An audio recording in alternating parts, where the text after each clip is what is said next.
So I caught the Misfits joint. I caught it. I caught it towards the tail end. I saw Logan Paul versus Dylan Dennis, which was entertaining. That was a fun little fight. And I caught the main event, which once again I thought was a piss poor showing for what is supposed to be a serious pugilist from Tommy Fury. I'm gonna say that I don't actually think he beat Jake Paul. I said it then. I didn't think he beat Jake Paul. I don't really think he beat KSI, but some of those rounds, there was just nothing happening in those rounds. The reason that I kind of feel like KSI might have nicked it was because of the point deduction. I thought he won the first round, point deduction in the second round for Tommy. Tommy took the third. The fourth was kind of the fifth was kind of and it's just that after the fight, he said that he was done with the influencer circuit. He said that, he's done with all that crossover stuff. But it's like, what are you gonna do now? Because you campaign at light heavyweight. You campaign where Dmitry Bivol campaigns, where Artur Beterbiev, Anthony Yard, Joshua Buatsi, Alexander Vozdik, Dan Aziz. That's where he campaigns. Though bear in mind, even though they have him registered as a light heavyweight, he's never actually weighed 175 for a fight. But that's where they have him. They have him as a light heavyweight. He actually looks more like a small cruiserweight, which is probably why he's calling himself a light heavyweight, because in reality, he's supposed to be up there with Maris Briedis and Jayo Pataya and Chris Billum Smith and Arsen Goulamarian and all those guys up there. But whatever. Point being that this guy, I don't see how you leave the influencer circuit. I don't really see how he goes into serious boxing with serious boxers when you can't create clear separation with novices. You can't create clear and decisive separation between yourself and guys who are really only boxing as a hobby. They haven't spent their whole lives doing it. I honestly felt like Jake beat him, and if nothing else, I felt that it was too close, that it was supposed to be decisive. It wasn't supposed to be close. I remember Jake Paul knocked him down off a jab. He knocked him down. And with KSI, he got hit with a couple of right hands, a couple of good right hands. And I'm like, after the fight, he says he's going to stop, the influencer circuit. He's done with it. But it's like, to do what, bro? It got to be to do more reality TV shows, I guess. It got to be for that, because if you go into light heavyweight, if you actually were there, bro, it's domestic level guys that'll whoop his behind, bro. Domestic level guys, let alone world level guys. So, I don't know that he's really, really done. I said it then. Shout out to Jay. Jay with the super chat. Jay says that he's not done. He'll be back. Watch. And I do happen to agree, because Tommy is still a prospect. You understand? He's still a prospect. He hasn't fought a solid gatekeeper yet in the pro ranks, which we all know is a rite of passage. That you got to be able to beat certain guys to show what you've got, to prove what you've got. And he hasn't even fought a solid gatekeeper yet. You've spent the last what, year and a half. Think about it. He fought the Anthony Taylor guy. That was 2 years ago. Jake Paul last year, and KSI this year. So that's saying that 2 years out of your professional boxing career, by all accounts, you haven't been boxing. These don't really count as for real boxing matches. Like, nah, they don't, because you're not fighting people that are for real boxers. You're not fighting people like that. So when you think about that, what, you're gonna go back to fighting gatekeepers at your call? Gatekeepers at the copper box for a couple hundred thou? Because you've been getting $1 million paydays. You got at least a mil or better with Jake last year, and I'm gonna assume that he made a seven-figure payday this year. You're gonna go from that to fighting guys who might beat you for less money? Come on now. That's not realistic. That's not realistic. I said it after the Jake Paul fight, that after that, he's gonna stay in that lane. because reality, and look, I'm not trying to be messed up. I'm just telling y'all what I think based on what I saw. I don't see a guy that wins an area title in Tommy Fury. I don't see a guy that wins an area title, a Commonwealth title, let alone a world title, you know? Nah, you wouldn't be EBU champion, let alone world champion, you know? He wouldn't. He doesn't have it. Simple, like it's very simple that if you're intended to be the esteemed professional, the serious pugilist, well, you're not showing that. There was not clear separation between him and Jake. I thought Jake won the fight and Jake scored a knockdown. He scored a knockdown off a jab. I didn't forget. I felt Jake beat him. With KSI, I felt it was a little closer, but it's not supposed to be close. It's not supposed to be close, fam. It's supposed to be whooping his ass. That's what it's supposed to be. So, you know, I don't really think he's gonna have a serious boxing career, to be real with you. If by some chance he does, they'll whoop his ass. They will chew him up and spit him out. Anywhere in between light heavyweight and cruiserweight, bruh. And it's as simple as that. Today, Ring IQ celebrates 20,000 subscribers. You did it. We got to 20,000. Let's get to 20 more. Let's get to 100,000 goals. You know what I mean? And you guys know that it was never about the subscribers, the number of subscribers for me. It's about entertainment, honestly. It helps make the sport more entertaining for me. I hope it helps make the sport more entertaining for you. At the same time, informing people about female fighters that perhaps don't get coverage on other channels. That, other channels really don't like to cover the females, and not just the ones that everybody talks about, like Clarissa and Katie and Amanda, but other females that they need somebody to talk about their fights. And there's a lot of exciting female fighters out there. Outside of the ones that we always talk about, there are other female fighters too that need that coverage. And for what it's worth, I think deserve that coverage, because there are a lot of good fights that happen under the radar, and that many more good fights could be happening if the fighters get paid. So that's also one of the goals, the aim of this channel, to help get exposure on the sport. Shout out to my man Leo, Leo, Leo, Leo, Leo, Leo, Leo, Leo, Leo, Leo. Felicidades, muchas gracias, mi paisa, mi paisa. I was never one of those channels that was that is, it was never necessarily my aim to hit a certain number of subscribers, though I do appreciate that 20,000 people want to sit along with me and watch boxing, and want to hear about boxing. That's a compliment. I very much appreciate that. The other day I got a DM from I'm not gonna say their name because I don't want everybody. I don't want. Look, I'll keep it anonymous. I got a DM from someone that told me that a particular fighter's camp, a well-known fighter, actually. I talked about one of their female fighters, and they was like, "Yo, they watch the videos. They're watching a channel or whatever it is," and I took that as a compliment. Shout out to Amanda Serrano, my favorite featherweight in the world. She tells me all the time she watches the channel. She very much enjoys it, and I appreciate that. I take that as a very big compliment that somebody that literally one of the legends of the sport actually watches this channel. I take that as a very big compliment. I appreciate that, because it's all about fun at the end of the day. It's infotainment. It's informative, but it's entertaining at the same time, and hopefully it helps to grow the sport, and not just domestic fighters here in America, but all these other fighters that we talk about that are abroad. I did a video about Marilyn Badillo, Mexican fighter, campaigns anywhere in between light flyweight, flyweight, super flyweight. Very exciting little fighter, very young. And I like to do that just because that's me. Like, I like interesting stuff.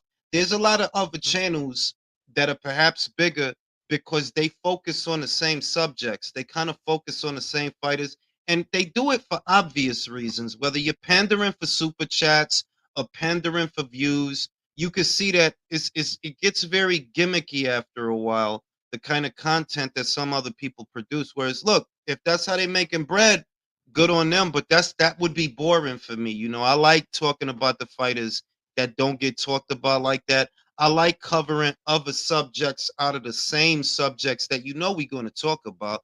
I like covering other subjects. You know, I like covering new fighters and different fighters and all those different things. Shout out to my man, Nail.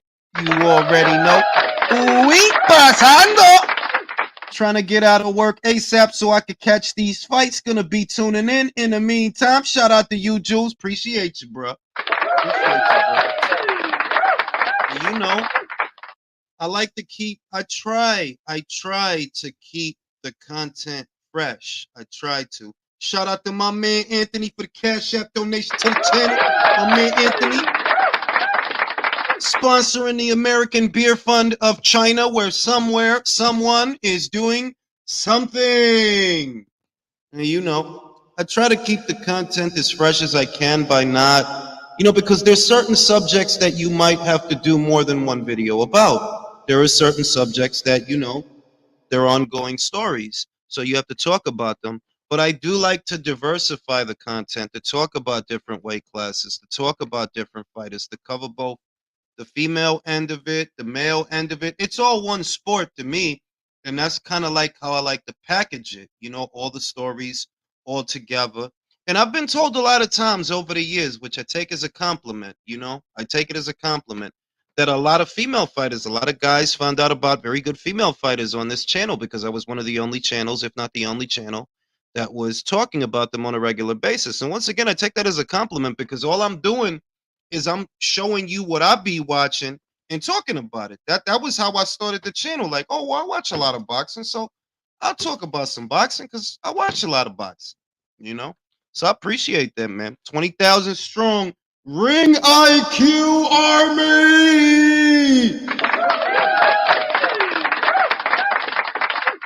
And it is my intention to perhaps get a better soundboard. I'm probably going to invest in a better, bigger soundboard than this one. Probably gonna have to wait until next year to do it though. Probably because Christmas, birthdays, my kid's birthday coming up. My son's birthday is coming up. My birthday's coming up. But also Christmas. That's on. I got two birthdays coming up on top of the Christmas. On top of that, you know, and they're all just in succession. So I'll probably wait until New Year's, till after the New Year, to invest in a new soundboard, maybe a new mic. Even though I don't really see anything wrong with this one, but you know, I could get a better one. Some people have been telling me that I should get a 4K camera, and you know, maybe Terrence Crawford. When I see that happy face, smiling, Jackie Chan, at me, Terrence Crawford. Terrence is at the Top Rank show. And yeah, yo, um, maybe I get a new mic. I don't really see anything wrong or hear anything wrong, I should say, with this microphone. It seems to work fine. It was a bargain. It didn't cost a whole lot. But you never know. Next year, maybe I'll upgrade everything. Right now, I got a lot of birthdays and a lot of Christmases that I have to plan around. You know, that's the bane of being the head of a household. Everything is on you, so more or less. And yeah, you know, it was a fun show. Like, I'm not against influencer boxing, believe it or not. I don't generally watch it. Generally, I don't, but I have nothing against it.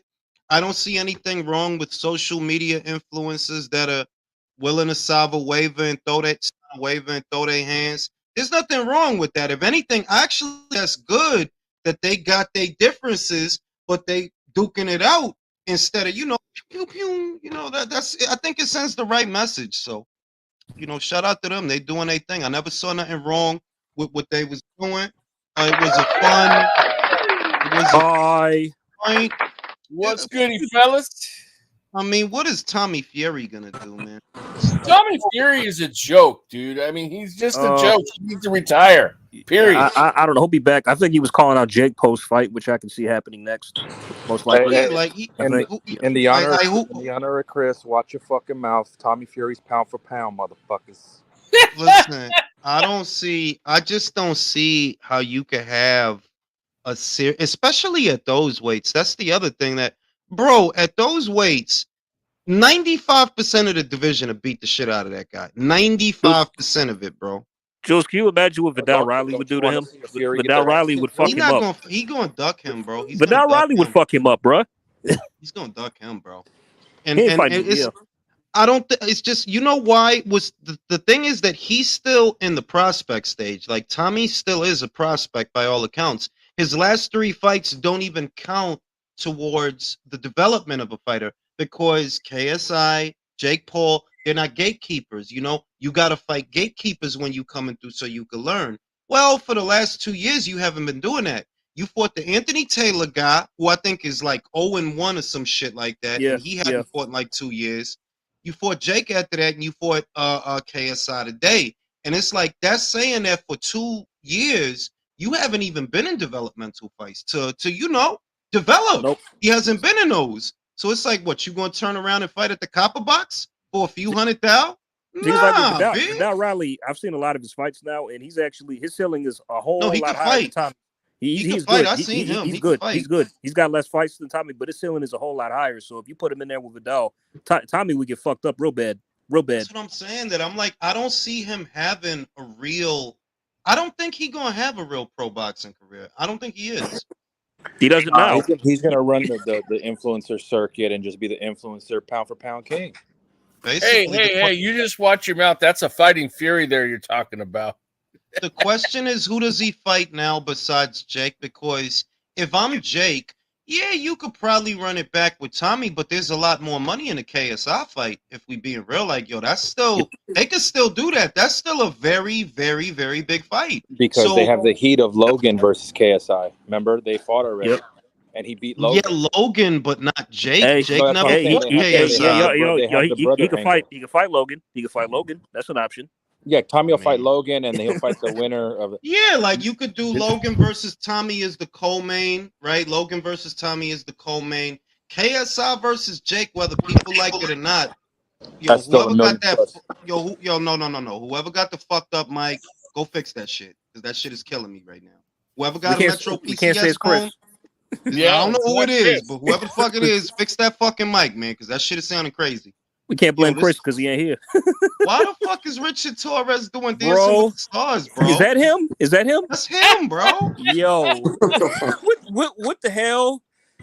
I thought it was something else. You know what the shit is? I'm gonna tell you why he could do that. Because who the fuck gonna stop him? Exactly.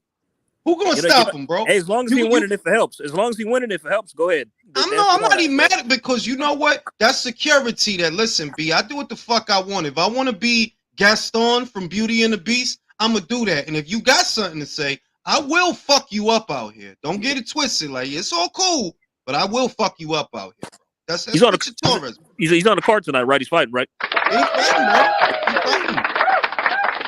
So I'm gonna say shout out to him for being true to himself. If you don't follow his social media, he's a great guy, funny guy. I like his reels, and more importantly, look, when you can fight, you can do whatever the fuck you want. Because who's gonna stop you?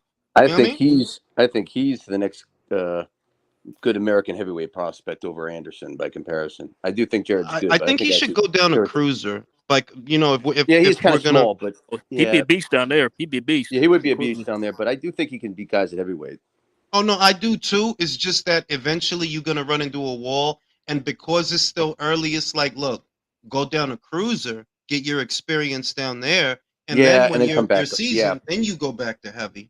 Yeah, because he's still a young guy, right? How old is he? He's in his 20s, that dude is like in his early 20s. Early 20s. Yeah, he's young. He's got time. He's got time. He got plenty of time. Jules, Salt Poppy should not have gotten muscles.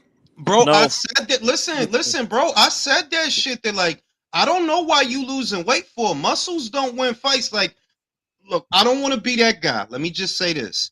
Unless you're doing functional strength exercises, I don't advise any man to do hypertrophy training, to be honest. It's long, it's boring, it doesn't actually make you all that stronger. Oh yeah, you'll fit okay in a t-shirt, but that's about it, bro. Now functional exercises or God, what's that shit? Calisthenics. That shit will literally make you stronger. They Literally. You will. push They a will. car by Calisthenics will. yourself. You know what I'm saying? Yeah. But you do have to know the difference between hypertrophy training and strength training, because no, it's not the same, it's not done the same. And I feel like a lot of guys waste time on hypertrophy training. It's like, yeah, you'll fit nice in a t-shirt, but what else? That doesn't make very much sense because Salt Puppy was known before as saying muscles don't help you win fights, and now he's losing weight and gaining more muscles. Like, what are you And doing? he lost his bro. You see what happened to Andy? Remember what happened to Andy, that he lost all that weight and then Mariola rocked him? I thought the same thing before the fight. It's like, I wondered if what happened to Andy is going to happen to Salt Poppy. I wonder if his punch resistance is still going to be there, because I that's what I having wondered. that neck, it's a shock like poise. But having a thick neck, that's a shock absorber that prevents your brain from getting jostled and inside your skull. Whereas now, when you slim and you got that thinner neck, when you get hit, yeah, your shit is rocking and rolling in there, bro. You should have stayed a fat guy, man. And as soon as the slim guy got off shots, he was done, man. It was over. I hope Chris comes in here because I can't believe. Jules, did you see that hot midget that I showed you? And he's like, I wouldn't. Why the hell he sent us that? I ain't gonna lie to nobody, bro. I don't know about y'all. And then Chris saying, hell no, like we discussed. Yo, fam, do you know how tight that shit must be, bro? I'll pass. No. I ain't gonna bullshit you now. Ain't gonna bullshit she had you a now. she had a nice set of titties too. Yo, yes, not she for did. nothing. For a midget, she did, bro. She had a rack. Hey man. All I'm gonna say is, look, man. You know that wasn't bad, and she didn't have the deformed face, that face. Yeah, the sullen brow. Like it was. Like I would, bro. That's all I'm gonna say. Hey, judge me, bro. By the way, Jules, is the Tszyu Mendoza fight on the Showtime app or on the actual channel? I mean, I would say it's on both, honestly. Because I tried to find it. I didn't see it. I tried to find it. I couldn't see it. Let me see something. Let me check I gotta my say, shit. Inoue needs to prove himself and go up to 35 to fight Shakur. Like Shakur bro, that said. shit, I ain't gonna front. That shit from Shakur was fucking stupid, bro. What the hell? But you know what? It was in text. I don't know because I saw the article. I would rather see the interview to see if he was being sarcastic. Because I'm like, you can't be serious. Like, you can't be serious. I mean, because I read this shit, I'm like, oh, not YouTube, not Shakur, not YouTube, bro. Like, seriously. I mean, because come on, man, we got too much people calling this dude out. Where does this come? Why do they think Asian fighters are soft though? Because they're not American. They think America's like, bro, it's a conversation that we have all the time. For some reason, America really thinks that this is the roughest, toughest place on earth, when no, it's not. No, it ain't. Nah, fam. Like, what? I mean, each corner of the world has their own hotspot of ghetto. You know what I mean? like. But yeah, there's some fools in some other countries you don't want to fuck with, man. Like at in all. them hoods, in their For hoods, real. the Yakuza, bro. You start talking too much, they cut your fingers off. But it's I feel like it's an attention seeking thing also, that he's shining, he's shining. To me, he's shining in a big way, because when do you remember this many Americans talking about bantamweights and super bantamweights, when characteristically in America, those are divisions that most Americans don't actually watch. Yeah. So the fact that he blew up in his own country, he's already established over there. And by all rights, Drew, we talk about this a lot. He is a Hall of Famer. This is all extra credit. All this shit he's doing. But he could retire right now and call it a career. On some real shit, like, yeah, he could, because there was not a bantamweight undisputed champion, by my recollection, in over 2 decades. It was a crazy number when I looked it up. I'm like, damn. He's the first in the 4-belt era, but before him, there had not been an undisputed champion in years. And as super bantamweight, there has never been an undisputed champion. So and now he's about to do that too in his next fight. He's about to do that too. The next day, the Ring IQ updated pound for pound rankings and the Ring IQ end of the year awards. He's number 1 and fighter of the year. To me, he's number 1. I said that fighter of the year. Right now I have Crawford. At number 1. 2-time undisputed in the 4-belt era. But Inoue, having already beaten more champions than Crawford, and having been a champion at more weights than Crawford, all it's going to take for him to surpass him is to become a 2-time undisputed champion. We know that he stands a very good chance of doing that. When he does that, fighter of the year, pound for pound number one. The only one he's going to do that. The only one I could think of that could top them both is Usyk.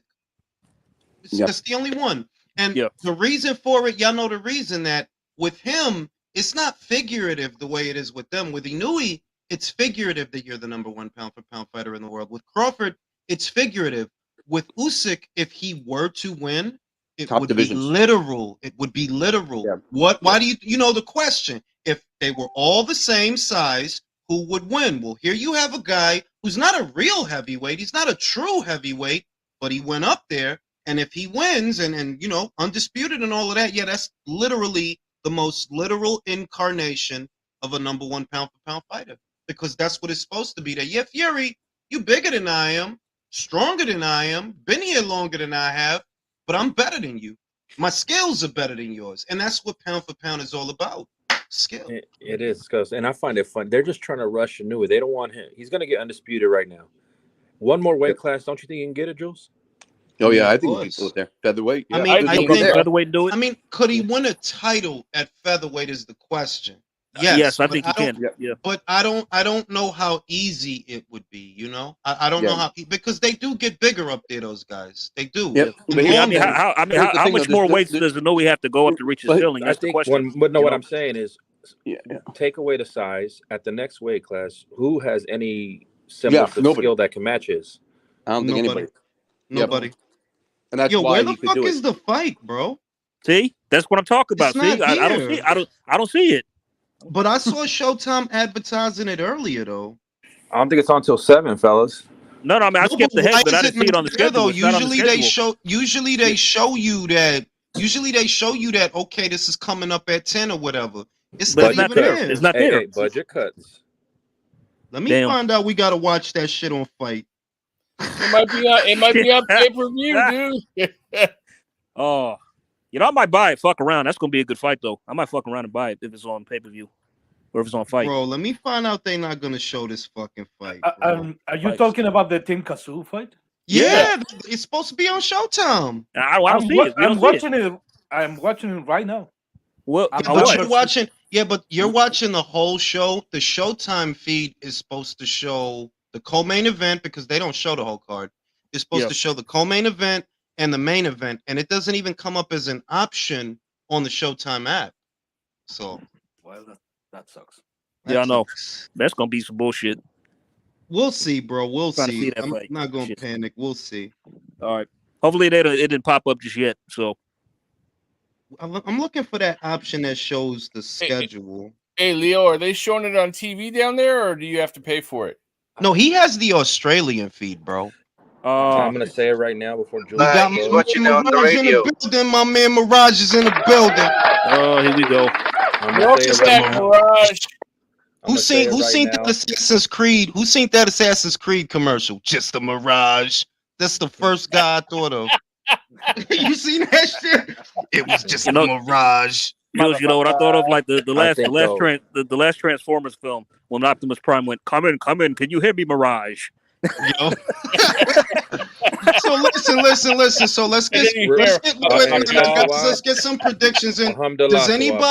Does anybody feel that Mendoza could upset the apple cart for Tim tonight? Does anybody feel that way? Possibly. It's possible, but I don't think it happens. No. Yeah. I don't think it happens. No way. Duke Reagan not looking good out here, No, baby. I'm gonna tell you what. I'm gonna go on record right now. Tim's gonna run through him like gas station sushi. Runs through him. Runs through him. I'm dead ass.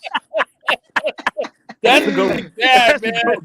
Drew, that's a ballsy prediction because you know Mendoza, he is on a little bit of a hot streak. He beat Jason Rosario.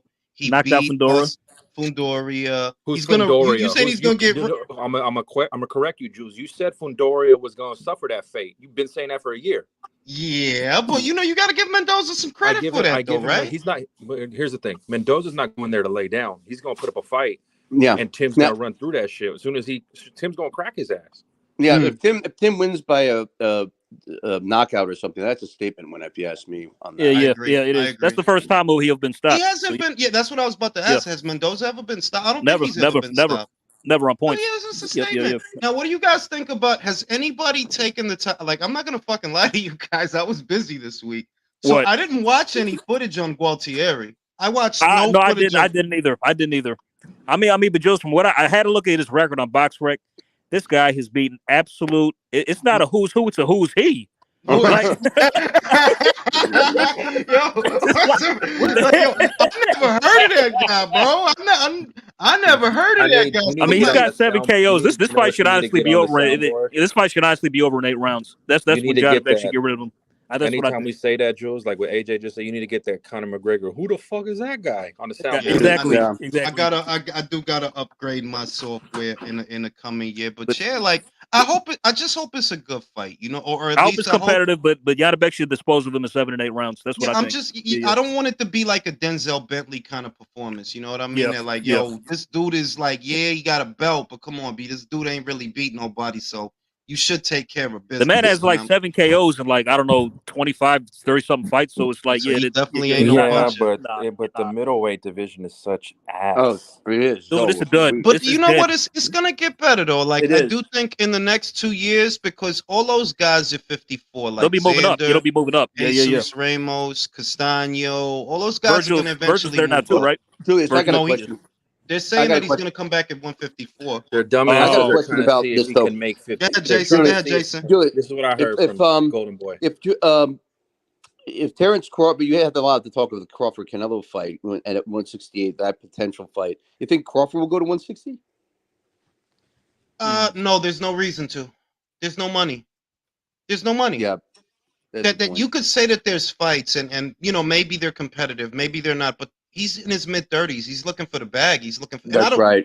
I don't blame him, but it's like, well, you're gonna go to 160 for what? There's no big money fights there. The biggest money fight between 154 and 160 is Tszyu. That's easy. Hey, real quick. I don't know if it'll happen now with Bomax Allegiance, but Crawford Eubank Jr. at 60 is a big fucking fight. But Eubank isn't gonna fight him, bro. Yeah, that's what I'm saying. Like, Eubank isn't gonna fight him, bro. Like that dude is not dumb, bro. What was smart and or what's good and bad about Chris is he knows exactly who he is. He knows what his limitations are, bro. I don't put it past Crawford beating Eubank, bro. I don't even put that, like, bro, levels, bro. Like, yeah, so you bigger, but triple G. You saying he lost his triple G pen on purpose? I mean, like, I know he did, bro. Look, think about the situation for what it is. Eubank Sr. was not his guardian ad litem. If you wanted to fight Golovkin, you could have fought Golovkin, bro. Nobody can pull you out of that. You let them pull you out of that. Because if you wanted to fight him, who could have stopped you? You the fighter. If you wanted to fight Golovkin in 2017, it's not like somebody could say, yeah, I'm his guardian and I'm not going to let him do that. Bullshit, bro. If you wanted to fight him, you would have fought him. You just using your daddy as an excuse, like, oh, he pulled me out. Brody, you was a grown-ass man when that happened. If you wanted to go through if you wanted to go through that, you could have. Like, come on, B. That dude is not dumb, bro. That dude is not dumb. I don't know. The Crawford Canelo people are getting on my nerves with the sense of. Personally, I don't think the fight happens. I don't know about y'all. Well, they want a pound for pound fight. Well, it's not even that. It's that, like, yo, that dude. My thing is that dude just fought 3 weeks ago. The fuck are we doing? I can't entertain those arguments because the dude literally fought 3 weeks ago. We know Crawford is tied up with this Spence shit anyway. He's still tied up with that shit. It's like, what would I be arguing? Well, the last shit we saw, he was taking pictures with his joint on another vacation. But it's like, why would I have that argument now when, look, you still got Spence to deal with? And I'm not saying that there even will be a rematch, but we got to know what's going to happen with that first before it becomes about anything else. With Canelo, 3 weeks ago. So what the fuck? Jules, I agree. Benitez and Andrade. We should be focusing those guys instead. And that's the other thing. I already said it in the last episode. Before I pass it to Mirage, I already said it in the last episode of the Relay. I'm not a fan of Andrade, and I am not a fan of Benavidez. But whoever wins, fight them. Yeah, they got a shot. Yeah, fight them. Simple. It's not. It does business. It does good money, especially if it's David. It'll do money. It'll do business. If you're not going to fight Crawford, which I don't think is wrong, like, no, I don't think it's the end of the world if he doesn't fight him. But if you're not fighting Crawford, you have to fight them, whoever it is. Yeah, you got to fight them. I agree. And I think we should be focusing now, instead of these, matchups that might happen later, one of the biggest and best fights of the year, the Mexican monster, Demetrius Andrade. Here we go. Listen, all I'm going to tell you is, Mirage, all I'm going to tell you is, you better hope he doesn't shit the bed, man. You better hope. Fucking oath, obviously. Andre looking big there. All right, Andre's looking. He's on some good juice or something, and he's looking good. But is he looking big? That guy and was thick? up there joking around. David Benavidez looked like he was ready to just throw hands right there. I don't know. Andre thinks this is a joke. Who he's getting? Andre can keep it he's long. He's gonna find out. Mirage, he can keep it long and thick. Pause. Mirage, all right, and veiny. Okay, so I want to read Jason Laurie's. I want to read Jason Laurie's super chat. He says, because I missed it the last time. I ain't forget you, Jason. He said, I love the show, bro. Can you discuss how the process of making a fight works? Do fighters have to fight who their promo company tells them? Thanks, bro. The short answer is it depends on what's in the contract language, because not every fighter's contract is the same. You know what I mean? Like, Canelo enters into a multi-fight deal with PBC. That doesn't mean that the deal structure is the same across the board. He's going to have liberties that other fighters don't have. You know what I mean? Like, his contract is going to be different than Spence's contract, and Charlo's contract. It's Canelo. So not all contracts are created equal. As far as the process of making a fight, it's that process is fairly uncomplicated. You have to establish which promotional outfit is going to promote the show, which broadcaster is going to carry it. That's where things kind of get confusing, where you're dealing with fighters that are with other promotional outfits. But there's always a lead promoter, and you always know who it is. Like if Anthony Joshua is fighting a guy, Matchroom's in charge, bro. He's the money. So these are fairly simple situations to decipher. But believe it or not, it's less complicated than people make it, because when the fighters want to fight, guess what? They do fight. When the fighters want to fight, it's when they don't want to fight that you see all the arguments and the bullshit, like the Frank Martin shit. Bro, there's no debate there. You just didn't want to fight. It's very simple. You just didn't want to fight Shakur. Now Stephen Fulton, even though he got his ass kicked, that's how a fighter who wants to fight behaves. Like, nah, I want that fight. I want that fight. I'm gonna go over there. I know I'm not the A side. I know that he get all the bread, so I'm gonna go over there. I'm gonna do what I gotta do, and I still think he deserves credit, even though he lost huge. You still gotta give him credit for going, because a lot of motherfuckers wouldn't. A lot of motherfuckers wouldn't have did that. I thought he wasn't gonna take the fight either. Can I break some news? Can I break some news? Go ahead. What I'm hearing after this Munguia Ryder fight is gonna be a mandatory for Canelo. You've heard that, right?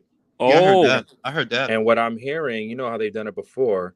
Mm-hmm. They want Munguia to win because they want that Benavidez fight Cinco de Mayo. And the WBO and WBC are going to work together like other sanctioning bodies have before. So that's a double mandatory. The winner is the WBO. Help me understand, Drew. You're saying that they're planning on Benavidez versus Munguia Cinco de Mayo. Yes, that's what they want. I mean, it seems. And Canelo takes a soft touch, because what I was told from my guys over there that deal with him, attorneys, that Canelo's happy with that. Oh, let me try the PBC diet. Let me take the easy route. I mean, I don't. Yeah, but I don't. Look, this is my thing. And it's real quick. Wait. This is my thing. If that's a plan, then I'm not mad at it, because then that means he knows he's gonna fight the winner. If it's a plan, you see what I mean? That if you saying that they sat down and like, look, this is what we're gonna do, A, B, C, D, right? That means that he does plan on fighting Benavidez or whoever wins the fight, doesn't it?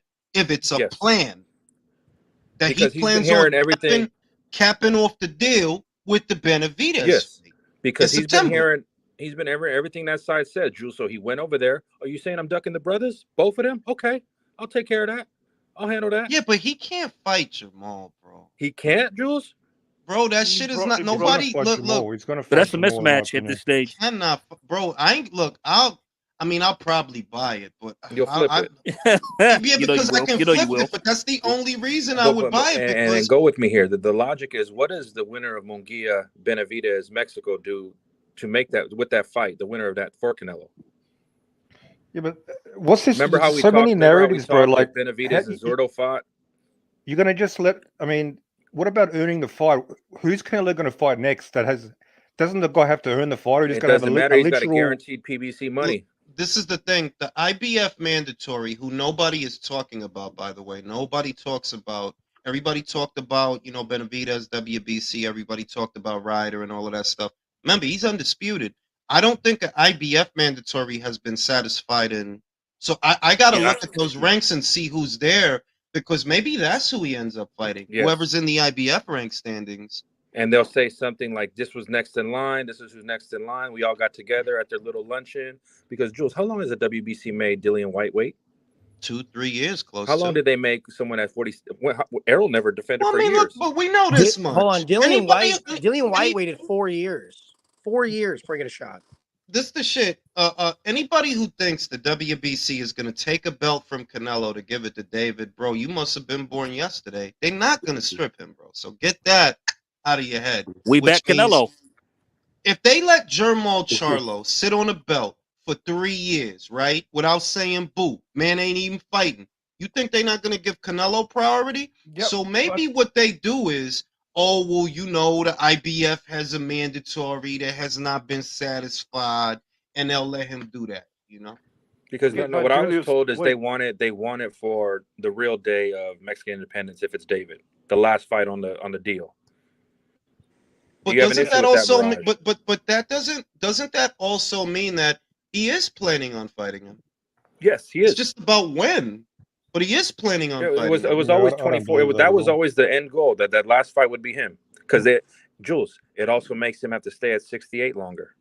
Yeah. I But mean, it also makes Canelo get older, a year older as well.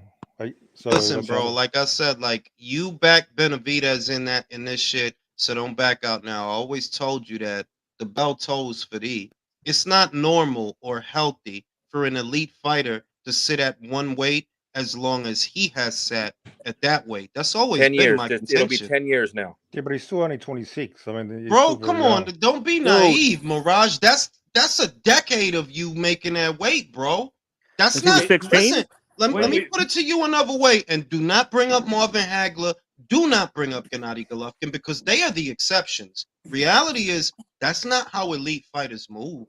You don't just sit there like a fucking lump because you don't want to move up, bro.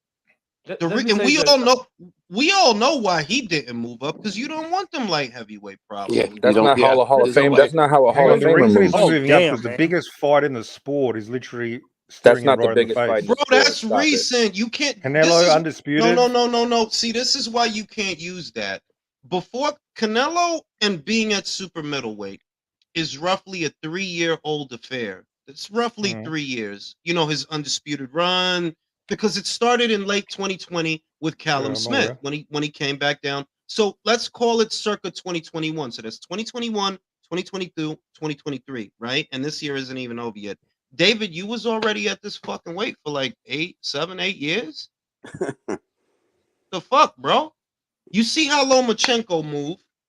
You see how Stevenson moved. You see how Haney moved. That eventually you have to go up. You Bro. see how Teofimo moved. You see how Crawford moved. Teofimo that the elite guys, eventually you have to move up. Now for David, you long overdue, bro. That fucking super chat, yo. He's going to move up after he takes care of business with Canelo if he gets a chance. Mirage, can you read that super chat for me, bro? Punch drunk is hard and long for Boo Boo. That's true. Hard and That's long. true. Now Mirage. I don't want nobody Punch getting mad at drunk me. loves I it. don't want nobody I getting got mad a at hard me. and I long got a from question Boo for Boo probably Mirage. as well. Mirage, he doesn't fight David Cinco de Mayo May. What's wrong with David fighting Dimitri Bivol? Well, does Bivol want to fight Benavidez? Anybody ask him? I mean, it's look. It's a fair question, but this is what I'll say, Mirage. I think a lot of these guys, and I think you're giving him a pass. When you go as far as saying that you would knock him out, and you say it more than once, because after the fight, that's what David said. Hey, bro, show and prove, because you the one saying it. Dimitri didn't say nothing about you. You said, yeah, I'll go up there, I'll knock him out. I think I go. You not He's see gonna go up there. what's He's going up crazy is Dimitri beat the man to beat. He beat the man to be the man. And now none of y'all want to fight him. Y'all want to fight the guy that he beat still. That show who you really are in here. That's But the guy that he like, beats, to me, the money, he's got 4 belts. He's the bro, biggest come fighter on, in the sport. come You on have with to the sucker, consider. come on with the sucker shit. Because if your daddy and you, his father and him, have been telling the media, we don't even think we gonna get the Canelo fight, I think go fight Bivol. Then, if that's what you saying that, hey, go fight Bivol. Show us how it's done, Yeah, I bro. don't think they. But it doesn't mean you just give up when you're right. Go fight Come on, you gotta Morrell, make like you up said. your mind, bro. You Last gotta year, make up next your year will be the mind. year. Jules, what happened to David Morrell? I thought that was next. That's why I be saying that. Like, yo, a lot of this shit, yo, quiet is kept, because I don't like saying that about pro fight. Damn, she fine. I don't like saying. How is Canelo not fighting It's David? some coward. Acceptable to No, you guys listen. It's next some fight? coward. Let me tell you why it's some coward shit. That fight with Canelo and Dimitri was a year ago. It was like a year ago. That year, all y'all talkative cats could have went up there. You think he basic? Demetrius Andre called him basic. He called him basic. You tough? Go to Eddie. I set it up, because you calling him basic.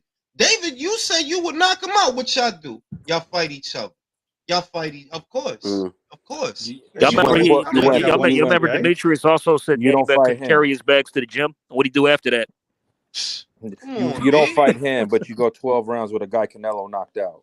Hey, Mirage, let me ask you. If Beterbiev and Bivol were not at 175, you think David would have been there already? Because I do. No. Who the fuck is a 175? What kind of marquee fights? Hang on. Okay. What kind of marquee fights? Wait a minute. Who the hell is Bivol? Do you think Bivol has a fan No, base? you Do you think can't. that's a draw? No. Let me tell you something. You cannot make that argument, because he made his pay-per-view debut already and it didn't sell nothing. You can't act like he's been in these huge fights, these big fights. He's so preoccupied with the big. Bro, you ain't never been in a big fight. Never. The biggest fight of your career was a dude Canelo knocked out. So instead of fighting guys that Canelo, chill, fam. Instead of fighting guys that Canelo beat, why don't you fight the guy that beat Canelo? Because you a chump. I know it. You a chump. Nobody cares about No, because you a chump. Because you a chump. Hey, fight the chump. Bro, Canelo, fight the chump. Why is 3 people talking at the same time? I'll tell you why you a chump. If you felt you could do it, what's bigger? What's better? Beating Caleb Plant or beating the man that beat Canelo?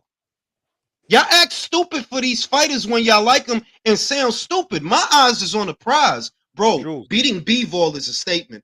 Beating Caleb doesn't mean shit.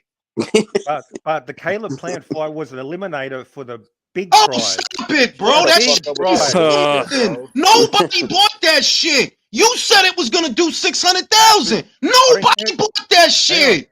I don't care who bought And it. this is how I know motherfuckers, Jules. This is how I know people aren't fans of actual boxing. That's a bigger prize than fighting Bivol, who's got Bro, one belt. he was already interim going into that fight. See, now you telling yourself, this is what's crazy. Bro, this is what's crazy. The same person that's telling me that Canelo is ducking David, right? That basically David is not going to get the fight. Because if you telling me Canelo ducking him, that's what that means. So, David, if you ain't going to get the fight, why don't you just go up and fight Dimitri, bro? According to Mirage, Canelo's ducking. According to Mirage. That means that fight ain't going to happen. Okay, then, David, why are you still at 168, bro? He said at the end of next year, he's only got a couple fights left to 168. Oh, come on, bro. Come on. When they asked you about David Morrell, you didn't want to do it. Do you want him to just give up? You telling me, and this is why we got to stop playing games as fight fans, because this is a dumb argument. I could tell you from the bottom of my heart, nobody or most people in this country that I live in give a fuck about Benavidez versus Andre. Most. If you thought the Caleb Plant fight was small, this guy has even less fans than Caleb Plant. But you're also assuming he's a fight fan, Jules. He's a Canelo hater. This man's been on here saying he don't buy any other fights. He don't buy no Canelo fights. We gotta stop wasting each other's time with Do you think people redundant know Morrell? arguments. Do you think other than hardcores, people know? Guy's got 9 Bro, fights. that's not You the guys point. would not The give point him is, credit. bro, for yo, wait a minute. for You fighting making Morrell. my argument for me? No, they don't know Morrell. No, they don't know Andre. You know what they do know? That this Russian guy beat Canelo. That's what they know. Go fight him. So you want him to give up a 168? Like I now? said, I'm not. Listen, bro. I'm not with the pussy shit. I'm not with the pussy shit. I'm not with the pussy mentality. If you say about a man, yo, if I say, yeah, I could knock Mirage out, yo, I better deliver. Otherwise, I'm ass. Now, you said, yo, I could knock him out. And you said it more than once. But who you fighting, though? 36-year-old former middleweight champion. Prospect. It's If a fighter process. said, "I'll He's going to knock get to Roberto Bivol. Duran out," First, and Roberto he's got Duran something ran bigger into him, ahead. what's Roberto He'll get to doing, Bivol. Jules? What's But Bivol's bigger, not fighting anybody. bro? Who You, the fuck is bro, Bivol fighting? Mirage, He you've hasn't been fought telling me all for a year. year. You've been telling me for a year that Canelo is ducking. In so many words, you don't think Canelo's gonna fight him, right? Yeah, almost. Yeah, 100%. But don't give up yet. I want him to drop the fucking belt. Drop the belt. I want him to be That doesn't completely make sense. exposed. Yo, Cool. you rather he sit at 68 fighting for a baby belt instead of fighting Bivol for a real one. Yo, Canelo, you got Hang on. problems with this And guy? this is how I'm I gonna know. take care of him for you. Let me show you This how is you do this, B. Hang on, Jules. I don't recall Bivol fighting anybody this year. So where did you get this idea that David could have fought Bivol? If he was offered a Bivol fight, I would say take Because it. But it Bivol looks didn't like fight this year. Bivol, Bro, he had interested in jack you shit. literally made Bivol. my argument for me. Bivol has not fought this whole year. You know what that means? He was free. He was free. Or he didn't want to fight. What do you mean he didn't want to fight? Nobody wanted to fight him. He couldn't have made any fights all year, Bivol. Bro, who was he gonna fight, bro? Just tell me, who was he gonna fight? He was negotiating to fight Beterbiev earlier in the year. That fell through. And both sides, literally, this is why I love these arguments. I'm not absolving Dimitri of blame. I blame them both because they both walked away. Both teams. It wasn't Bivol left, but Beterbiev wanted it. They both walked away. I'm not blaming him, but the point is, what happened after that fell through? Who did he line up to fight next? Bro, what happened to Benavidez saying, yeah, I could knock him out? What happened to that? Can you answer? Who's Bivol? Why didn't he fight bro, anybody else? Those fighting words, Mirage. Those are not fighting words. Yeah, and I expect him to deliver when he's finished with 168. One step at a, you want him to bounce up and down. You want him to bounce up and down. All right, can we move on? No. Like I said, talk about something else. No. Let me tell you what. Get it, Mirage. Get it all in. Who is that?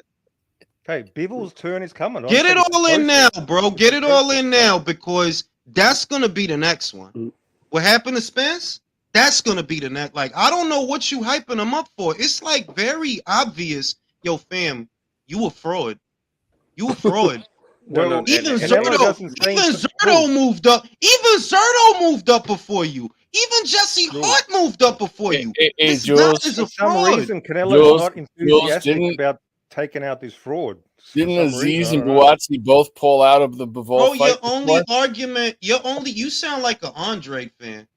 Your only argument that you can make is, oh, well, Canelo didn't fight. Yeah. What the fuck does that have to do with you knocking out Bivol, bro? Because you said that. That's fucking reality. That's what you said. At 175. That's the big problem. So fucking what? Canelo was at 175 once. And what? Mirage is like these Spence fans. They're only haters of Crawford and Canelo. They're not fans of like boxing. I said, that dude, let me tell you something, bro. That dude is gonna get found out. And I am gonna laugh at you. Yeah. I'm gonna fucking if it happens, let it out. That's bro. You better fucking hope he don't lose. Yeah, don't lose to Andrade, man. You better hope he don't lose to Demetrius. Goofy ass guy, don't lose to Demetrius. Don't lose to the prospect. All he'll do is hop on the You guys are not getting no credit for being a two-division champ. You're not going to give him credit. Boxing. You know boxing, but either you trolling when it comes to David, or you just got goggles on or some shit. Because that dude sucks. He got Murat, you're that. not what gonna get Khaled- the Well, year. hey, Khaled- if he he got sucks, what he's doing a Khaled- pretty good Khaled job so calls it far Canelo for derangement his syndrome. career. Who did Do he what? beat? What a pretty good job. Who the fuck? Let me tell you one Two-time motherfucking world thing. champ. I Let me mean, tell come on, you you one know. motherfucking thing. Can I ask a question? Who the fuck did David Benavidez beat that Zerto wouldn't have beat? David Lemieux.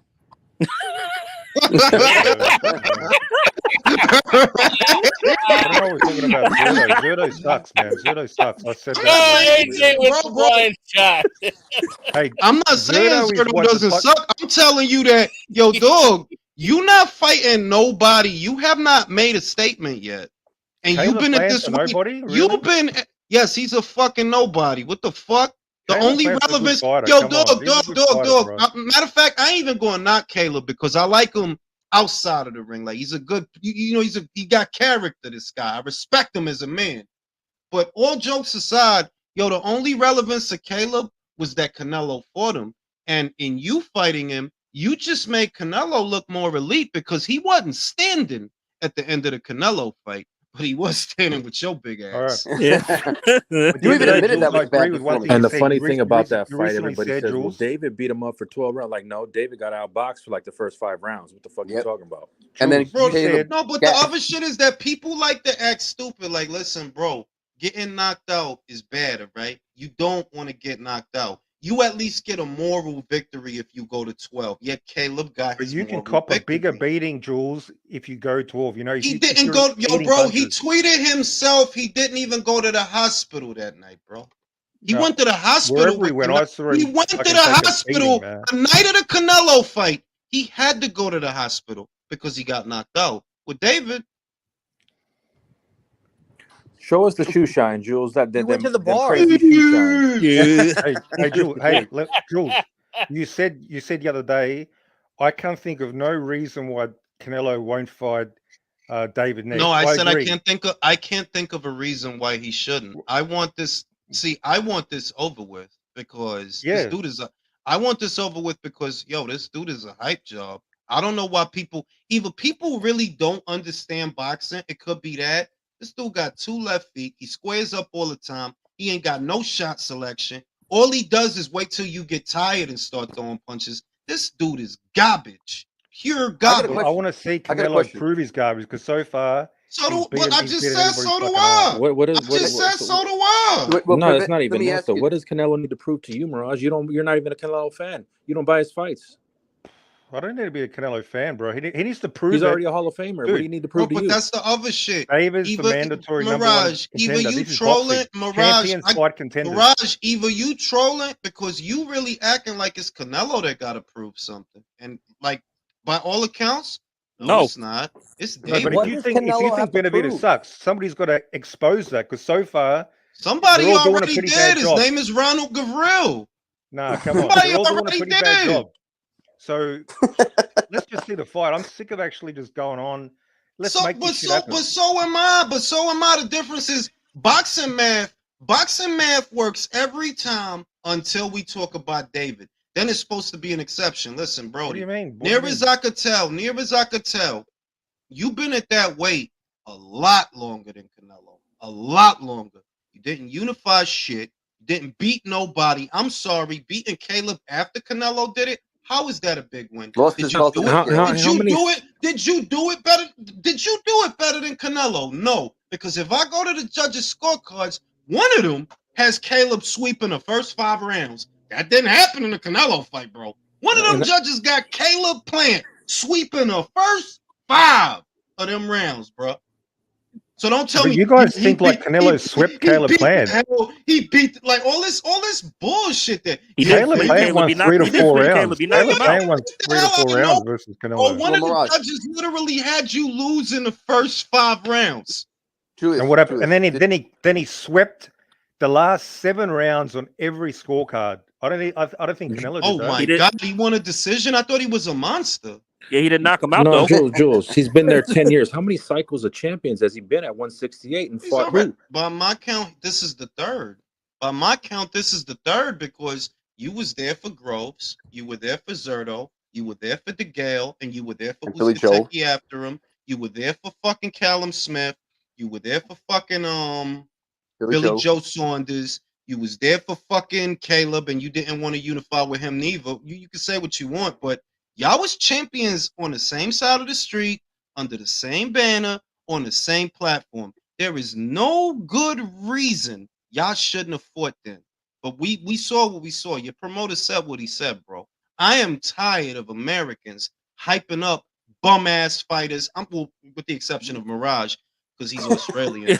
But I'm sick of like, what is it with this fan base here and hyping up garbage? And the fighters that are good, that's doing good for the sport, they get all the flack.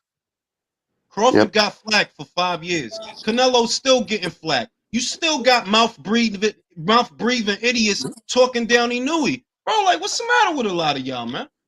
And then at that presser the other day, they could not mention Canelo.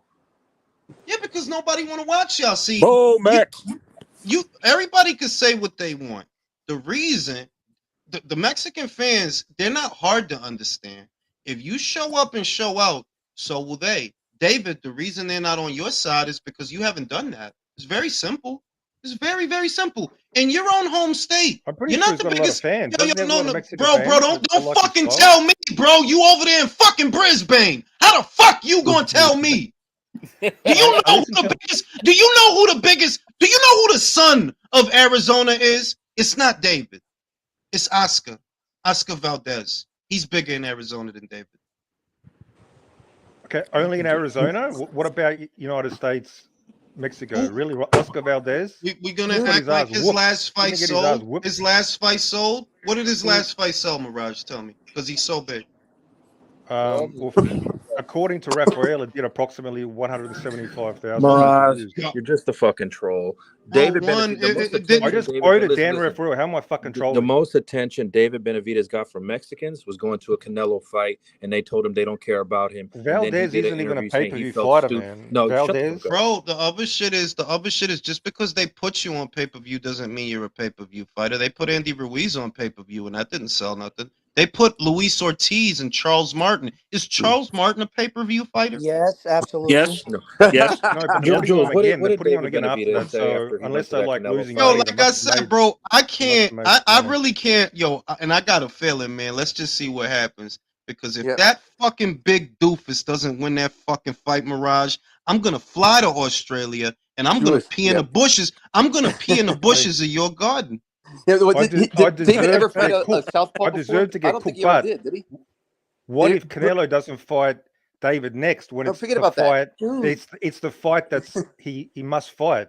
Then no, you're fighting Andrade right now. You're fighting Andrade right now. So has he ever fought a southpaw before?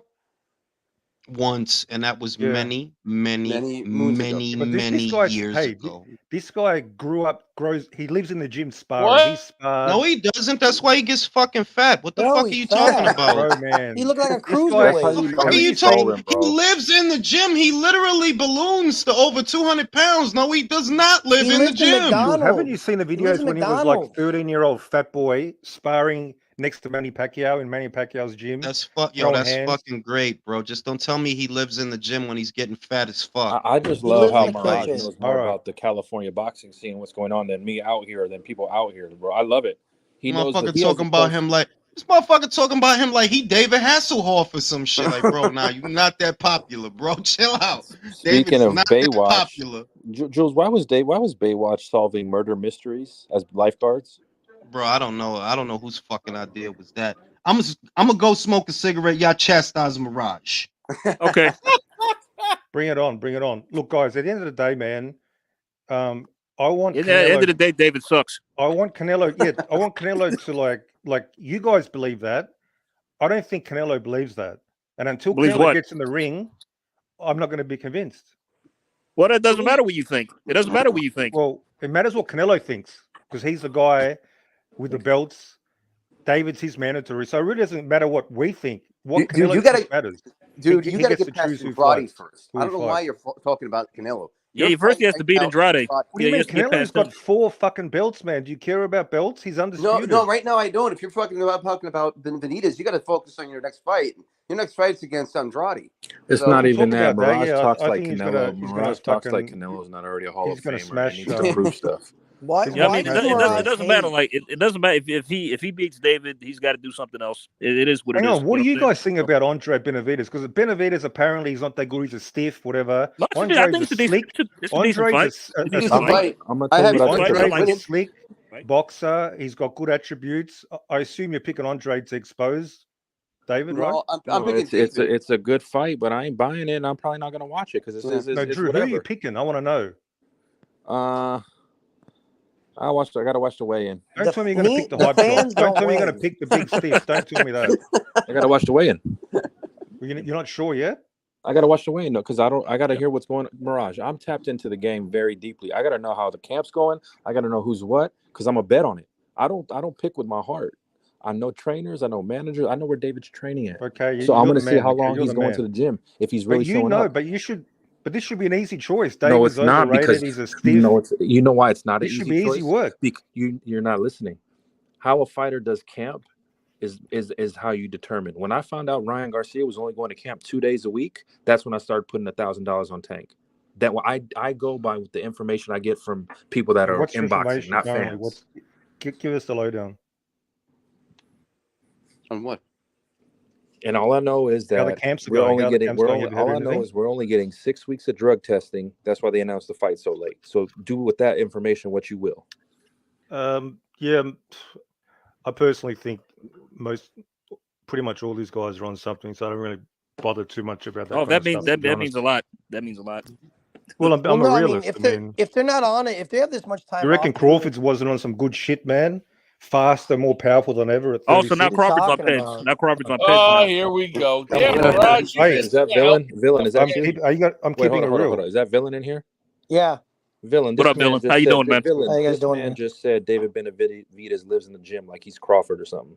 No, David. You see, he blows up in weight every single time between fights, and then he has to rush. You can't like spar when you're blown up in weight. You can't. It's not about sparring. You do understand how difficult it is, what it does to your body. If you gain 25, 30 pounds, you have to get down 25, 30 pounds. That's tough. The older you get, you know how hard that is. It's very hard to do that. So That's things because if you're David's not not living, a one. Yeah, I'm sorry. It's just that David's not a 168 pounder. That's the reason why he keeps on blowing up. right, he should be fighting at 175. He should He should be a actually cruise. He should be at 175 a cruiser. David The fuck the you only doing fighter that 168? blows up 200. and cuts a lot of weight. He's a pro at light heavyweight. So what does that tell you? Okay. But Do you we know all what agree. Terrence Crawford walks around at? Do you guys know? Yeah, I do God. know. I actually live in Omaha. I see the dude all the time. He walks around probably at 175, 170. The Okay, dude is there you not go. big. So he cuts a whole shitload of weight. Guess No. what? Like almost every fighter in the sport. But It's he's all not. relative. There's a difference between cutting 50 pounds. If you're fighting at 160 and you weigh 210, that's a big difference of fighting at 147 and being at 170, being 168. The difference is the dude is in the gym 24/7. If you watch him on Instagram, the dude is constantly always in in shape. the gym. Always in shape. Always in shape. He He's doesn't always in drink. shape. He doesn't smoke. He doesn't have a nightlife. The dude literally is married with like 5, 6 kids. The guy's in the gym, even training with children, kids, helping out other fighters, or the dude's working out. When you see the dude walk around, he's always in shape. He never has a double chin. He doesn't have any fat. The dude's always in shape. Wait, Doesn't that mean he's cutting a lot of muscle? Doesn't that mean he's cutting a lot of muscle if he's at 170, 170s down to 147? Can't just be water can you guys hear me? Yeah, we hear you, Leo. Go ahead, man. Yeah, go ahead, Leo. I have a question. Terrence Crawford does coke. Cocaine? Does Terrence Crawford does cocaine? No. No. How do we know that? Wait. How do you know that? He's been saying it for like 15 years, dude. I live in the city. I see the dude probably 4 times a year. You hear what everybody says in the town. Anytime you see the dude, hear the dude. Just a couple weeks ago, he had a flag football contest outside. Invited he invited the community to come out. The dude is always doing shit that involves the community. He's either at his gym. The dude is not partying. You never hear once him in a bar. You never hear him drinking. You never hear him do drugs. None of that stuff. Yeah. How do you know whether he does it in his living room or not? That question is weird. Well, Mirage, I'll tell you how we know because Terrence was never caught like David was, like a dumbass. It never got because he stripped. wasn't He was caught, out he because wasn't of doing it. cocaine.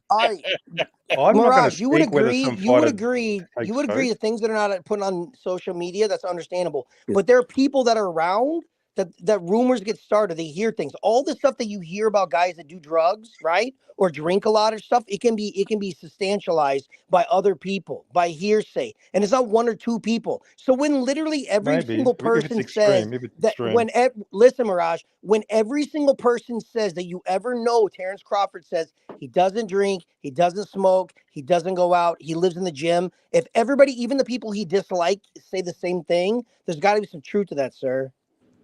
All I know has Terrence Crawford's outside life of not being in the gym affected his weight, Never. affected his No. in-ring performance? Nope. Has it done Nope. for David? Yep. Nope. Multiple times. Yep. Look, I personally, I'm what not I gonna care listen, about is dude. what belt happens in There's a the lot of ring. I dudes care with about in the inactivity. ring. I care There's a about what dude. happens in the ring personally. There's a lot of dudes with Because inactivity, a lot of dudes with inactivity that blow up in weight. It's well known on the PBC side. What happened? What just happened to Spence? They're complaining he can't make weight. It's very hard to make weight whenever, as soon as you get out of camp, you start eating, drinking, and smoking like it's the 50s. If you got a lot of people doing that, it's much difficult. If you're gaining weight, right, just kind of naturally, you're eating a more normal diet, but you're constantly in the gym, it's much easier for your metabolism and for your body to lose the weight. It's lifestyles, right? I can't speak for you guys, but like me, right? I got like a dad bod, right? I got a little bit of extra weight around me. Why? Because I'm out in the gym all the time, because I can't work out every single day, because my diet isn't perfect. But if I was doing that day in and day out, my weight would be completely different. My body would be completely different. That's Terrence Crawford. Not a lot of dudes are doing that, and that's what David's guilty of. He's been guilty of that for years and years Mirage, and years. Mirage, David lost the belt on the scales, and that shows either two things: he's not 168, or he has horrible discipline. I think it's both. okay, you're making it as if he's the only fighter in history to miss weight. Canelo's missed weight. Canelo's missed weight before. This was like three years ago, and the reason was it was a when pandemic. did Canelo miss weight? Everything, When did he miss weight? Everything was locked down. He didn't have access to the fucking facilities you need to lose weight. That's the reason. When did Canelo lose weight? When did he lose weight? Or miss When weight? did he miss weight? Oh, I don't know what fight. They changed the contracted weight on the Friday because he couldn't make the weight. I forget what fight it was. But he couldn't make the weight and they changed That the was weight. during COVID, if apparently is what you're saying. When David missed weight. Yeah, he missed weight. No, okay. when Canelo missed weight. No, that was before COVID. Pretty sure. That was before COVID. The point is, okay, that's people fuck up. Fighters miss weight. In his last two fights, he's come in 1.5 pounds underweight. That's all that matters to me. 1.5 pounds under.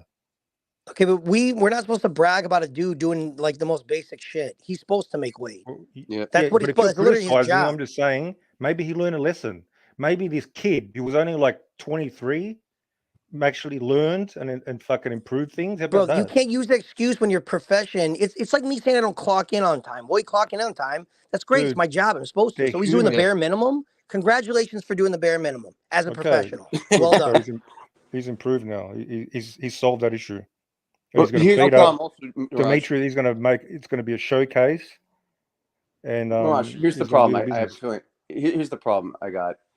You admitted yourself, did you not, that the Caleb Plant performance was horrible? Did you not admit that? How can it be horrible? You admitted that. Number two. No, I said it wasn't his best performance. I give him like a 7 out of 10. It wasn't horrible. It wasn't as good as I thought it would be. You did not like his performance, and that's why you didn't take that bet at that time. Where you took the bet, but then you worked out some arrangement. Hey, he must be pretty good. If with a horrible performance, he beats up the number 2 super middleweight in the world, number 3 behind Canelo.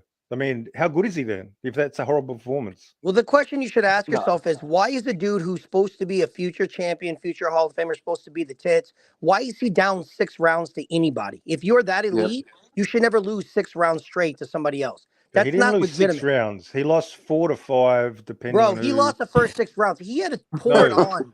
He had to pour it on. He won the last fight. 7 rounds on every scorecard. I don't know how you're saying you lost the first. I was watching the fight. I think everybody on this panel was watching the fight. Everybody agree here with me would say that his ass was getting dusted the first 6 rounds. Caleb Plant and his whack ass gassing is what happened.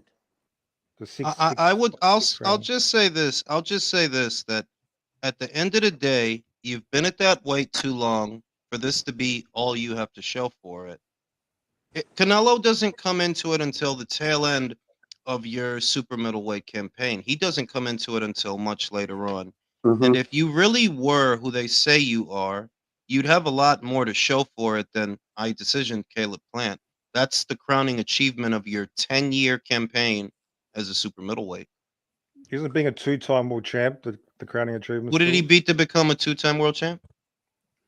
A better fighter than Matthew Haddon. A better fighter than Matthew Haddon that Canelo beat for his world title. Is that all Canelo's done at these weights? Is that all he's done? At age 26? At age 26? I mean, you know, I'm not so sure. He had a Hall of Fame career by 26. What are you talking about? That's the thing that listen one at a time, fellas. That's not an argument because it's not an argument who the more accomplished fighter is. It's not.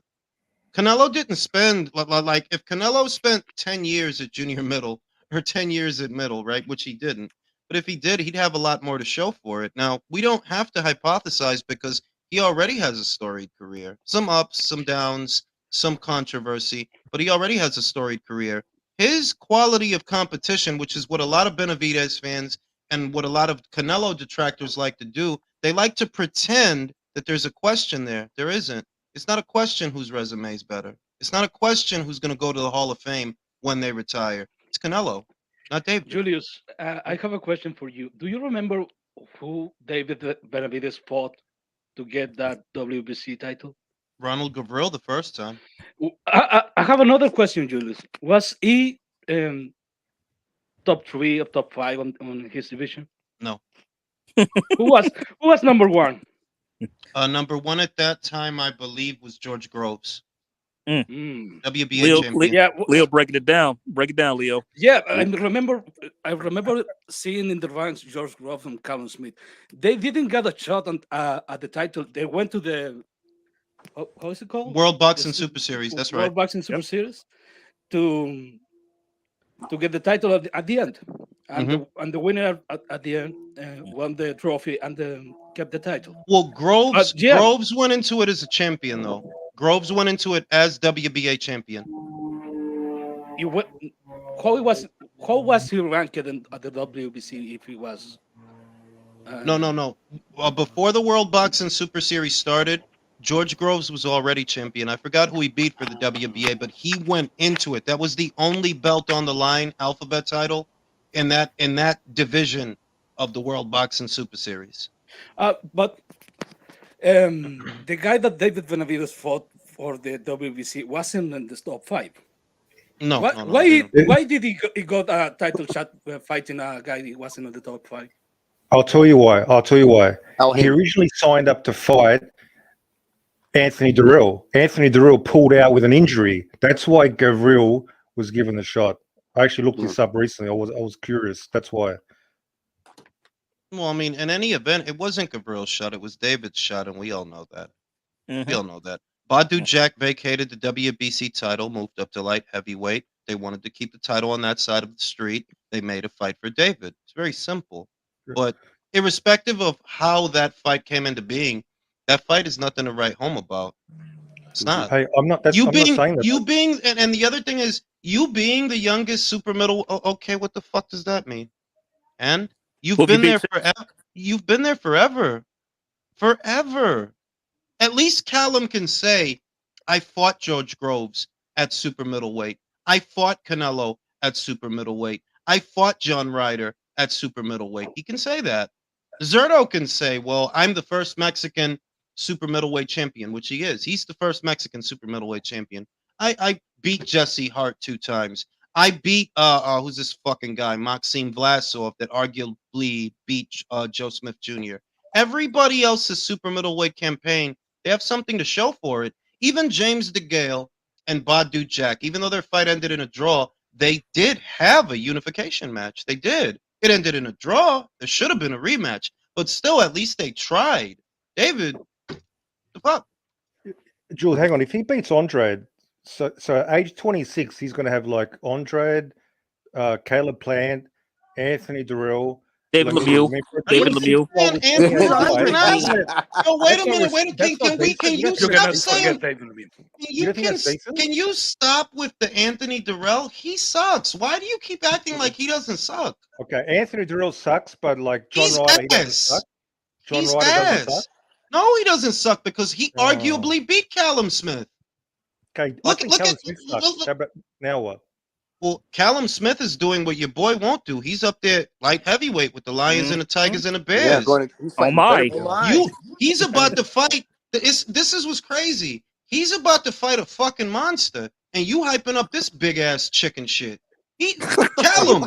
It's crazy to me that Callum didn't get all pussified at the prospect of fighting Artur. He wants to fight Artur. He could have sat there calling out Anthony Yard, a Joshua Buatsi, bunch of domestic level. He could have did that. No, I want better beef.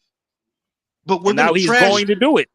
But we're gonna trash him because David Benavidez beat Anthony Durrell. Don't forget about Lemieux, Jules. Don't forget about David Lemieux. 168. Oh my God, forget it.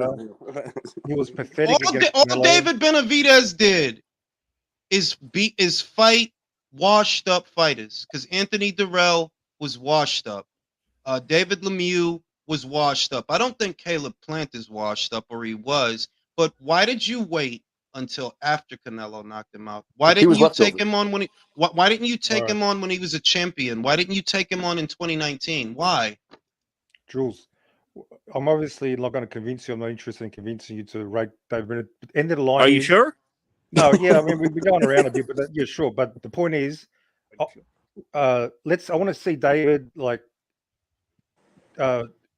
want to see him exposed. I want to see what you're saying. Oh, you want to see him exposed? Hold on now. Wait a minute. Oh no, so far he's been winning the fights. He's been beating up his opponents. You could make that argument about everyone. You could make that argument about virtually anyone that he's been winning. Conor Benn has been winning, Christian Mabili has been winning. David Morrell is yeah. You're winning fights. The only fights you're winning are the ones you're supposed to win. Who thought Caleb was gonna beat him? Because it wasn't me. Who thought Caleb was going to beat him? Well, you must rate David decently, man. If you're not picking Caleb Plant, who's a decent fighter, to beat him. We've rated. I know everybody on this panel has rated David a C+ level fighter. I'll put it to you this way. I don't want to trash Caleb Plant because I don't like being unfair. But if it were, let's say it were Caleb Plant and Christian Mabili, I go Mabili. If it were Caleb Plant versus David Morrell, okay, I go David Morrell. Now, obviously, Canelo already knocked him out. And whoever's in that fucking car, please, dog.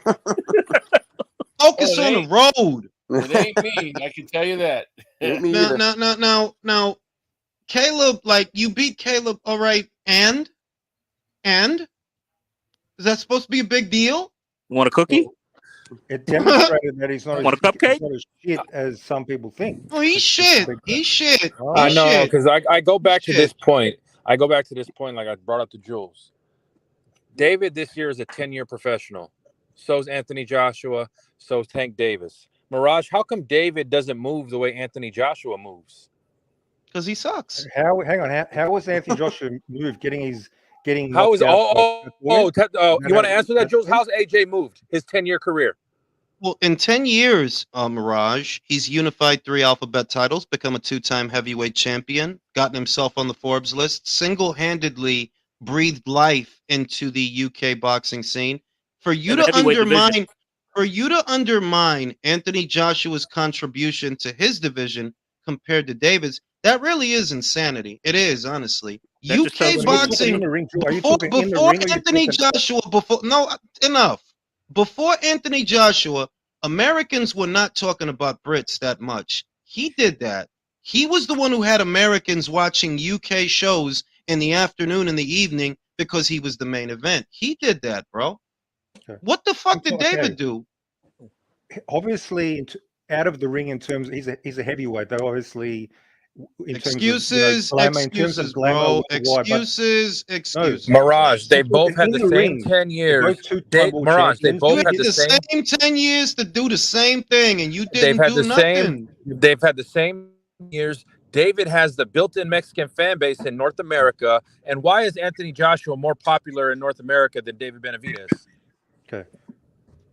Because he's a fucking heavyweight. He's a UK heavyweight, and they're obviously, it's a more famous fucking, division that's going to more popular. What's that going to do in the United States? Hang on, they're both 2-time world champions. Isn't the only difference is Joshua was, unified. That's the only difference, really.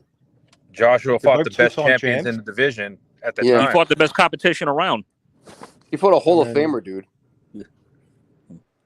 Okay, David hasn't he had the beat a chance Hall to of fight him. He had the They've chance. both had Vladimir 10 gave him years. the shot. They've both had 10 years to make their Hall of Fame resume. Vladimir Who's a Hall gave of him the Famer? shot, and I hope Canelo will give him the shot. That's what I then we'll Well, then compare. You have to using your worry about logic, Andrade. You have to worry about him. Forget about Canelo right now, man. You got a fight Okay. coming up. What were you going to say, Billy?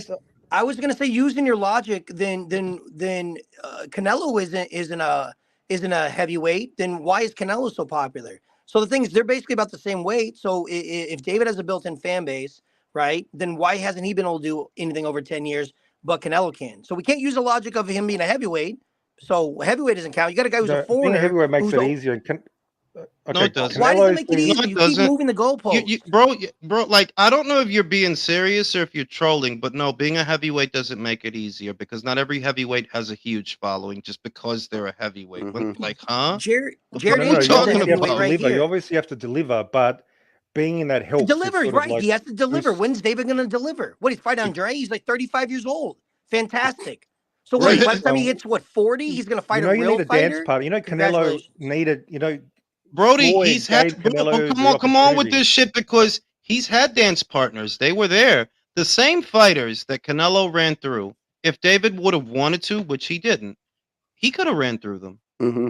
There's no reason you couldn't have fought Caleb Plant before Canelo. And In that would have fact, made him you a should have. worldwide star. In fact, That you would have made should him a have. worldwide star. It would have No, made him a but bigger that- star than he is now. No, it's not that. It's that. And I said this. I literally said this in 2019. I literally said this while this was going on. If you take care of Caleb, you narrow the pool of options for Canelo because he's going to come back down. Remember what was going on in 2019?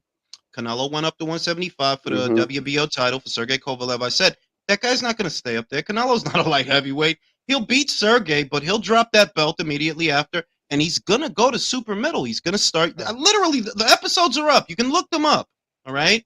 Now, instead of taking care of business with Caleb, what did you do? You didn't do that. You didn't do anything.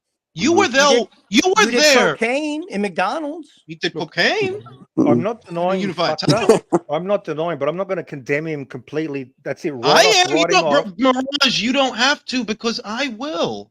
We will. Hey, Jules, you can't. Hey, Jules, you It's the can't do same that yet. thing. It's the same He's thing. still with he's Tank, still Jules, undefeated. like- He's still number one. I don't care and if he's in line. undefeated. Not for You're long. undefeated. Not for long. That's the other thing. Let's get it straight.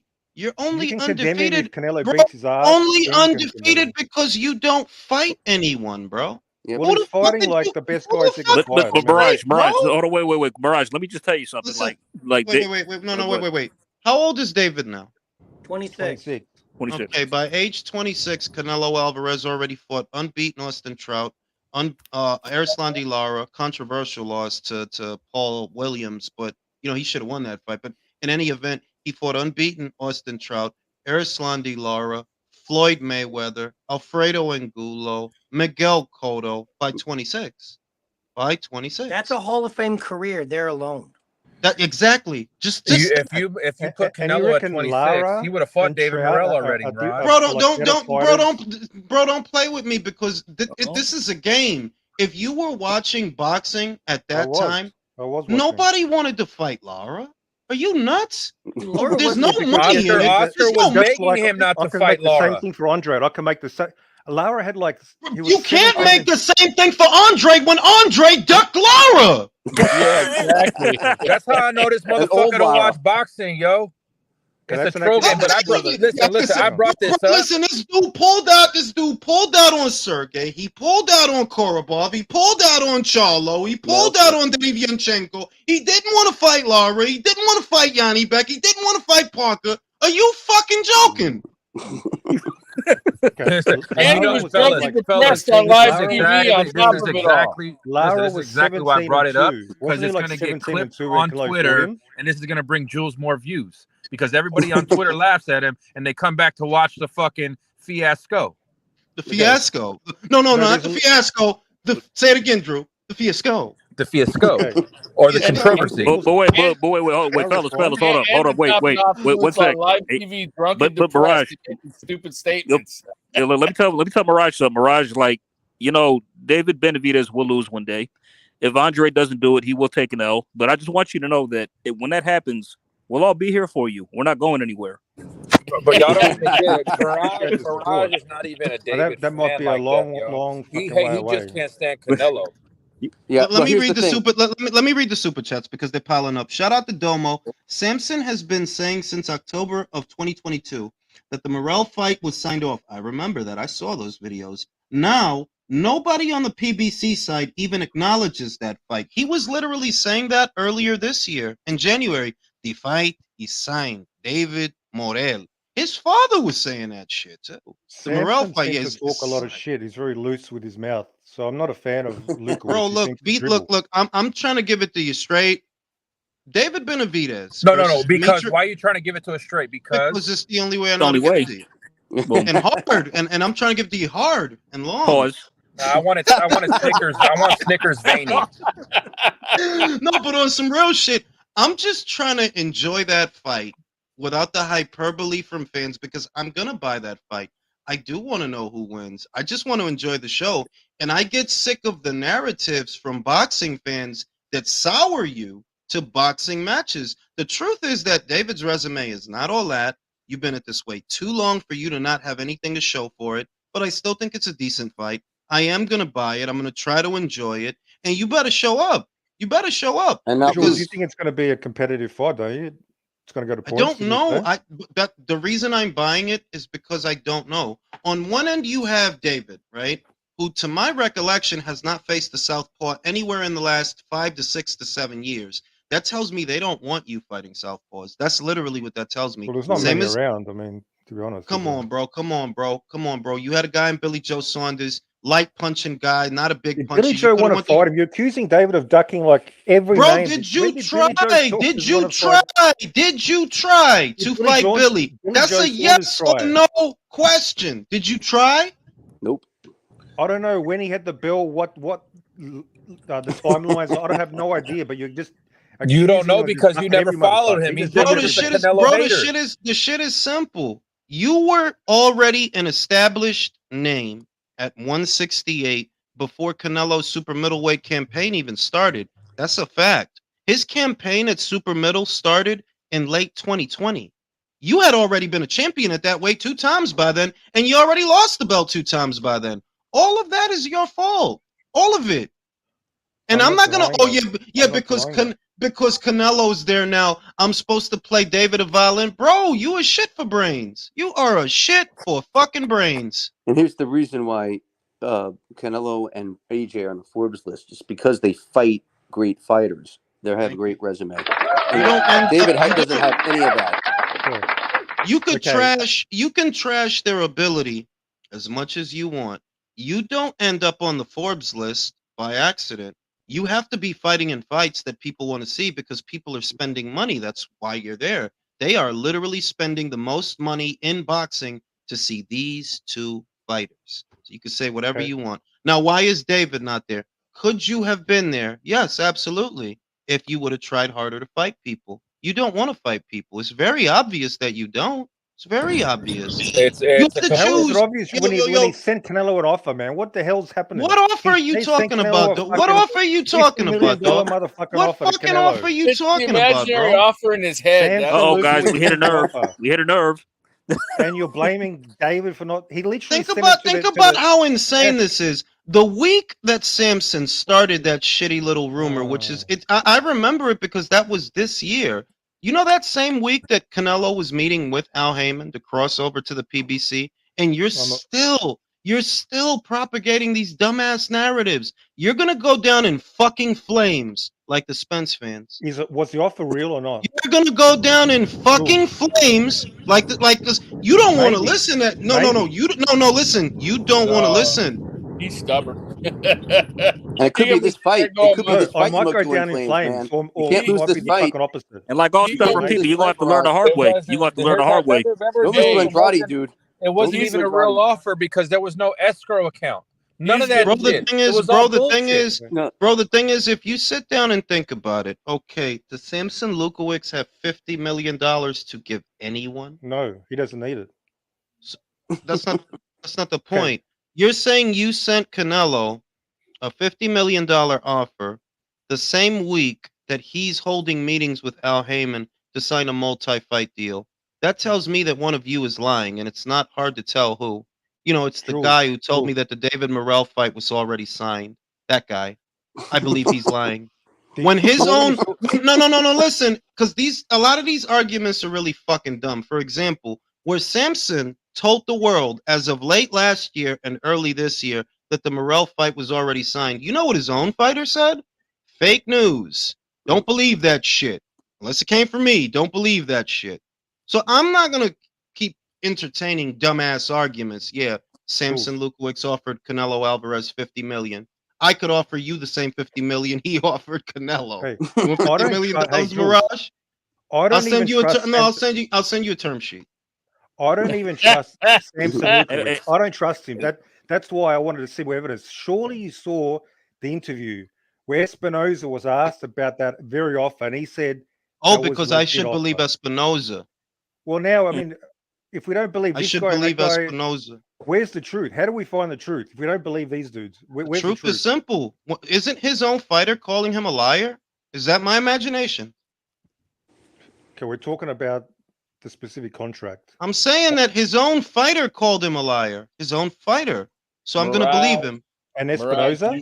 Mirage, you're going to go because a lawyer would never lie, right? Come on, man. Come on. Mirage, you're going to go down in flames. You're going to be sitting there going, mind if I smoke and ain't even going to have a cigarette. They hype these guys up. They hype these guys up. And it's just like Drew said. It's not because they think those guys are good. It's just because they hate the other guy. And because why do you think? No. Why do you think that when a fighter like Spence crashes and burns, like at least half of the interest that he had, it just disappears? Y'all didn't like him that much, and I know you don't like David that much. The bell tolls for David, and I can't wait. I can't wait. Because you should be talking about Andrade and that fight, not Canelo. Motherfuckers can't sell it. These are Jules, you got some good super chats. Let me read the super chat. Cervecero, mi pana for the Coronas. Appreciate you, man. Appreciate you, Cervecero. Let me see. Liam says, Jules, with the focus on Australian boxing today, I would like to bring to your attention Mateo Tapia fighting this Wednesday in your neighborhood. I'll keep an eye out for him. I've heard that name more than once. I'm angry I don't get to watch Chanel Doggan. I would lick her ass crack. Would you lick or bite it first? And bite it. Cervecero says, I've always asked, why doesn't Benavidez do like Manny did when he fought the same guys Floyd did and beat them worse to sell the fight? By the way, how did that work out with Plant? That's the point I'm making. There's nothing monstrous about going to the cards with the guy that Canelo knocked out. What's the monstrous part? What was monstrous about it? He finished the fight on his feet, bro. He could finish the fight on his feet with you. He could finish the fight on his feet with you, but he couldn't with Canelo. So to me, Canelo was the Mexican monster. Did Plant cop a beating? Yes or no? Did Plant cop a beating? Yes or no? No, that wasn't a beating. That was, remember, he was holding, right? And that was a gas beating. That's what was.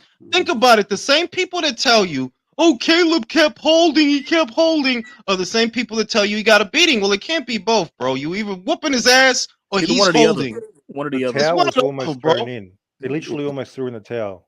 Can I just say, Joe, I like how, did you see Frank Martin? Did you all see Frank Martin turned into an IG model instead of fighting Shakur? Oh, I seen that dumbass shit. What? And it's too much. Yeah, like he posing and shit. And it's a caption that says, man, I'ma do me. Man, y'all motherfuckers is disgraceful, bro. Y'all motherfuckers is disgraceful, bro. Oh shit. Why can't we have a Tim Tszyu, bro? Why we can't have a Jao Pataya? Nah, we got a Frank Martin. Because our fans don't appreciate shit here. That's why. Man, shout out to Jao Pataya. See, that's a fucking monster. That what he did to that big ass man, that was fucking beautiful, bro. That's how you fucking do that shit. And he was grilling Eddie Hearn. I don't know if y'all seen that. I saw it. I saw it. He was looking at him like, why that ring was so small. You know what I'm saying? Looking right at, because he got them crazy eyes, bro. He was mad at Eddie, man. Shout out to hey, fellas, fellas, I got a request. Can we all contribute to what I put on the screen there for the super chat? Shout out for the David Sucks Fund. Yep. David Talk Sucks contribute son $1 or of $2. Get it America. in there. You know what I'm saying? Don't let me find his street address, bro, because I will mail him angry, mean shit like you suck, bro. You not Caleb Plant, bro. Rosie You fucking Romero. suck, Rosie bro. Romero Part 2. Don't let me get their gym address. I will mail them every Hey, day from my neighbor's let me- house, though. I'll use don't my let me get neighbor's David- address. Don't let me get David's cell phone. I swear, prank call his ass and just laugh like. Bro, I will order mad pizzas. I will order mad pizzas to his house, B. He gonna be mad as a bitch. Trying to tell you. Now, I'm trying to see if Showtime is showing this fight. Because you know what it could be? It could be that Paramount is showing the fight. Oh, There's no streams anywhere. I'm looking for streams. There's none available yet either. Mirage, just tell the truth. You're not in Australia. You are Australian because I could tell by your accent, but you're not in Australia. No. Are you really David Benavidez in disguise?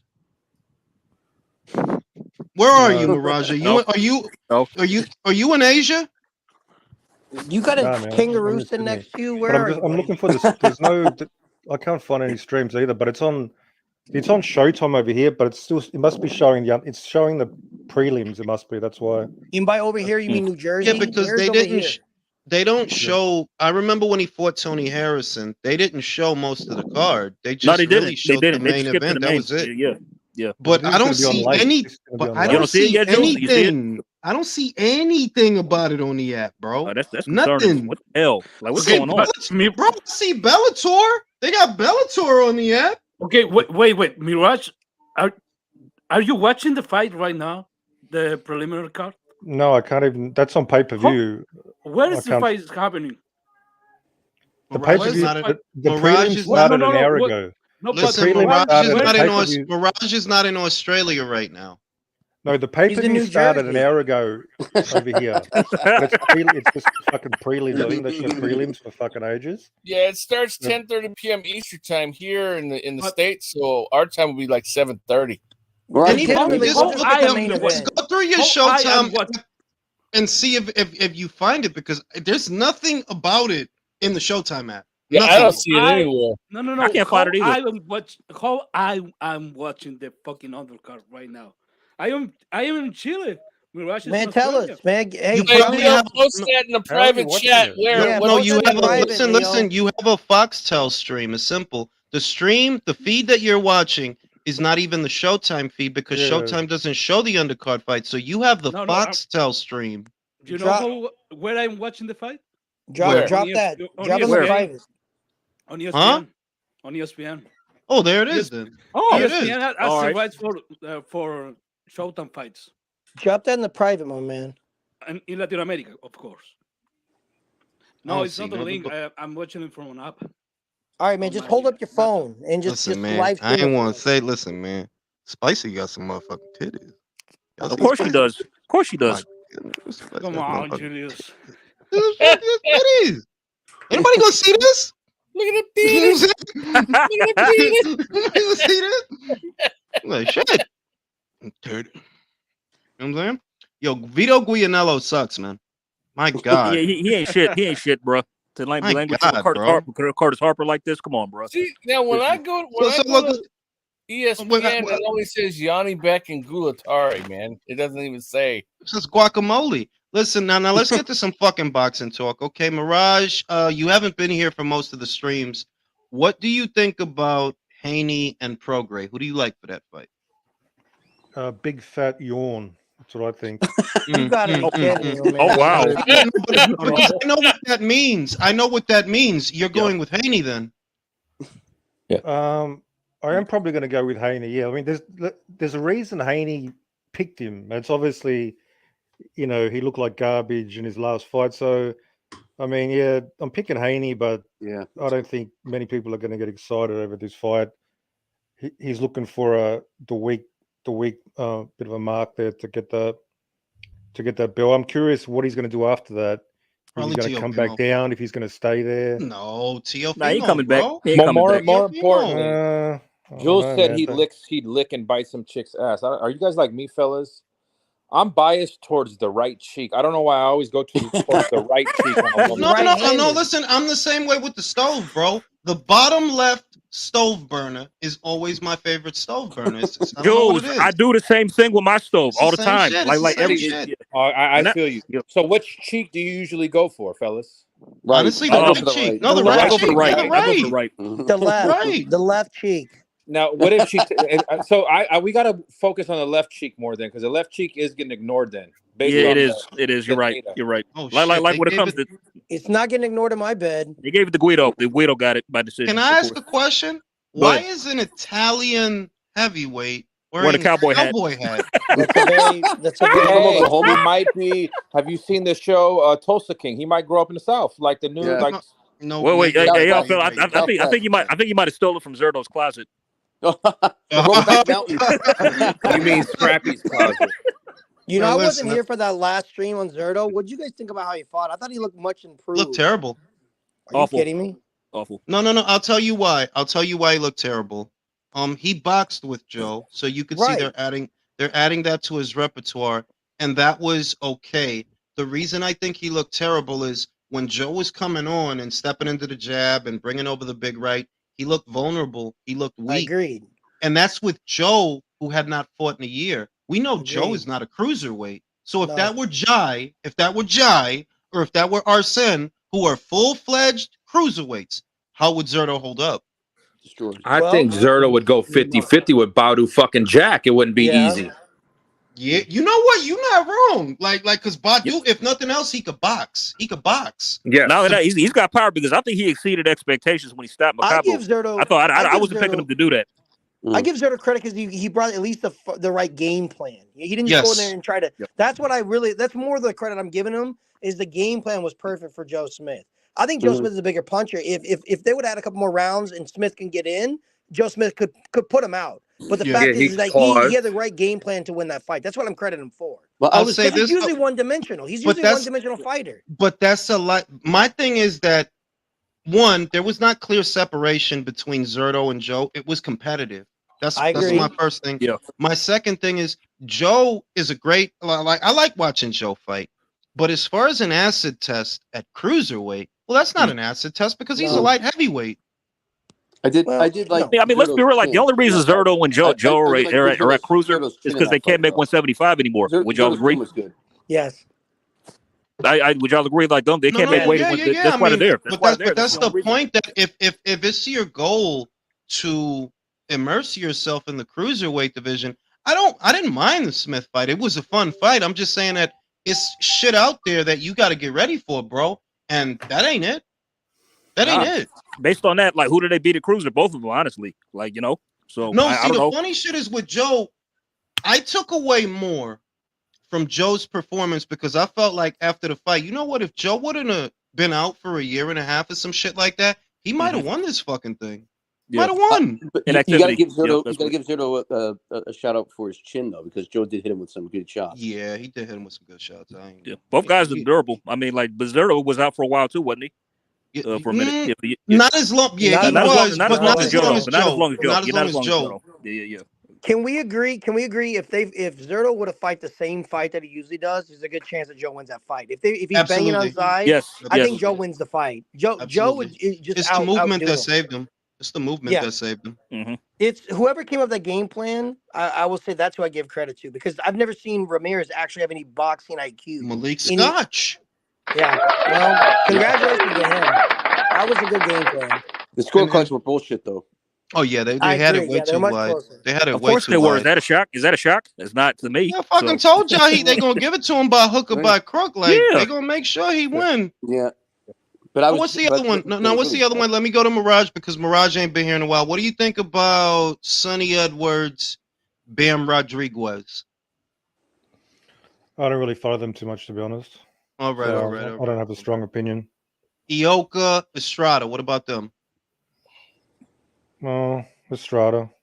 Again, these guys that are really, I'm not super enthusiastic, so I don't really get deep into. Besides really David Benavides, is there anybody else? I'm actually looking forward to Shakur Stevenson De Los Santos. That's a fight. What do you think about De Los Santos? I'm a fan of De Los Santos.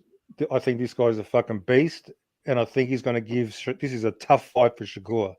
To me, this is going to be Shakur's toughest fight, Forget Really? about that little midget, Oscar Valdez. Forget about him. Well, I don't think that was Shakur's toughest All right, shut fight the so fuck up, far. Richard That's Torres the is in the biggest ring, name. That's bitch. the biggest name he beat, right? That's Ooh, the first name they Torres mentioned. time. Yeah, we Torres could say that. time. We could say that though. That Oscar is the biggest name that Unified. he He beat. was unified. But I don't think wasn't that he? was the toughest fight he had. No, I it don't wasn't think tough, but it was his. That's the first name they generally list. And to me, even though Santos is still like, sort of a nobody, what I've seen, this guy's got some serious tools, and it's going to be a very tough fight, in my We'll opinion. see. Shakur hasn't he's a lot of hype, but he hasn't sort of Well, I don't. he hasn't proven it No. sufficiently to We me. He hasn't proven we it. can't say that he's hype. I mean, he's a 2 division champion who beat 2 world champions. No, but you can still be overhyped because they're saying literally he's the future of boxing. So to me, in that sense, I haven't seen that yet. I haven't seen that. Well, what has he done that proves that he's not? What? What has he done that proves that he isn't? No, I have to. No. Wait, let me. Right, No. Let me tell you what. Let me tell you something. It has taken Shakur less time to become a champion at 2 weights than it's taken David to become a champion in 1. How did I know that was coming? Because you can't say that he's overhyped and you're hyping up a guy who did less than him. No, hang on. No, it's all relative. It's not. Shakur's not. done some good The stuff. other shit is they're in the same age group. But They're I'm not both in their saying David's early literally the mid-20s. I'm not even saying David's the future of boxing. I'm not saying that. Who's the 2-division champion? Hey. Who's the 2-division champion? Who's the 2-division champion? Shakur David. Shakur David. Who's the 2-division champion? They're talking about Shakur literally like he's the next Floyd. So he hasn't proven that. He hasn't. I don't care if he's a 2-division champ. He hasn't beaten no elite fighter. He's a two-weight champ. And what elite fighter has David Benavidez? Forget about David. So you guys blame me, and you guys drag in David every fucking time. Get the fuck out. No. Richard Torres time, motherfuckers. Yo, guys, I haven't been on the stream for a little bit, bro. Joe Smith disappointed me. Masculinity lost, for obvious reasons. Nah. I was bad. Chris, no. But more importantly, Chris, how the fuck you don't want to fuck that hot ass blonde midget with the nice fucking rack, bro? Chris, you bugging, bro. Like you need to stop fronting, bro. Could you imagine how tight her shit is? Bro. Chris, sticking your shit in a hot pocket, bro. They coming out at a fast pace. Is it a hold on? Is it a ham and cheese hot pocket or the pepperoni? It's the pepperoni pizza hot pocket, bro. The hot shit. Chris, don't pay any mind. Chris, don't pay any mind to these degenerates. Don't listen to these degenerates. Chris, don't send me that stuff no more. There go Richard Torres, baby. Definitely. What I do? Don't send me that no more. Don't send me stuff like that no more. Bro, I would. That's all I know. There you go, Richard. There you go. We got him already. You got him already. Damn. I can't wait to go tweet. Now, he got a Crown Royal bag for trunks. He's scored, man. Bro. No, we need that Jalalov rematch one day. I don't know how you say no to that, though, Chris. But not yet. But I do agree. agree. But one day. But not yet. Janibek parks him anytime, anywhere, bro. That's not now. When I said one day, we need it one day. That one day he's going to get parked that day too. I hope you know that. He just has a terrible style matchup for that dude. If we look at Jalalov is just going to keep it rangy, keep it behind that straight right jab, and him with that left hand and lay him the fuck out again. Wow, bro. Nobody's there, y'all. Have y'all seen the crowd? Yeah, nobody's there yet. Anybody gonna show up? But AJ, but that's your man's. I'm sorry, I had to tag you in that, but I had to show you how depraved and degenerate based your man's are. Like these people. We need to talk about. Jada is a real corny bitch, man. Oh man, what such a piece of shit, bro. Let me say this. You talking about a dude that been dead for 2 decades? Like you still talking about him dicking you down? That's the equivalent of Irv Gotti talking about Ashanti. Like, bitch, he's dead. It is over, you dumb bitch. Let me tell you something, bro. This guy's been dead as long as I've been alive, bro. Like I'm about to turn 27 in 3 days, bro. This guy was dead. He was dead a month and 3 days before I was born, bro. You're a cornball. Like, this is why at the end of the day, guys should be a lot harder on women and should have a lot stringent, requirements about dealing with these women. Because, yo, how do you know how blessed a lot of these women would be? And some of these women look a lot better than you, and blessed to be in a position where you are taken care of because you're not talented, you're not really that good of an actress, your aesthetics have waned tremendously, and all you Bro, do she is was talk never about it. all that. Like, I'm She was never sorry. all Like, that. She was she a was piece. never all Listen, that. she was a piece She of was ass. not Nia Long. She was not Vivica Fox. And you know Vivica aged badly, but Vivica was bad in her prime, bro. Boy, Independence Day Vivica, No. right? Jules, booty call you Vivica, remember, but Vivica you booty remember call. She Vivica was. Two can Fox. play Jada that. Pinkett. Two can play that game, Vivica. Boy, No, two can Jada play that Pinkett No, game. what was I'm a. saying is Jada is a basic bitch, bro. Like, She I allowed. She never is, knew bro. what the attraction was. Like, why is everybody She bugging was out a off this little cute, bitch? like she was a cute little piece of ass in that movie, Low Down Dirty Shame. But I'm gonna go even further, Jules. Yeah. It's these toxic. Oh shit, I've got him. Al got Y'all him. got him. Ah, Listen, Yeah. listen. Out of all the yummy joints, no, right? You know, wait, Jada got listen. him. Jada was not up there with the Ray Dawn Chons and the Vanities and the Lisa No. Bonets and the Jasmine. Like, bro, this is a basic. You can look out your Foxy window Brown was and better. you can look out your window, spit, and hit a better looking bitch than Jada in a I'm gonna tell heartbeat, you, bro. it's these What the Virgo fuck we women. talking Who else? about, bro? Who Like, else was acting up with Usher? Kiki Palmer. you know Virgo. what the shit was? Will got a little bit of pussy from that little joint, and he got sprung, bro. That's the only way I could explain it. That you made more out of His it than what it ex-wife is was. bad, That would though. explain him Yo, getting if up you and see, slapping Chris Rock, wouldn't it? That would if you, explain if that. you, No. Yo, if and you now see, the bitch is saying that they was divorced. Well, not divorced, Exactly, but but not to get separated. separated. I'm And you like, that still got makes up. you. But she's wait, that lying, makes bro. you a double She's lying, bro. cornball. That makes you a She's double lying, my one at a nigga. time, fellas. She's How you getting up and slapping people at the Oh, Oscars for a bitch you ain't that's even it, with? baby. And then Don't make Torres time, sense. baby. Torres time, baby. oh yeah. Put that motherfucker in the hospital, Richard. That's it for real. Yeah. He can use to stay in the That ICU. motherfucker in the hospital. Nah, Hey, Get him, God. Richard. bro. Get his ass, Hey, let me Richard. but Joe, put That shit, what Get does him, Richard. that? Richard. shit. What does that say about your little fling with Eva Mendes and Margot Robbie? Like you You know must how not many have been. bad, like, yo, you know how many bad bitches Will could be? Well, I hope, you know what? If I'm Will, I'm cheating on this bitch every day. Every day. I'm gonna get Yo, his blowjobs in ex, the living room while she in the yo, house. bro, let me tell you something. His ex bitch looks better. I don't know why he divorced her, but Just at hold the up. end of the day, that might be his karma What the for hell, that. y'all That sober? might I'm be his gonna That's karma. it, tell bro. y'all. I'm gonna tell y'all what it is, and it's been Oh, that was a. it's been rumored in Hollywood for decades. Will is a flambe. I heard that shit. A I what? heard that shit. He's a what? Look at him and Dwayne Martin's relation. Like he really likes men. Oh, I heard No, that but shit. I remember Drew, hearing that shit a couple can, years ago. Drew, my retort to that is this: what? I don't be thinking these dudes be naturally this way, but I think when they hit that top, bro, because you gotta remember, if he didn't do that stuff for 6 degrees of separation, his career would have been stagnated only to Fresh Prince of Just Bel say Air, what bro. it is, Chris. Like, you be hype, you be filibustering. They stretched Yeah, his land the fucking butthole. plane, yo. I'm not Stretched his filibustering. fucking butthole, bro. I'm Like, keeping it a you buck, ain't bro. got to say But like, all that shit to say one thing. They He stretched be his he fucking be butthole, bro. he be but speaking yo, legally. He be speaking paralegal legalese to us. no, Yeah, but like, let bro, me, like, you reading a but contract or some shit? come on, bro. Yeah, but this is the thing that kind of gets me pissed off about Like, y'all bro, think they these stretched his let me butthole, bro. let me talk.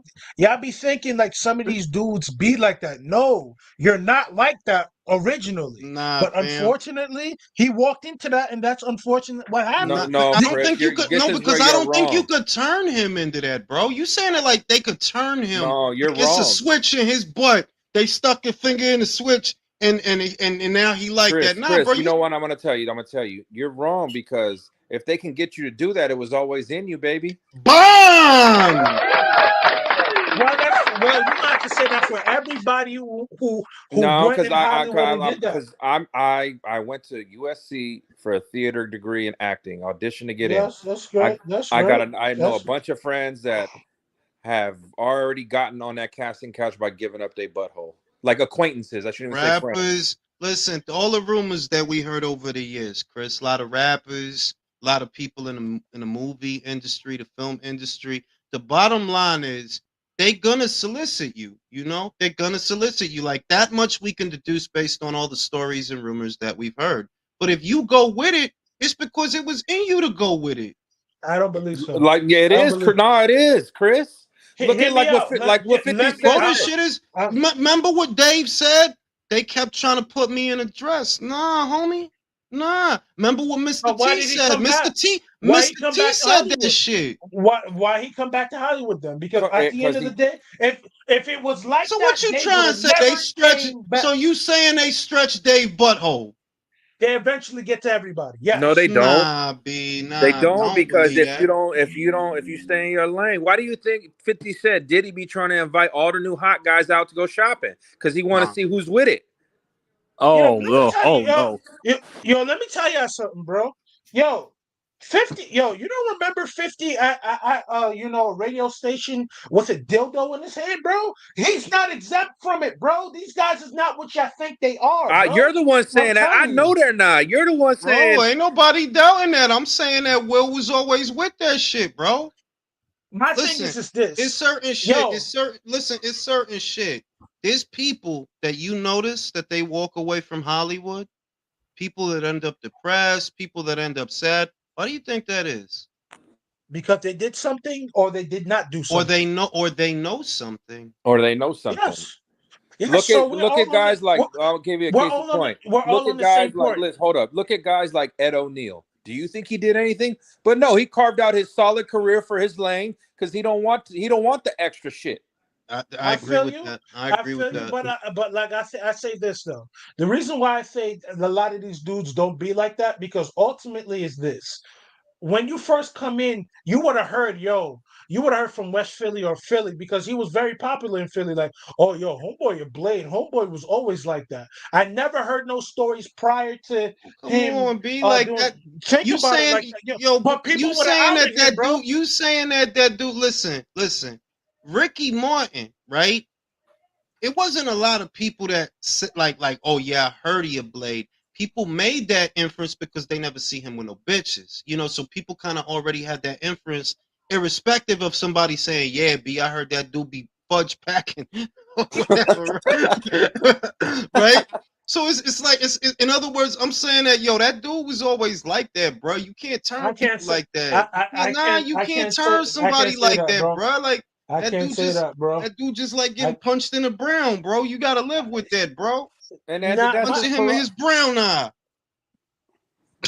But the reason why I say that is this because the reason why I also say that wrong because I have people in the industry that were A&Rs for Priority Records. They were actually that's music.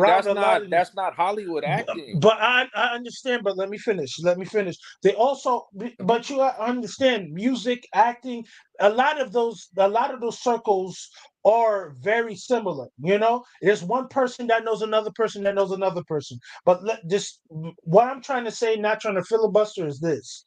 That he's known a lot of people like bro, they've come to them with these indecent proposals, and a lot of these people just wanted to make it to the next step, and they were willing to do whatever they were willing to do. Bro, like I said, you're not good. Listen, bro. You saying it that because he one day somebody stretched his butthole that he liked it, and now that's how he moving. Nah, fam, you always like that shit. You always, that's you, bro. You always like that shit because you went with it. If that was somebody else, you'd be like, nah, I'm good, homie. I don't even need that. Like, you bugging, like, bro. Can I ask something? Talk to me. Okay, this is what I would know.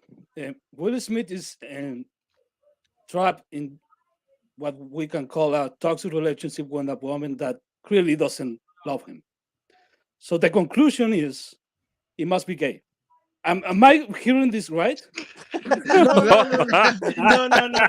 Leo. Basically, can I break it down? Nah, Leo, it's based on what. Let me break it down concisely, bro. I can break it It's down. been no, you can't, because you gonna go on for like 5 minutes. No, Listen, what Leo, it's simple, bro. There have been rumors about him putting things in his butt for years, bro. It's been the rumors been around for years. And it's not even that. The rumor has been going since the Fresh Prince days. Even Leo. Yeah, that shit is not new, bro. No, that it's shit not. been around for a Will minute. Smith, Like, Will Smith likes other men playing with his butt balls. What do y'all think he did with the Oscar he won? As opposed to Oscar. I mean, we ain't seen that shit. But like that's the difference. Will likes to deal with other men. Oscar likes women doing shit to his butthole. Now I'm gonna say this, B, because it's simple. It's simple. I'm gonna say that, yo, he probably really liked that lady. He probably really liked that lady in the beginning, and she sprung him because she was slutting, fucking, and sucking. You know, like she like that's probably the best. That was probably the best sex that he had ever had up until that point. You know, when he met Jada, and he gets sprung off because she needed him, because at the end of the day, her life was fucking on the skids, bro. Straight I up, was on the skids. No, yeah, but not just that. It's that the way that he was behaving, right? If you look at all that old shit, he act like a bitch when she sprung. Like, yeah, I've been with a bitch and she was sprung. Like you just all acts like, yo, calm down, B, calm down. He was acting like that with her, cause you know, like that's probably the best sex that he ever had. And you go ahead and marry the bitch like a sucker. Like, yo, you bugging, fam. Like, you supposed to just ejaculate and keep it moving, B. Yeah, man. You know what I noticed real quick, that they're really hoping the UFC fans buy this fight with Francis and gotta beat them, because that's why they did the why? Hold on, you know why? Perhaps. Maybe that's why they did the USEC thing. That the image they use right there, they still have Francis with his UFC gloves on. Saying, I ain't buying that shit. Like, I'm not, but like, did you buy the Misfits card, Jules? No. And why are you sticking up for Will Smith so much? Watch him out. Don't even play with me like that. I'm just saying though, bro. He's like, if he's a broke back, don't even play with. Right. Hey, I wonder what cheek Will Smith likes getting it slapped on. Yo, listen, man. Like I said, B, with me, bro. One thing that I noticed is that there's people in Hollywood that basically seceded from Hollywood, and I've noticed it over the years. And I've always correlated that to, okay, so these people know what's going on, and they probably don't want to be a part of it, or maybe they were a part of it and they can't stomach it anymore. Because you notice that there's people that have a better attitude towards the industry. And they really just bitter and vindictive attitude too. Yes. And they just decide that, yo, I'm done. I'm good. I don't even want to be in that scene. Like, it's a lot of actors over the years that, you know what, they just kind of just decided, I don't want to be famous. And you wonder, well, why not? What, you know, and then when you hear the stuff that's going on, you put it together like, yeah, they probably wasn't trying to do that extra shit, sit on that couch or sacrifice that lamb or whatever the fuck they. Yeah, because it's shit going on. It's sick shit. This is how it works out here. Like, if you got talent and you're actually good, and like the public that watches you likes you, and you don't want to be that Leo guy, you could be in your lane, carve out a great career. Like I'm saying, like Ed O'Neill. Yep. Everybody knows them. Everybody likes them. There's a lot of weird shit in Hollywood. But then, if you want to get to that other level and you don't really got talent, but you good looking, oh yeah, bro, they gonna try to get you to do some sick shit. Yep. Like, listen, all the prominent out. Like, if I had to guess, this is just me guessing because of the level of celebrity and longevity that some people have. You know, they got the Brad. They must have got the Brad Pitt, bro. Definitely, because that dude been around for years, bro. He get the best roles, the best shit. He's got staying power. Brad Pitt has been an A-list celebrity most of my life, bro. Forever, bro. I got Drew and Jules. I gotta ask you guys this question: why some of these individuals are able to, you know, stomach that shit and go on, and why certain people aren't able? Because people are monsters, bro. I'm gonna tell you what I told my wife, because she just started realizing what I've been telling her for a long time. People ain't shit. Now let's clap it up for that. Let's clap it up for that. I've been telling her, see, when you know, because we had off and on relationship for many years, right? Many years we had debates about this, because, well, she's more of a people person and she knows that I'm not. That, yeah, I talk to y'all, but this is an unnatural environment. What makes this unnatural is we actually have a common ground that brings us together, which is boxing. So I'm actually more talkative with y'all than I am in real life. In real life, oh yeah, I don't want nobody talking to me. I don't care what it is. Because niggas be stupid, bro. Because real talk, me and Jules, our interests are very common, bro. We see people for who they are. A lot of people is fucking retarded. Now look, well, Jules, let me like say to we suck 'em up and appreciate shit. the fact that you're more talkative here with us, man. Yeah. this like you have like listen, you have no idea. Like this is like what you see here is not natural. That's not how I behave. The way I'm behaving with y'all is as if I knew y'all because we have a common ground to have conversations on a regular basis. I don't want people talking to me. I don't care what you got going. I don't want to hear it because, and my wife knows this. I'm highly antisocial. I can be sociable when the situation calls for it. Oh yeah, I've done that. I'm very good at that. But if my preference, yeah, I don't want to deal with people. I've always told her most people ain't shit. So when you ask, how could people stomach? Now hold on. How could people stomach what could be going on? How could they stomach that? Because people ain't shit. I seen an old man get beat over the head with a rock just so they could take his wallet. Wasn't a lot of money in the wallet. That man died, bro. That man died that night. People ain't shit. This was at least 20 years ago. At least because I was still in Harlem. At least 20 years ago. I want to say that happened either around circa 2001 or 2000. But I remember where I was, and obviously I wasn't here. And I'm like, yo, look at the shit people do though. Look at what happened to that buffoon that got that activist guy that got poked the fuck up because this jackass is having a bad day or a bad night. Like, bro, you killed the man for no good reason. Oh, you mean the dude on the street with his girlfriend in New York? The dude on the street, like he killed the man for no reason. But you know what? I think she knew the dude because he spit in her face and she knew his name. And then after the fact, no, that's not accurate. She didn't know that. That's not accurate, bro. That's not accurate. She was the voice. Hold up, the voice that you heard is somebody off the camera that says, "Hey, Brian," or whatever the dude's name is. That was his sister. The girl off the Listen, camera, yeah. The girl that ends up, the girl you hear in the video, that's his sister. The girl that ran up to them and said, "I'm so sorry," that's his sister. The long and the short of it, it's not none of that. It's that, yo, fam, you so out of control, you literally stabbed the dude to death for no reason, right? These is the people that surround you, like, not to be the bad guy, which I'm not, by the way, but people ain't shit, bro. I've been telling her that for years, that you get all involved trying to help people and being people's shit, and you don't understand that people ain't shit. And it's like, now that she's older and has more life experience, well, now you know what I knew when I was in my 20s. People ain't shit. The less of them you deal with, the better your life is. Right. I mean, because I know if y'all noticed, like, there's several videos on Twitter timelines of people fighting in Walmart, grocery stores, going shit. And it's like, that's why I posted, like, that's why I have my groceries delivered. Yeah, I use Instacart. I use Amazon Fresh. Yeah. This environment here, which is what I think is cool, but also not real, right? This environment here, it's like, look, when I first made my way down here, I'm passing through DC. I guess I'm an interesting looking kind of guy. People want to come up to me and talk to me and have conversations and shit. I'm getting irritated, like, huh? You know what I mean? I don't like people talking to me. And I definitely don't like people trying to extract information about me or find out about me. I don't like personal questions. That's why sometimes Chris will ask some shit and I'll bug out like, the fuck are you writing? A research paper? You know what I mean? Like, don't fucking ask me about shit. Like, you don't see me asking you that shit, right? Right. And I'm like, that's how I am on a day-to-day. This is not real. But we cool. Like, obviously we cool now because the ice is already broken. We all have something in common that brings us together.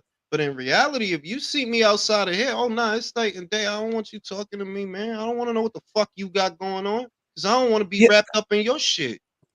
Yo, Jules, I gotta ask you this, and I'm not trying to make this as personal. So, due to your upbringing, right?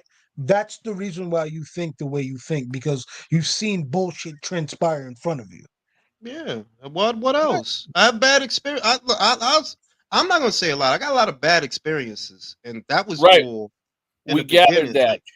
Matter of fact, I'll tell y'all something. Like, I've had issues. I've had issues. Hold on, Chris. I've had issues with trusted people in the past. I got trust issues. So honestly, I can count. I probably got 2 friends. 2 friends that I Yeah, can like count on. Really. That's for it. That's it. example, my mans in them, my close knit circle is a circle of approximately 5 or 6, and it's been the same 5 or 6 guys for over 20 years, right? Right. Because there's your Anybody niggas. else that I've met is you just an acquaintance, man. Yep. Just an Yeah. acquaintance.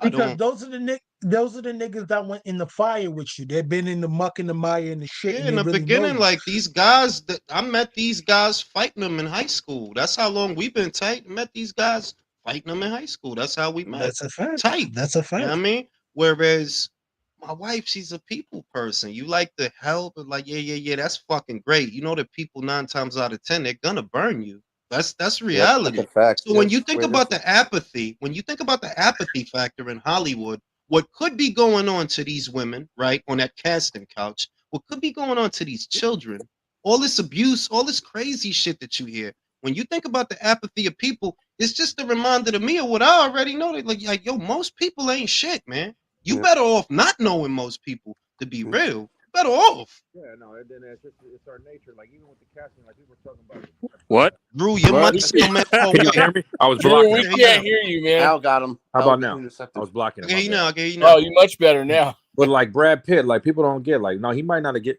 There's those guys in Hollywood that are players that they don't want to take you. They want to be like Brad Pitt. Fuck me, I got him to do it.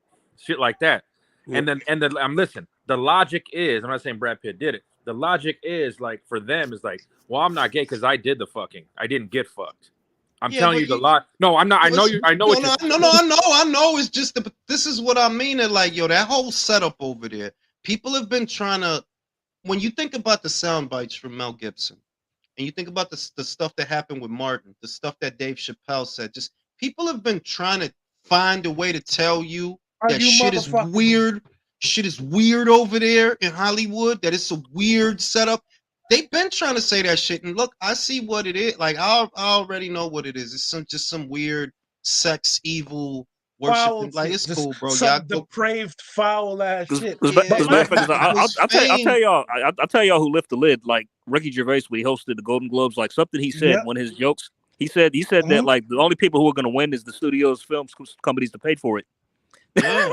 It's Not like, for nothing, but he's right. Ricky's attitude towards them kind of, it's like you see in certain individuals, there's a resentment factor almost. They're like, y'all motherfuckers really think y'all special. And it's like fame in and of itself, at least based on what I've seen with these super duper famous celebrities, it's not all is cracked up to be. Because I'll give you an example. When I was young, Madonna was the shit, bro. When I was a kid, Madonna was the That's a hugest, the fact. best. Madonna was the shit, bro. She was an icon. What is she now? Some old lady getting half naked. Nobody want to look at her. That's fame for you. It's disgusting, bro. She looks just nasty. Yeah. pumped her face with plastic and shit. You know what I'm Like, saying? Like when you watch how some of these people that were at the pinnacle, they were at the mountaintop when you were young, they were at the mountaintop, and you see the natural progression of their lives that they become addicted to that fame and they try to stay relevant and it doesn't work. And you just see it, you start to realize, yeah, being famous is not, even though some people want it, I know for a fact that that's just never been me. The profession that I wanted to get into, right, when I was young, this is not a lie, it's not an exaggeration. I've known this all my life, Right. ever since I started watching movies. I wanted to be a director. I didn't want to be an actor. I don't want to be in front of a camera. I want to write stories. I want to tell stories. I want to be behind the camera. When I was a kid and I found out, oh, what a director is, long story short, I saw Superman. I thought Richard Donner was the greatest fucking thing since sliced bread because I was a big Superman fan. I wanted to be a director. So I'm not, I was never, and I'm still not, like, I don't really like being in front of the camera, to be honest. I just do it because, hey, it's a conversation, shoot the shit, it's the norm, whatever. But I don't really like it, right? People that be wanting to be famous, it's like, yo, that shit is not all it's cracked up to be. You don't see that shit. Look at how some of these people age, man. Look at how they get treated. A lot of rappers that was dope when we was kids, oh, they ain't shit now, man. They shit on niggas. They shit on people that have given them experiences that they could never do themselves, and they act like, oh, you're not that nigga no more. But yo, just a couple days ago, you were listening to their music, and look at what they was doing the other day. Look at what, and I know this for a fact because I lived through both. That's how I know that I can compare one to the other. they was trying to say this silly ass bitch Taylor Swift. Oh, you think she fucking with Mike? Nah, like Mike? Man, Nah, B, you crazy. Jules, we don't really listen to blasphemy over here. We don't blaspheme the Lord, okay? You know what We I'm saying? never blaspheme. I'm not knocking her. She's doing great relative to her shit. She But I ain't go shit compared to Mike. but I She can ain't say like, yo, motherfucking shit. listen, bitch. Mike was like some fucking kind of religious experience. You know what? Human Nature shits all over every single song she's ever done. Bro, Thriller, listen, just the basic shit. Thriller buys, bitch. By dude, bruh. Are you crazy, Thriller? The You hear that shit? the difference between someone like Taylor Swift and Michael Jackson is Michael Jackson is a global icon everywhere in the world. Taylor Swift is very big in the United States. That's the difference. And I'll give her. I want to give her credit. My point was that this is the natural progression of people that become famous. Eventually, you're forgotten, no matter how big you were. No matter how big you were, you're forgotten. It's a young person's. Yep, that's what Floyd Mayweather is afraid of. You just said it, Jason. You just said it, Jason. That it's young people shit. Like young Hollywood. Hollywood is for the young. The music industry is for the young. You know, eventually Nicki Minaj is just gonna be like Lil Kim, a silly old bitch trying to stay in front of the camera. That looks Asian. Yeah, and that's why the people behind the scenes, the real people with real power, they don't want fame. They laugh at that shit. Why would I want? Hey, Jules, Rick starts asking for a link, man. It's 10th amount of the attention that a child would want. I'm about to shoot him the link right now. Let me read the super chat. Ask Wilder go down on Will or his granddad. Yeah, he was wild for that shit. Yo, bro, Libras has been taking L's after L's after fucking Wilder's just a weird dude. Let me finish reading the super chat. Undefeated said, "Congrats on the 20K, bro. Your channel is like low key bar, low key low music." Well, yeah, I appreciate you, bro. Shout out to you, Undefeated Journeyman. Rick Star said, when will Will Smith's parents caught him slurping on some dude? He came up with the song. Parents just don't understand. They saw him. I'll tell you, they what it was. He's putting Irish Spring up his ass crack, bro. That dude is a weird dude, bro. But to make a long story short, yeah, fame is a young man's game, and fame isn't even all it's cracked up to be anyway. It's not like, I was gonna say, yo, even if everyone knew the truth, they would not care, because you know why? I think a lot of people think their lives are so terrible that they're willing to do whatever they need to do to be famous. And it goes back to your point. A lot of motherfuckers ain't shit. Word is bond. You're for real, like they don't really like a lot of this shit that, like, look, I'm not gonna mention the conflict that's going on in that part of the world, and I'm not gonna take a side because there's no side to take, right? Y'all shouldn't be doing that to each other. That's the only stance I like. Nah, y'all shouldn't be doing that to each other, to y'all children. Y'all shouldn't be doing that. But people ain't shit. People ain't shit.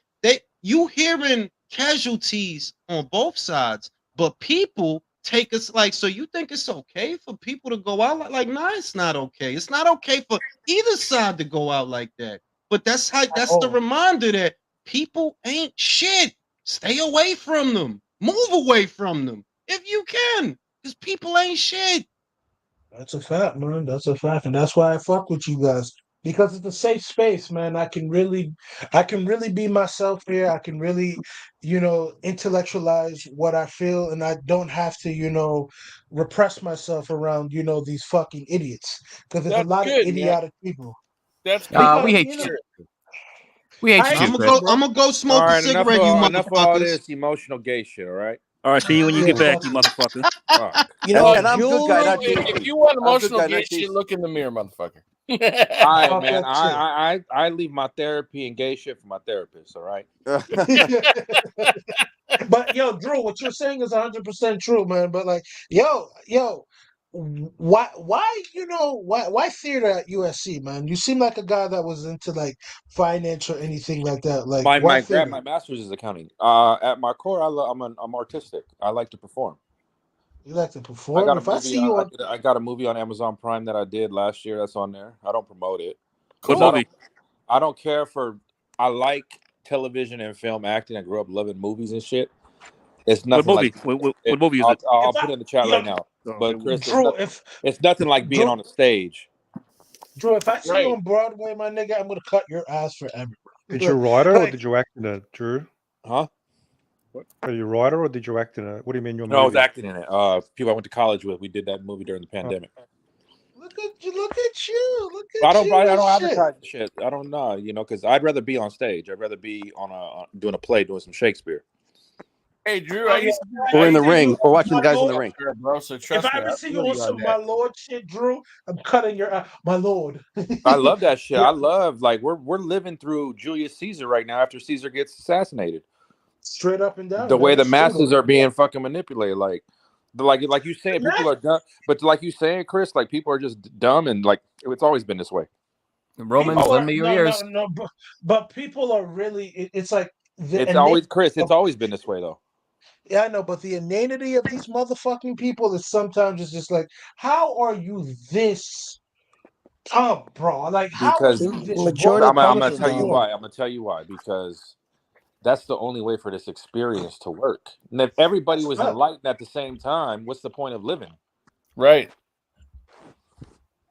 Everybody That's a fact. learns on their own. Some your universal curse is your universal curse. Some people get it in this lifetime. Some people there's shit bloodlines. That's just it is what it is, and you got to That's a navigate that fact. shit. You just got to navigate it. Like I'm a people That's a person to fact. an extent. Like I'll talk to people, I'll engage with them, but just because I've worked on skills. Like you look at someone long enough, you can tell. Oh, that's a nice person. I'll say hello to them if they say hello to me. Our brain That's a figures that fact. out instantaneously, and whether we want to or Yeah. not. Like Chris, you could walk tomorrow, go to the store, or whatever. You see another man, like okay, you look at it, he looks at you. Hey, how you doing? Because Yeah, I'm gonna say what's up. we're naturally Yeah, like I'm gonna that say what's up. as Yeah. humans. We'll interact with each other if we feel like okay, hello. Or not, fuck y'all. You have an asshole. You look like an asshole. I'm gonna be an asshole back. It's our nature.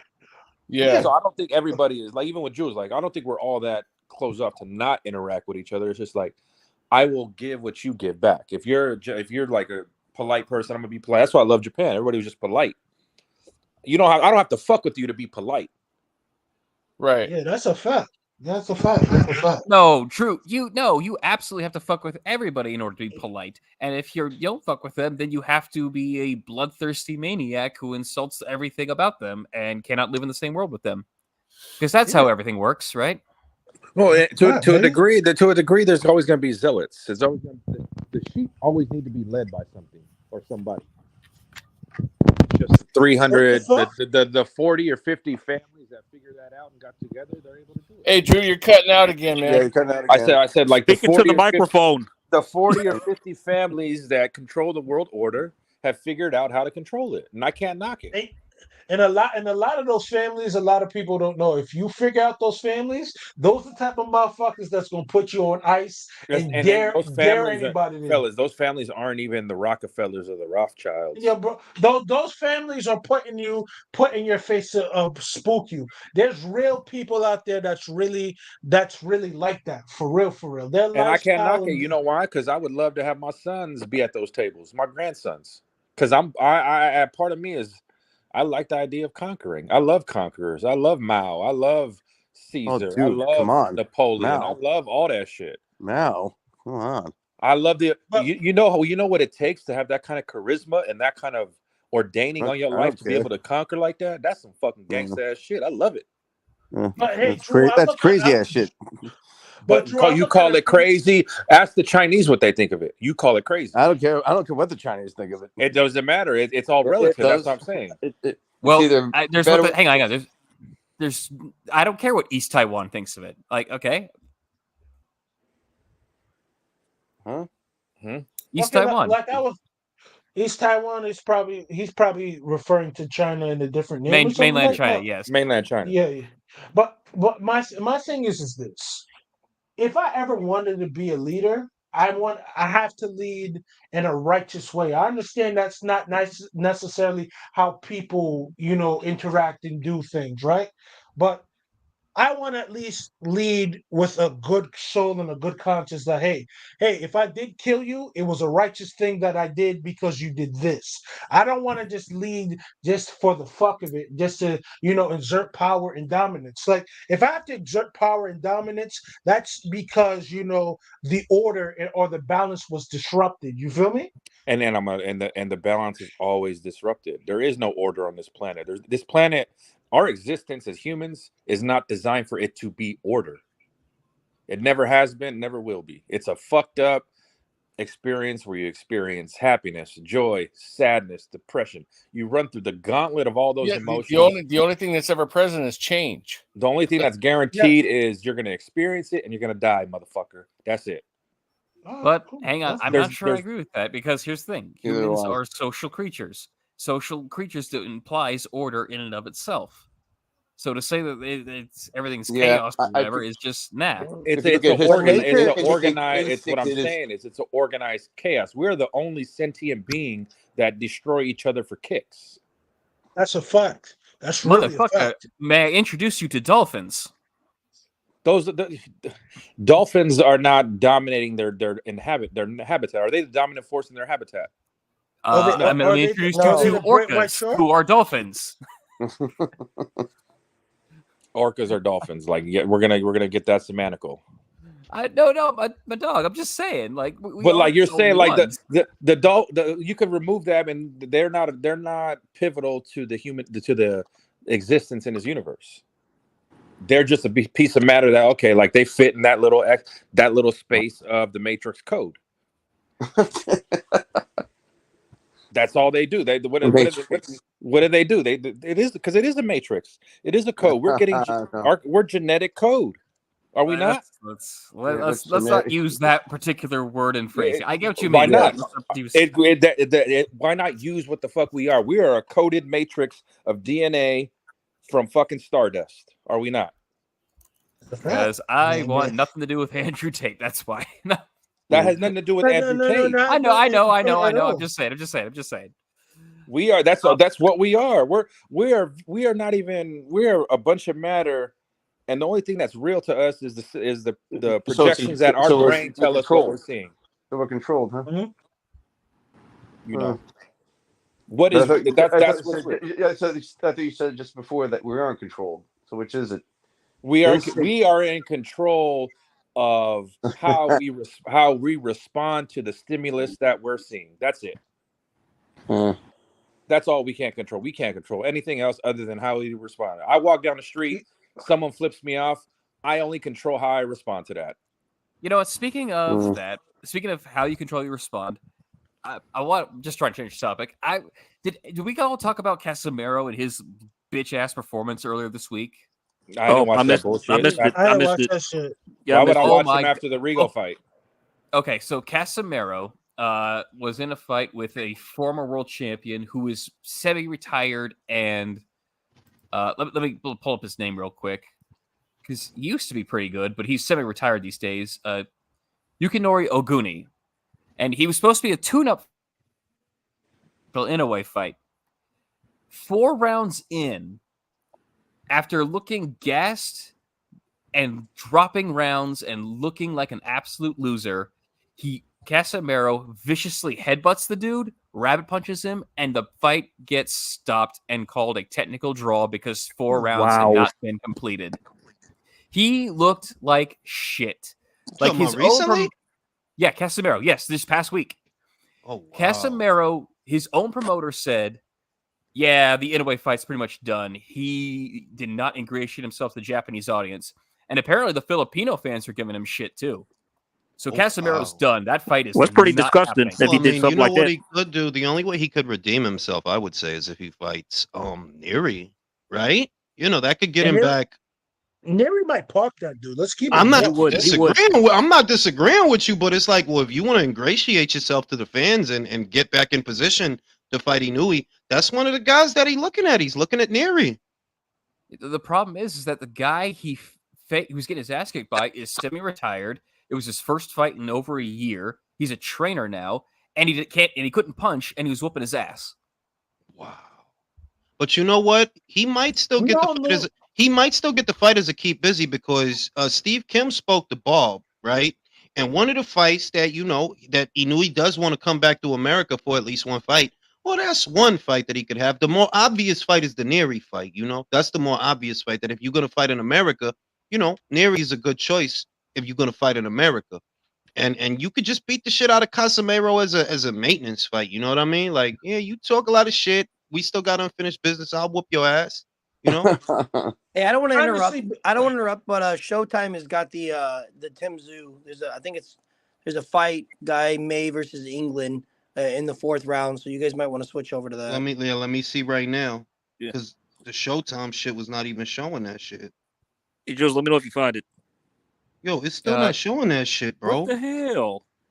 It's still not showing that shit. Like, I don't know what the fuck going on. Well, there's other. How do I say this? There's other manners or ways to see that. So maybe seek out those ways and manners to see if it's possible for you to find it. Are you trying to suggest flying a flag of some sort that is black? I'm not suggesting anything. I'm just saying that there's ways for you to find said content. That's all I'm saying. Yo, that's crazy though. Like, it's literally not on here, which is nuts. Like, am I missing It's something? it's on the Paramount Plus app. That's what it is. All right, let me switch over because it's on the Paramount Plus app. Go to Live TV. Yeah, let me go over. Let me go over to the shit because I figured that because I'm like, it's not at all. It's not on the Showtime app at all. But at the end of the day, fellas, to wrap up the existential conversation, only thing that's guaranteed is we're gonna be a fucking pile of dirt one day. Yeah, that's it. And people in Hollywood. I'm thinking, Drew, that your parents are hippies once upon a time. Or no, my parents. I was raised. His parents. He's from the cartel, bro. My dad was Catholic. My mom was Pentecostal. Like that's reality. Like, that's the only thing guaranteed in life is that it's gonna honestly, yeah. Like, you gotta just try to have fun and stay out of shit, man. Because people ain't shit. That's real. really a fact. Like I already seen all them people, all that shit that's going on in that part of the world. That should be a reminder to all you human motherfuckers. Yo, stay away from everybody, because while I don't condone the treatment of either of them. That shit is crazy to me. Them people shouldn't be living like them people. For starters, that whole shit.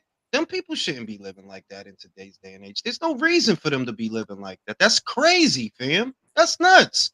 That's one thing. But what y'all did to them people at the individual level did not deserve that, fam. Like, it's great. And people picking sides like, yo, they both wrong the way I see. Like, yo, yeah, y'all both some killers. I would nuke all of y'all. All of y'all at once. If it's up to me. I told you in the last stream, like, I had family over there, and they was like, yeah, they all need to die. They're all horrible people over there. Hey, Jules, we got a weirdo in the chat, man. What are you saying? Oh, we got Mojo weirdos on the panel, though, but we keep having them back. Julius, can I say something? Go ahead. Look, watching your channel hit the 20K, I come to realize that we can have fun talking with each other, but we have to. I think we have to be more careful for Julius's sake of what we say, because something like all the people needs to die on the middle. Okay, that's might be a little bit crazy. These lives are recorded. They are on YouTube. I don't want Julius to be caught saying some shit, or any of us saying some crazy shit that we can be. Yeah, that's why we didn't. No, don't worry, Leo, because that's why I didn't mention places. Yeah. You'll play it back. You'll see I didn't mention anywhere. Y'all know what I'm talking about, but I'm not mentioning nowhere specifically. I know. Yeah. And no, that whole shit. Specifically. Y'all know exactly what I'm talking about without me even saying it. My thing is, well, I don't, congratulations, you fucking whore. But like, my thing is, when Jules be talking to, his guests and being all professional, I don't like that shit, bro. That's not NPR. This is boxing, bro. Let's keep it a little bit salacious here. Yeah, bro. we get out of control. Chris, that's because listen, Chris. You say so because you're a fucking New Yorker with the time, with all your magazines and salacious rumor gossip. Y'all love that shit. Yeah, I go. Do we do? I mean, professional. it's a courtesy though. You know what I mean? Like if somebody gives you their time, right? Like for example, let's say somebody asks me for an interview, right? They want to talk to me, and then they get me on their shit and they start talking to me, and they talking to me any kind of way. Yeah, I'm not gonna like that. That's You a know what I fact. mean? That's a fact. I'm not gonna like so you pulling me out my shit. I'm giving you a half hour, whatever it is, so you could talk any kind of way. That's why I give them that. That's why I give them that courtesy to like, yeah, I ain't gonna be rude. Like, what the fuck? Like, nah, I'm gonna be respectful. I'm gonna be respectful. No, never rude at all. Because at the end of the day, you're retaining and acquiring business relationships. So at the end of the day, I would never say that. But like ask him some questions that people want to know. Not some salacious shit, but like just real questions. But real talk. No, like here's the thing. Like you're saying that, like case in point, when Sinicia was on a 3 knockdown rule, and Steve's like, we talked about Steve's like, Mario, why you? He was trying to get her away from because she was getting obviously it was awkward for her when he's asking about her dating life and who she's seeing and what's her type. Like, you got to read the room, my guy. Yeah. Steve said that shit. Watch the interview. And he's like, Steve, no, it wasn't Steve. It was Mario. It was Mario. And Steve was trying to get it back to boxing, move it along. Like she was visibly uncomfortable. Because the other thing is, look, you talking to joints, right? Let's say you talking to joints. They boxers, man. Look, man, they ain't wake up looking good yesterday. They know they look good. If you make the conversation about that, that's actually disrespectful. Like, are you here to talk about boxing or you trying to get the math? See what I mean? That's disrespectful. That's wild disrespectful. disrespect. Like, you know what I mean? Yeah, man. But yo, from the bottom of my heart, man, congratulations, bro. I've been rocking with you since the Facebook group. That complete zoo. I'm proud of you, bro. Real talk. Oh, y'all motherfuckers trying. Y'all being too sensitive. This not motherfucking ABC, Family Matters, and all that shit. It's not a sitcom episode. It's cool. 20,000. Bro, I'm the opposite. I'm a hater. You ain't shit. I prefer that. Is that better? I hope you stub your toe. Listen, that is so much better. Jules can handle love. Hey, let's get back to boxing. Is Mirage still here? Anybody? Yes. Mirage is mad quiet, bro. Okay, I I'm hope just you wondering get if gonorrhea then. Fuck you. I hope you get gonorrhea. I hope shit. Whoa. Yeah, man, I'm just Hey, Mirage, you're checking if you're still with us, man. Hope the credit score drops 15 points. Beautiful. I'm sure he's just probably away from the computer or watching the fight. It's on Showtime now. Oh, there he goes. There's Mirage. Yeah, I got it. It's on. It was like Drew said. It's on Paramount. Yeah. That's how I got it too. Yeah. It was my Paramount app. Sorry, my bad. Shit, I only subscribe to Paramount because of the movies. They got a great catalog of movies. You get their whole Paramount. They got great shows too. So who's watched Lioness? Who's watched Lioness? Not yet. It's on my list. I'm gonna do it soon. I was watching Lost Boys. the other day. They had that shit. That's a good movie. The creator. Yeah, that's great. He's in his Tulsa King was very good. Tulsa King was very good. When I was young, I wanted to be the muscle sax guy, bro. All them muscles playing the saxophone and shit. I wanted to be. That's a fact. Drew, you talk about Taylor Sheridan, right? Was you gonna talk about him? Oh yeah, Taylor Sheridan's in his bag. The Yellowstone franchise. So he on a hot streak right now, bro. With Tulsa King, Special Ops, Lioness. Your Bass Ray's about to come out too, as well. 18, 27, 42, or whatever that show is. I don't know what it is. Yep. The Yellowstone, all the spinoffs, the prequel. Yeah. That's like 12, 14.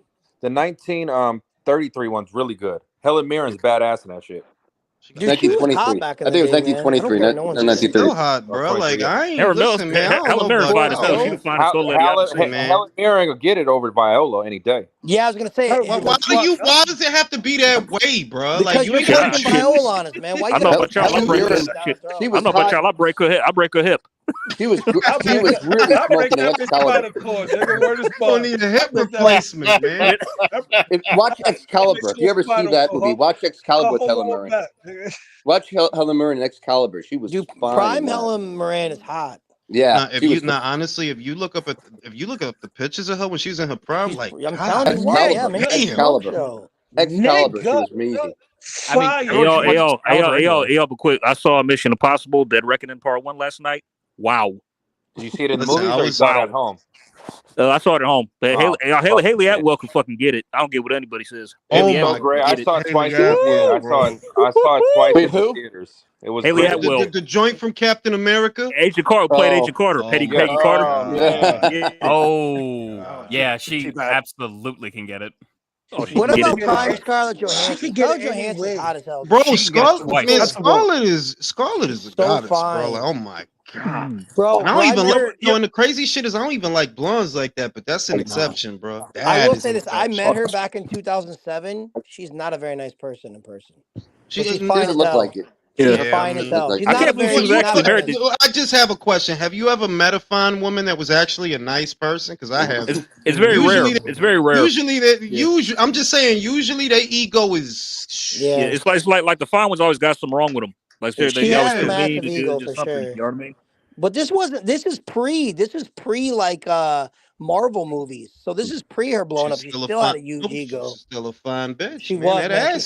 she's hot. She was so hot in person. She's beautiful. Listen, man. I seen her in Lucy. Oh my god, bro. Oh my god, bro. Boy. I remember one of the streams that you were talking about, Marissa Tomei. My God. Oh yeah. My cousin Vinny, y'all. Yep, my cousin Vinny. The wrestler, and when she still looks good, she's like in her 40s, 45 in the man. wrestler. 40, she's in her fucking 60s, bro. No, I'm talking about when she did the wrestler. By now. In the wrestler. The wrestler was a good movie. Yeah, but she was still fine then. Jules. Yeah, she was hot. So what? She's 60. So what? Would that be? I don't mean nothing to me. I mean nothing to me. It's a new hip replacement. It's a new hip replacement. She's got experience. Listen, I'm gonna tell you who the old joints that still is like, wow, it's Marissa Tomei and Monica Bellucci. I'm not a Selma Hayek guy. Selma in her prime, yeah. Yeah, she was fine. Selma Hayek guy. What are you talking about? I'm an Eva Mendes. I'm more of an Eva Mendes. No, absolutely not. That's unacceptable. I'm good. Hey, let me tell y'all something funny about Eva Mendes. Did y'all know she was in the Will Smith Miami video? Yeah, she was. She was. It's like a blink and you'll miss it. It's like a blink and you'll miss it moment. She was in the car. I think she was in the car singing. Remember them titties in Training Day, bro? Y'all remember them Training Day titties? She did. Yes, I do. Prime. Yeah. Training Day.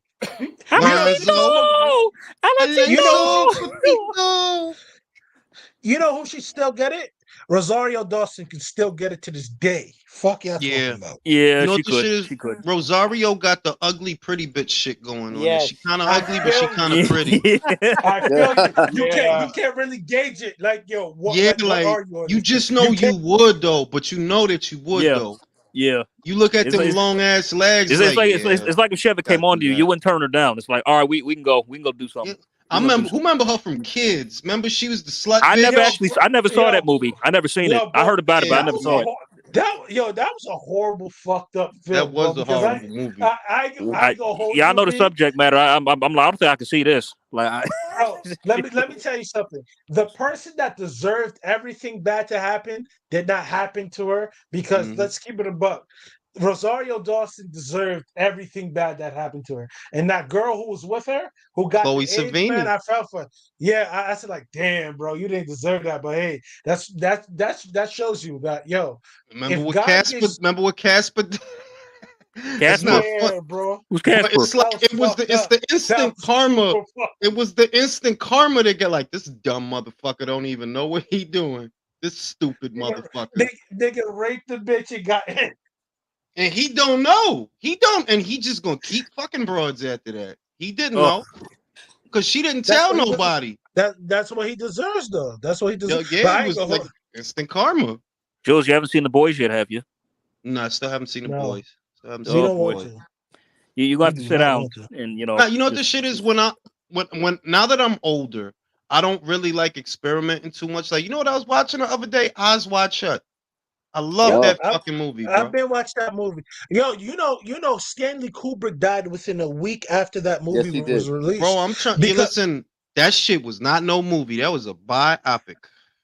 Yeah, but Stanley Kubrick got tight because they were doing his daughter foul, and he got tired of the industry. So he says like, the people. People in Hollywood probably be doing that shit in the movie. Yeah, You yeah, yeah. didn't. The people. Yeah, Yeah, the people. Yeah, that's but what I yo, said when I saw it. It's like this is the information I got. The people in Hollywood say, "Yo, no one's gonna believe you." So, all right, cool. We're gonna put this out, but yo, you gonna pay dear. You gonna pay with your life about this, because he was pissed off because his daughter got caught up in some cult shit and everything. But I look at it from this perspective. Kubrick knew the game, so what is good for the goose is good for the gander. You feel me? I'm gonna say this.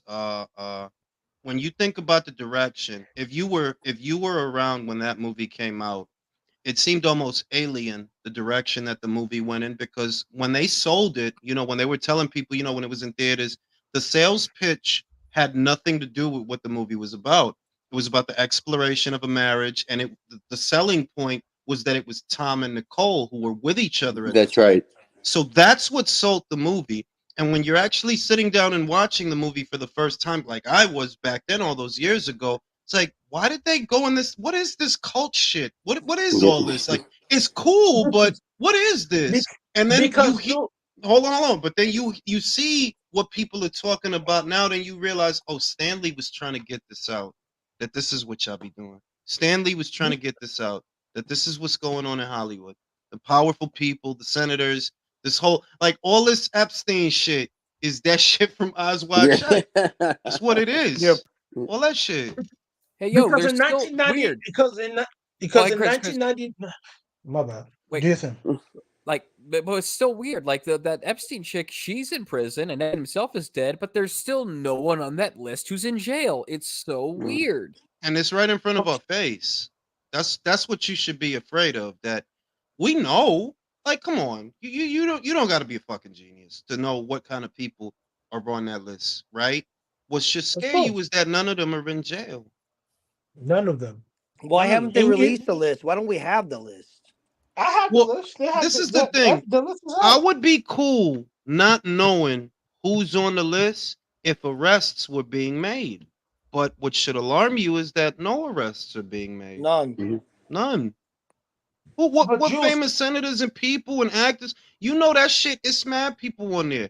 Nobody's been arrested for what the fuck is going on. Nobody. Except for the bitch and Epstein himself, who's dead now. Well, he allegedly, he's not dead, bro. He's not dead. Somehow hung himself. Yeah, somehow. But I say With this, the Jules, cameras cut out. Jules, to answer your question, in 1999, if Stanley Kubrick would have came out and told you, "Yo, this is what we do," people would not believe him or would not care. So that's No, they why wouldn't the have. selling point wasn't- Absolutely.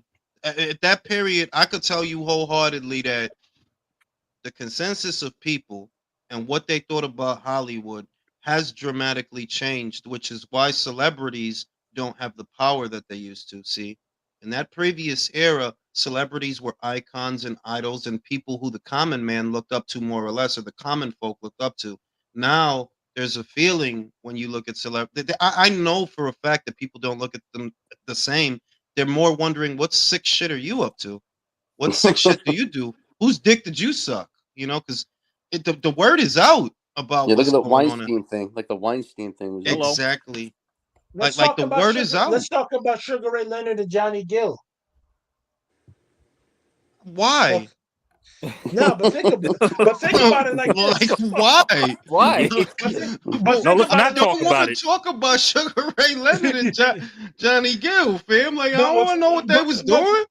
But think about it. If we can talk about Weinstein and everything, the reason why I brought those two up is this: everything's interconnected, as we all know. That's all. I can't talk about it, but I'm just saying, it's. I just want to know why Weinstein had like a super villain button that closed and locked the door behind him whenever he had someone on his casting couch. Like, that's some sick ass shit, bro. That's some sick ass shit. The shit is that I just wonder about the psychology of an individual who has to coerce. I'm not going to say force, because those women made a decision to do what they did for career advancement. It's a two-way street. That's how I look at it, right? You always have a choice. You chose what you chose. At the same time, though, to have to be predatory to get some pussy, bro, to me, that's crazy. Like, fam, you got to do all that to bust a nut? Jules, you It know is- what it is. hold up, Like, though, hold if up. rich people That's the point. need to do some weird ass shit to get their rocks off, because after a Hold- while, missionary gets boring. and they can Hold up, afford. That's what hold I'm. up. No, but I'm saying a guy like Weinstein. Look, I'll give you an example. Well, I'll put it this way: Weinstein, right? You could get the best escorts, my guy. You get the best escorts. I You was know, you Jules. get. I was just thinking, it's like you can't pay for that. That's what I'm Like, No, saying. Like you, hey, if but it's about yo, you want to fuck just model looking bitches, you literally can. But what you're doing is sleazy, slimy, and creepy, bro. That's but he's doing that because his power, man. He knows he can get any pretty woman. He could get a woman even if you don't have to pay for it because his position. But a dude like that wants to have power over people. That's got nothing to do with sex. That's got to do with the guy who wants to dominate and overpower somebody. well, those are That's why then he's that doing goes it. back to the conversation that we had earlier. Yeah. That most people ain't And shit. that we all agree. We all agree with the amount of money and power that guy has in Hollywood. He could find a woman, right? I mean, look at the guy Jelly Roll right now. He's got a good-looking girl. That dude's what, 450 pounds? That guy hasn't seen his genitals in at least the last 5 years, but yet he's got a fine girl because he's got money and he's got pull. Like you ain't So got, Epstein could have found any woman he wanted to with his position and his money. Oh, Keyshawn just took a big one. Shit. But he Damn. wanted power. He wanted to control people.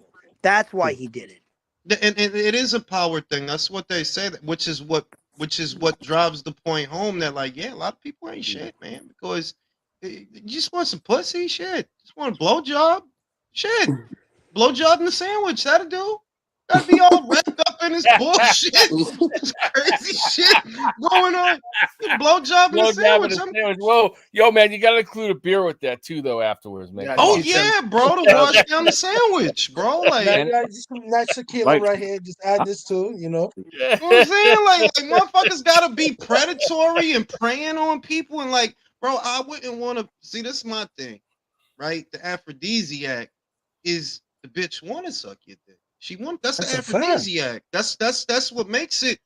Ooh, you slutty bitch, right? Yeah. You shouldn't.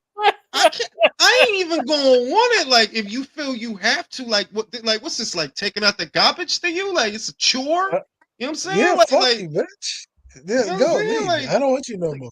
Yeah, Shit ain't fun. It's not everyone's having fun. So for Weinstein, like, damn, dog, like you jeopardizing bitches' careers out here to get your dick sucked. Like, really? So, like, what really screwed me off, I don't know if Weinstein, I can't recall if Weinstein was responsible for this. When Terry Crews said he was a victim of the shit, I'm like, oh, whoa. Yeah, but Really? but the other shit is motherfuckers just don't listen. Motherfuckers just don't respect you, bro, because the shit he said. That's what I'm saying. Like, yo, motherfucker just grab your dick. Yo, why is he comfortable enough to grab your dick? I have a hard time believing somebody who's like that muscular in shape would let another guy do something like that to him if they didn't really like. I don't know. Tell you, for all that muscle shit, right? This is what I see. People only do what you let them. Something that you did made that person. Something that you said or a mannerism, something about you made that person feel ballsy enough to do that.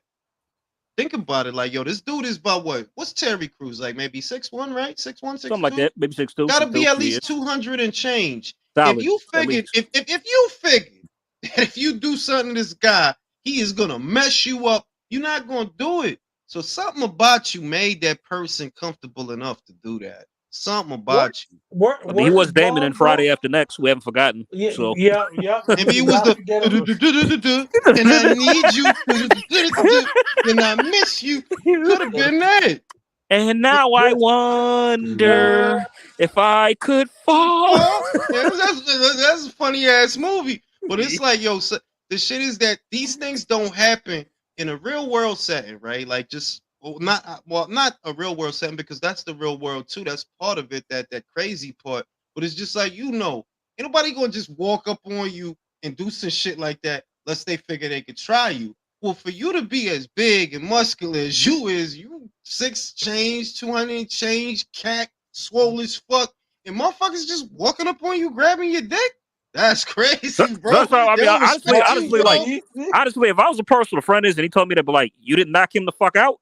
That's what I'm saying. Something gotta give. Like, man, think about it. You go in the subway. You about to buy a sandwich. guy walk up and grab like, yo, fam, like, Wait, nah. Yo, Bro, what's going dude, on? no cap. That shit happened to me, dude. Go ahead. But to be fair, it could have been Jared from Subway who did it. Could have been, yo, you know what it could have been, because he another weirdo. The shit is that it's like people figure they study you. For someone to feel comfortable enough to do that to Terry, there has to be a reason they felt comfortable to do that without consequence. Without like, oh, well, you not worried he's gonna fuck you up out here? You not worried about that? So must have been some reason he gave you for you to feel comfortable enough to do that. It must have been. You didn't. And by the way, check out the super chat. Super chat. Shout out to the accordionista. Bruce Vane said Tank is the face of boxing, not Canelo. People agree with him, and that worries me. What's your take? I mean, you know what my take is, bro. I mean, you know what my take is. Listen, it's very simple. That's why I don't like going back to that. You may have noticed this past week that I kind of stayed away from that subject because it's not a conversation. Tank is not the top selling fighter in the sport. He's not the biggest draw in his own country. He's not on the Forbes list. Now you're talking about fighting Isaac Cruz. That's the story. And that's going to show what we all already know. You needed Ryan to hit 1 million. You don't do numbers like that. There's no argument.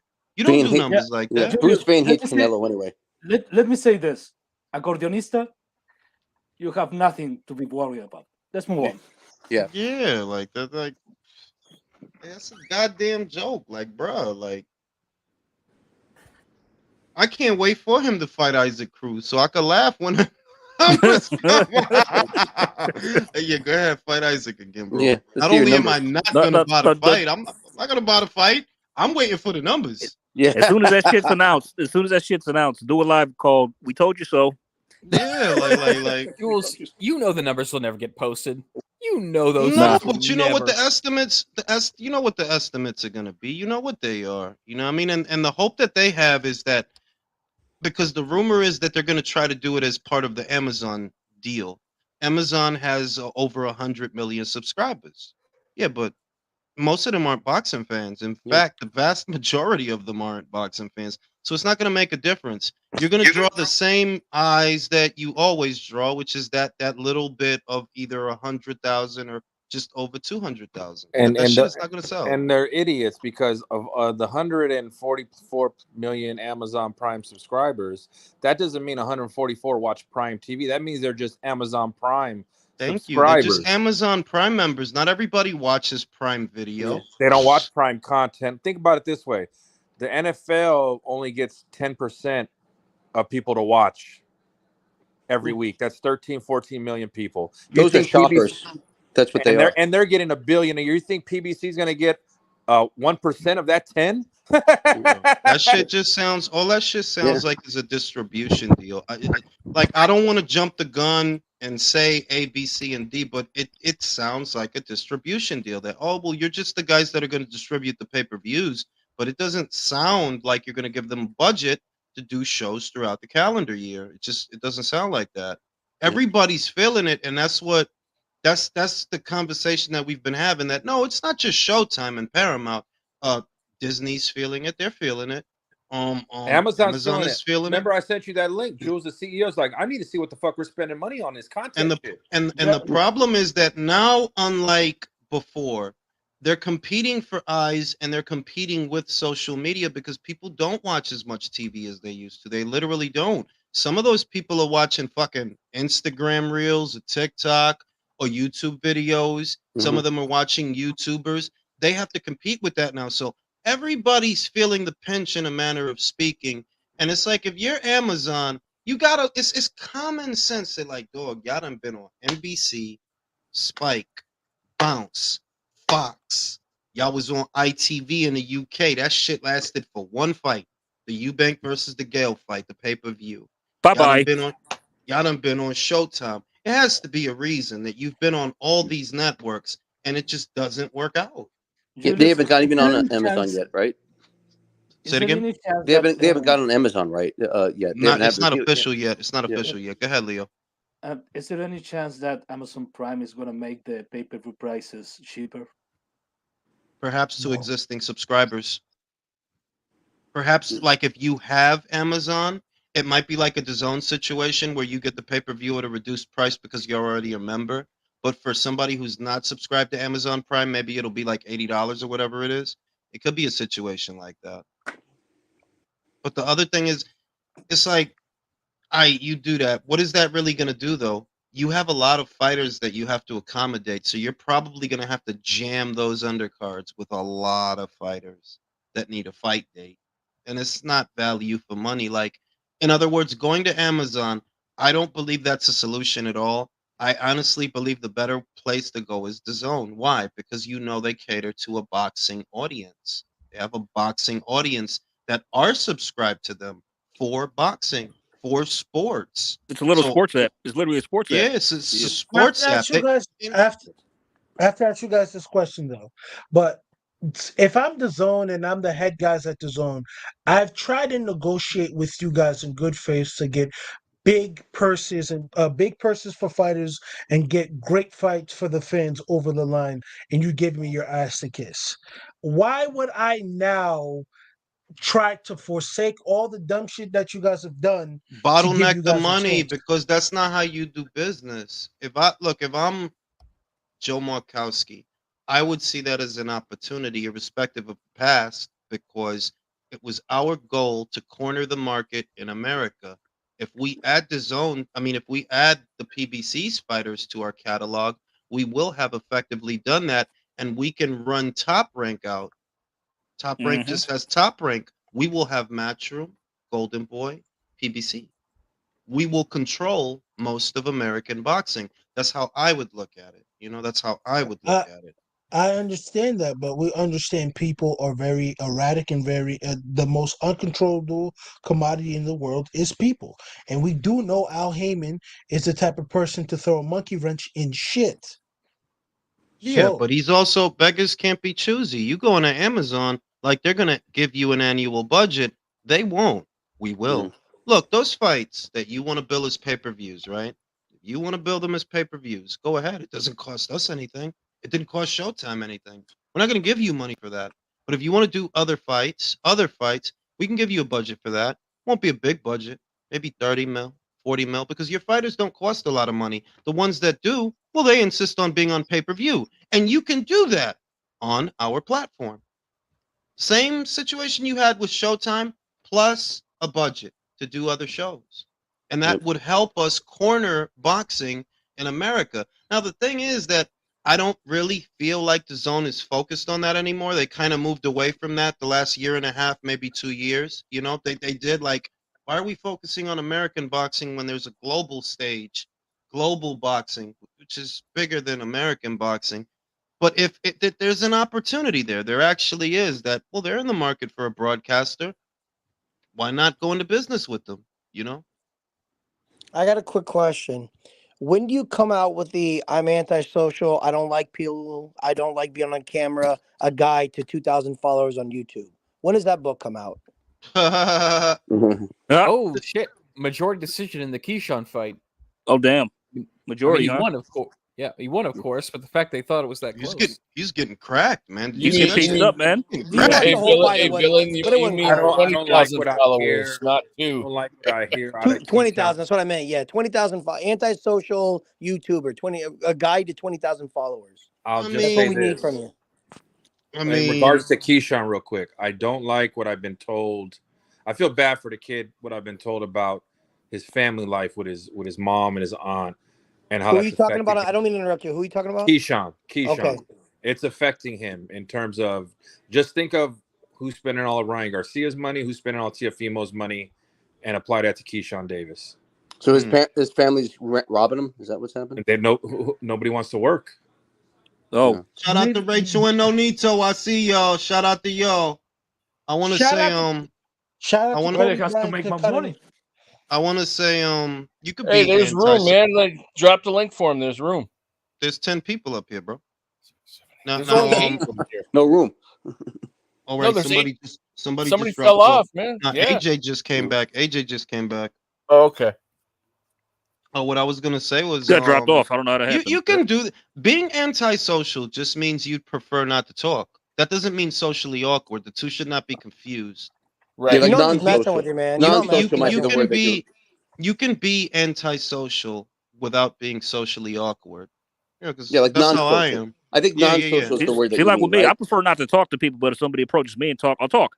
You know what I mean? Yeah, like antisocial is like a criminal, but non-social is like what you're thinking. No, I mean, no, because I am antisocial. I am antisocial in the sense that if it's up to me, I won't speak, and that's how I usually. Yeah, but it'd be like non-social is what I'm saying. But like there are people that are socially awkward, and they're antisocial not necessarily by choice. They would probably prefer to be social, but they're so socially awkward. Yeah. You kind of have to be antisocial, socially awkward. Whereas me, no, I just prefer not to speak. I don't want to caught up in nobody's shit. What the fuck happened to my fucking signal? Would you say that the reason why it's easier for you is because this is a subject that you enjoy talking about, so it's easier to discuss things? Well, this definitely, as far as this environment, this that we're doing right here, there's already an icebreaker that's implied without us having to break the ice. We all came here for boxing. We all came here for boxing, and we all have that commonality that we can converse about. That's the middle ground where we meet, and then you find out people are cool, all that different stuff. It's actually a little bit more difficult in a day-to-day setting because if you ever worked with me before, right? I keep people at a distance. Like, I don't fucking want you talking to me. The fuck? I don't know what the fuck you're gonna run back and tell the supervisor or what. Yeah, fuck want you talking to me? I hate some type rap motherfuckers with his bun. Julius is here to talk about boxing as we are here to talk about boxing. Julius doesn't give a fuck about your day. Yeah. No. Yeah. You can ask people. You can ask people. You probably can't ask people if they were around. That's it. People I've worked with or people that have worked under me. Best guy to work with. But other than that, stay the fuck away from me.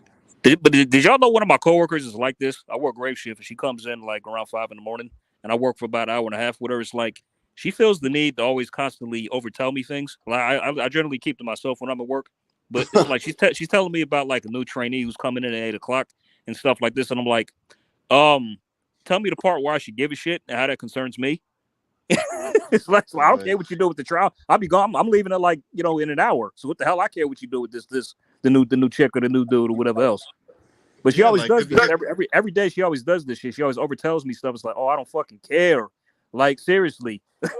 but bro, you gotta understand that's where the universe is testing your ability to have empathy. The Matrix is testing. Now, I'm not mean. I'm not mean. I'm nice. I mean, yes, but that's like that's just my. No, and like what I'm saying. Listen, break it down. In your head, you want to say "fuck up, bitch, shut up." Exactly.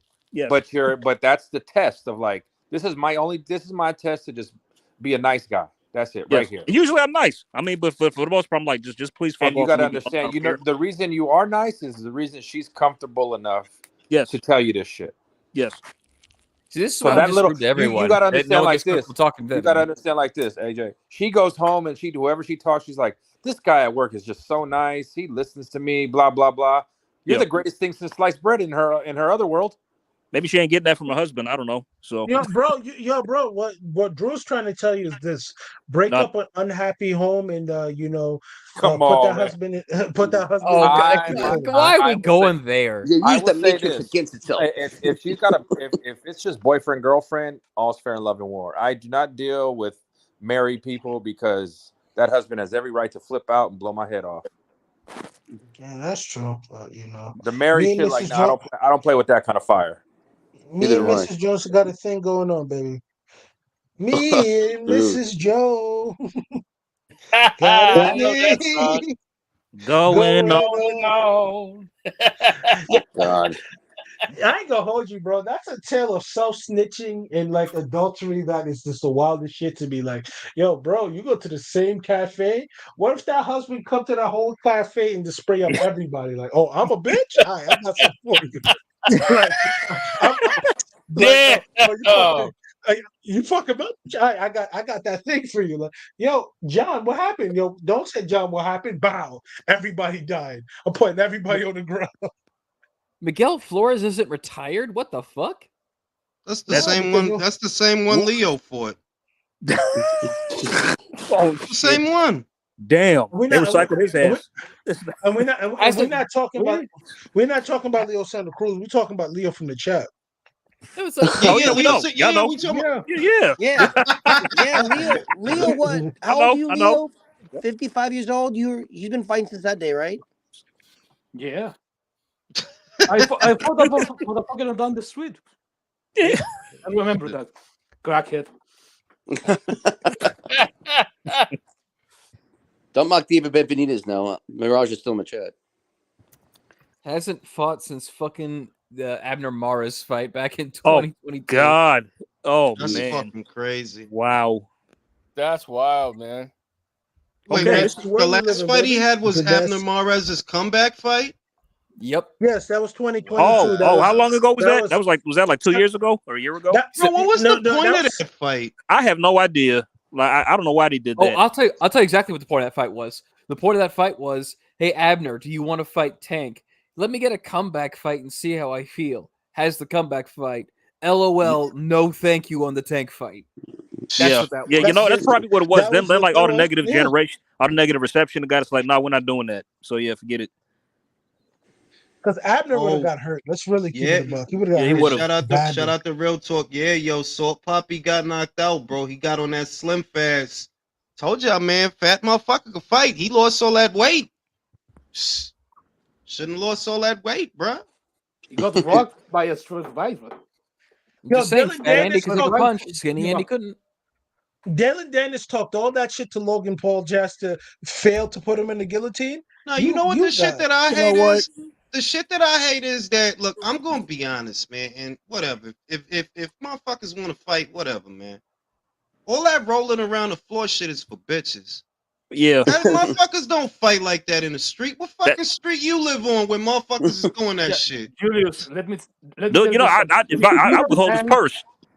Because the go-to shit is, in a real fight, bro, you rolling around on the floor is not a real fight. Me hitting you over the head with a brick is a real fight. Me stabbing you is a real fight. Me shooting you is a real fight. Like, if we gonna get into the real fight, the street shit, right? Like, because your shit is, if it was in a street fight. Hey, bro, in a street fight, it ain't no fight because they'll blow your noodles out your head, and that's the end of the fucking story. So miss me with the Jingutsu, the Gillet. Man, who the fuck do that shit? You know what, Jules? And that's exactly why I have no problem with Logan hitting his ass while he was down. I love that he punched him. Guys, Dylan Dennis has always been fucking garbage since the day he was born. So the fact that they were able to market this fight to be a pay-per-view is amazing.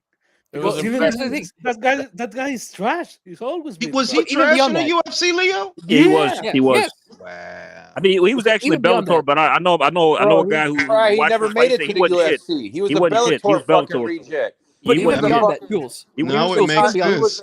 He was a Conor McGregor butt buddy. Now it makes sense. Even beyond that, like setting aside the whole real fight bullshit, like it's like, oh, if this was in my rule set, if this was a jiu-jitsu tournament, fine. You signed up for a boxing match, asshole. But the other shit is, look, I'm going, look, because I know I'm gonna offend people when I know I am.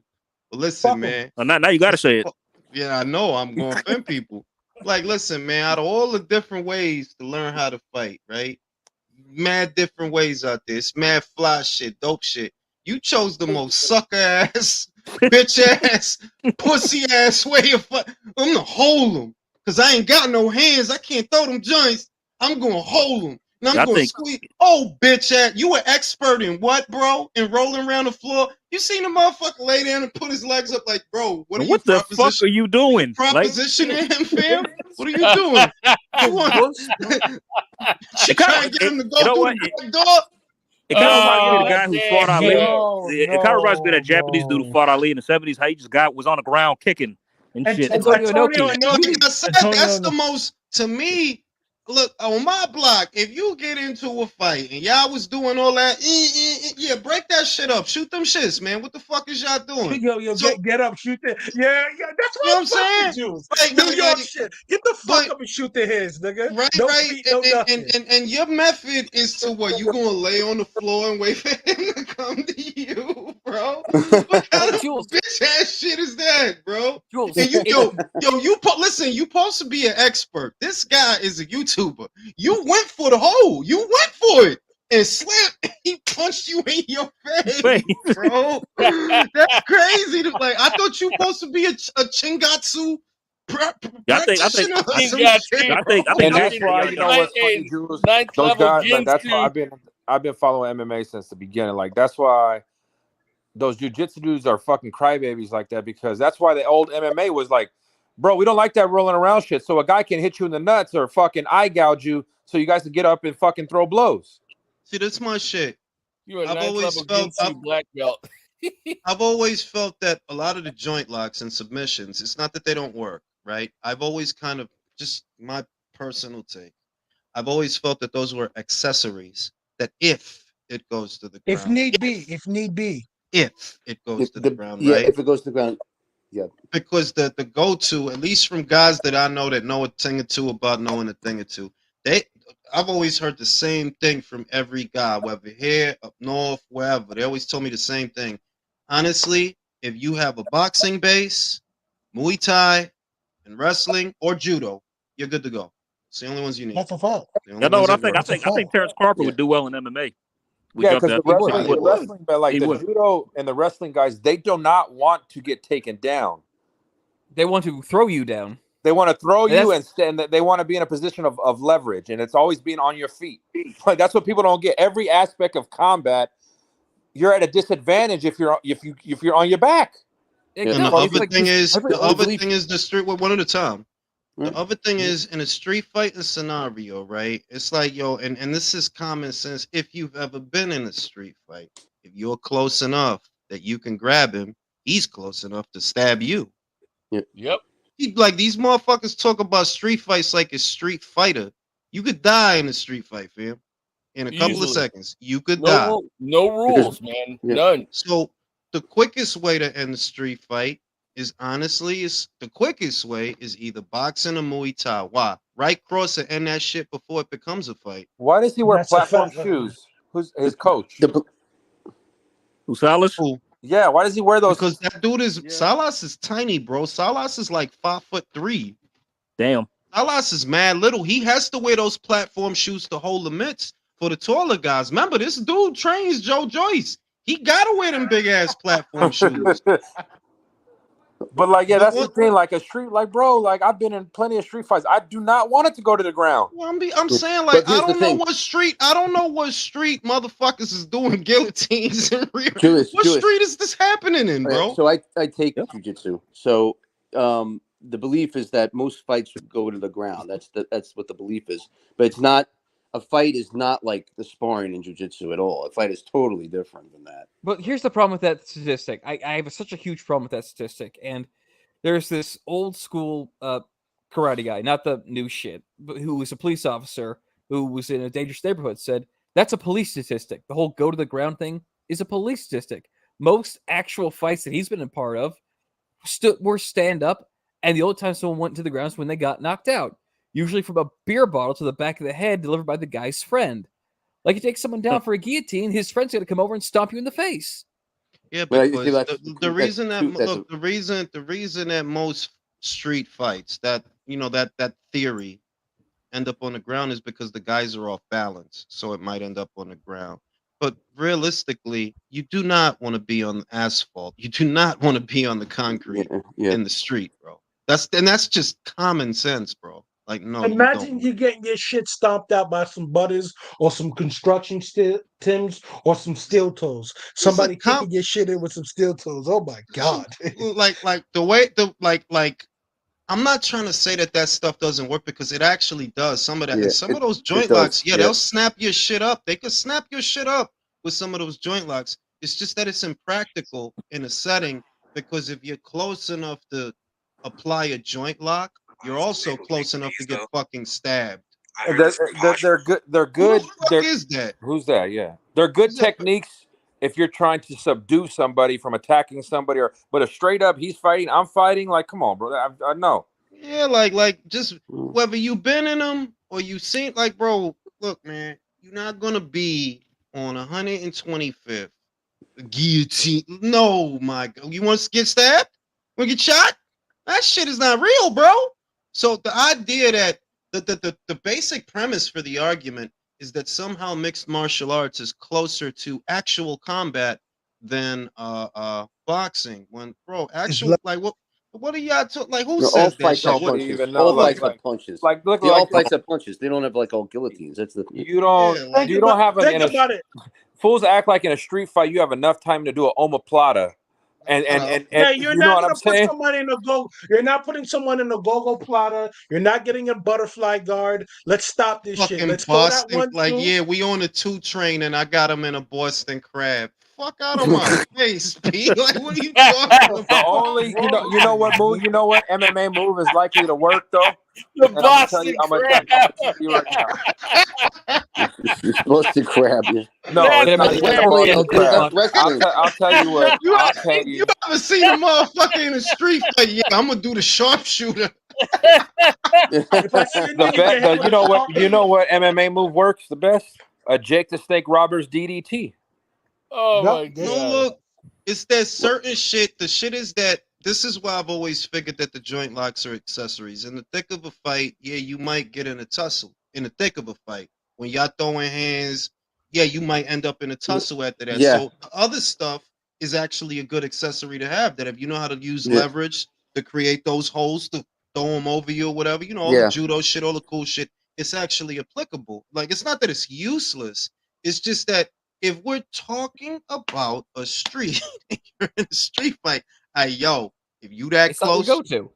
old boy could cut you right in your fucking neck, B. Right in your You're neck. juggling. A lot of Jules. people, You're juggling. wait. A lot of people are actually scared to death to get in a tussle. They'll shoot before they tussle. They'll stab before they tussle. So you don't ideally want to be that close to a guy. You Yeah. want to end this shit as quick as possible, bro. Jules, And you remember Chael Sonnen and Silva? They did the Ultimate Fighter, and even Chael's like, my daddy taught me you're a chump if you let the man hit you first before you fight. I have a zone. I can't let you get past a certain zone before I swing on you. yeah, I mean, Like, like, what I'm taught in jiu-jitsu is basically you gotta rough the person up before you throw out that accessory. Basically, you can't just go with the accessories. You just can't But go with the holes. the minute someone gets into your zone or your radar is like, I gotta swing. the shit But is that that's the point. the shit Exactly. is That's that, the like, thing. yo, most people that's in the street, right? Not that, because I'm not that guy. I don't mean it like that, but it's well known. It's common sense. Most people in the street don't know how to throw a proper punch. Most people. Most people, they literally don't know. They're wild. So the quickest and most efficient way to end a street fight is with a That's right a straight cross. two-piece. Straight two. Yes. That's the quickest way. That's literally the quickest. All this other wild, crazy. Yeah, the quickest way to put somebody out is a well-placed right hand. Simple. All that extra shit. Well, This not a Van Damme movie, bro. We ain't about to be out. It's not, bro. All right. You want to end this shit as fast as possible, stay on your feet, and go home. Get the fuck up out of there. Simple. So If when anything, I hit all that complicated shit could get you in legal trouble because they'd be like, "Oh, you know how to do all this shit, but you didn't know how to end this quickly." I'm not sure. I believe self-defense. The Dylan Dennis shit, it's always that same corny. Like, this was bro. The shit you do is not a real fight. I ain't never seen a motherfucker say, "Let's fight," and then sit on his ass and point his butthole at the guy. I never seen that. Personally. Point his butthole. Holy shit! Cause I never see. Yeah, yo, I'm trying to fight, and then the motherfucker just lay down and point his butthole at, like, nah, where they do that? Yo, bro, I ain't gonna hold you. I'm gonna walk away or kick that Basically, motherfucker in his ass. Basically, the holds would be like for when somebody would come and like break it up. Like, in other words, okay, I got him. You know, I got him in a reverse. No, that's what I mean. That, like, it's a great. Honestly, what it's great for is a plan B. That if it gets to a tussle, or it, like you said, if it goes to the ground, because it might, then you need to know how to prevent certain shit, block certain shit, Yep. and apply certain shit. Like, yeah, absolutely, it's useful for that. But as a primary defense in No, an it's not. actual fight, the argument that if we was in a street fight, I would have pointed my butthole.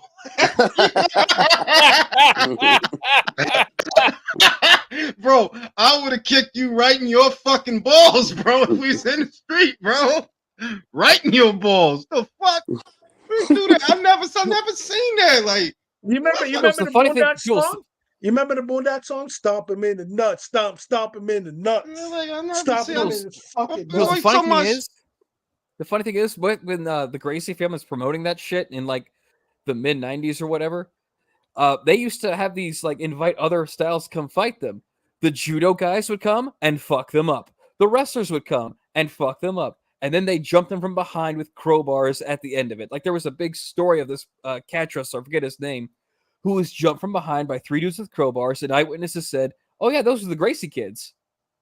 Like they knew what was up, and they were still promoting the Gracie shit. Like what were you doing? You're like, it's not, because it's not knocking nobody. Like if you look at a lot of those systems, there's a bit of knowledge in each of them. There's something that you can use in each of them. There actually is. Yeah. But the idea that it's closer to actual combat, nah, it's not. What's closer to actual combat is you getting shot. That's closer to actual combat. If we're gonna be realistic, like, what do you think? You're Ryu and Cannon? We're gonna sit? Like, no. Did y'all remember? Y'all remember Training Day when Jake was fighting those two on the street? Y'all remember what Denzel said after? He goes, "Yeah, you should have shot him." I'm trying to tell, like, listen, average. Just listen. Go to a Walmart.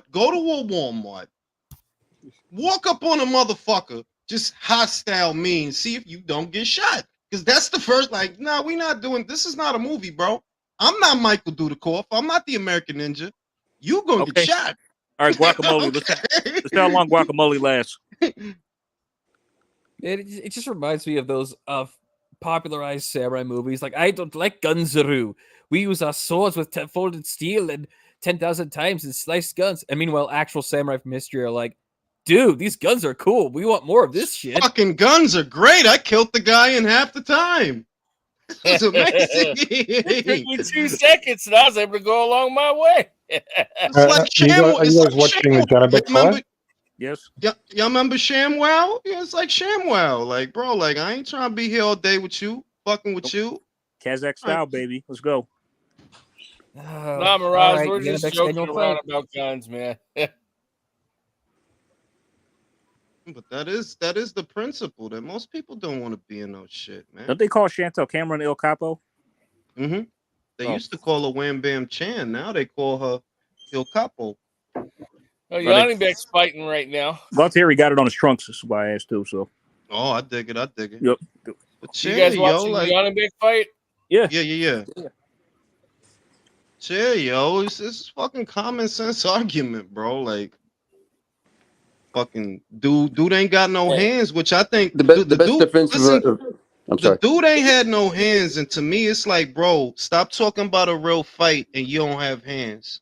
For real though, like, if all you got is sissy ass grabs and shit, homie, you don't know how to fight. Stop it. Just stop. Because real rap. Yeah. If it's a real fight, my guy, they could kick you right in your face while you down there doing that fruity shit. Right in your face. There's no referee to stop them. So let's kill that noise about the real foot. Like, what are you talking about, bro? Who does this shit? Yeah. Well, if they have weapons, you don't. The best defense against weapons is other weapons. In other words, exactly. If they have a gun or a knife, you better have a gun and a knife or something. Like the fuck, like that shit. I just get so tired of hearing that shit. Like, in your real, bro. What real fight you been in where the motherfucker was doing that shit?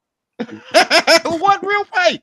If you at a bar, right, and you know, drink spill, whatever, bro. What you think, guys? Just gonna lay on his ass and fart on you, point his butthole at you? No, that don't be how it go down, bro. I'm just saying. Hey, let me ask you a question. Do y'all ever want to annoy your girl and just fart on her? Yes. You do to it? I do to it. Like, I'll be near my wife and I'll push the shit out so it could be louder, like, blow. I be farting on my joint all the time, yo. You know what? I hope you so loud you shit yourself. Wait. I hope that happens too, because then it'll be funny. Hey, Miss Drew, how you doing? Oh shit! Hello, Miss Drew. Oh shit! Welcome Like, to our you know what I chat. do to my daughter? You know what I do to my daughter? When I feel a fart come, I will jump in the air and spin. What? That's like the Ryu kick, like the Ryu kick. I bet you Hey, y'all, someone cut that up and put the Ryu spinning kick for the clip we use for Twitter. Hey, Jules, I bet you just pissed off and fuck at you too. I'll randomly, I'll just run up to him, blah. Shit,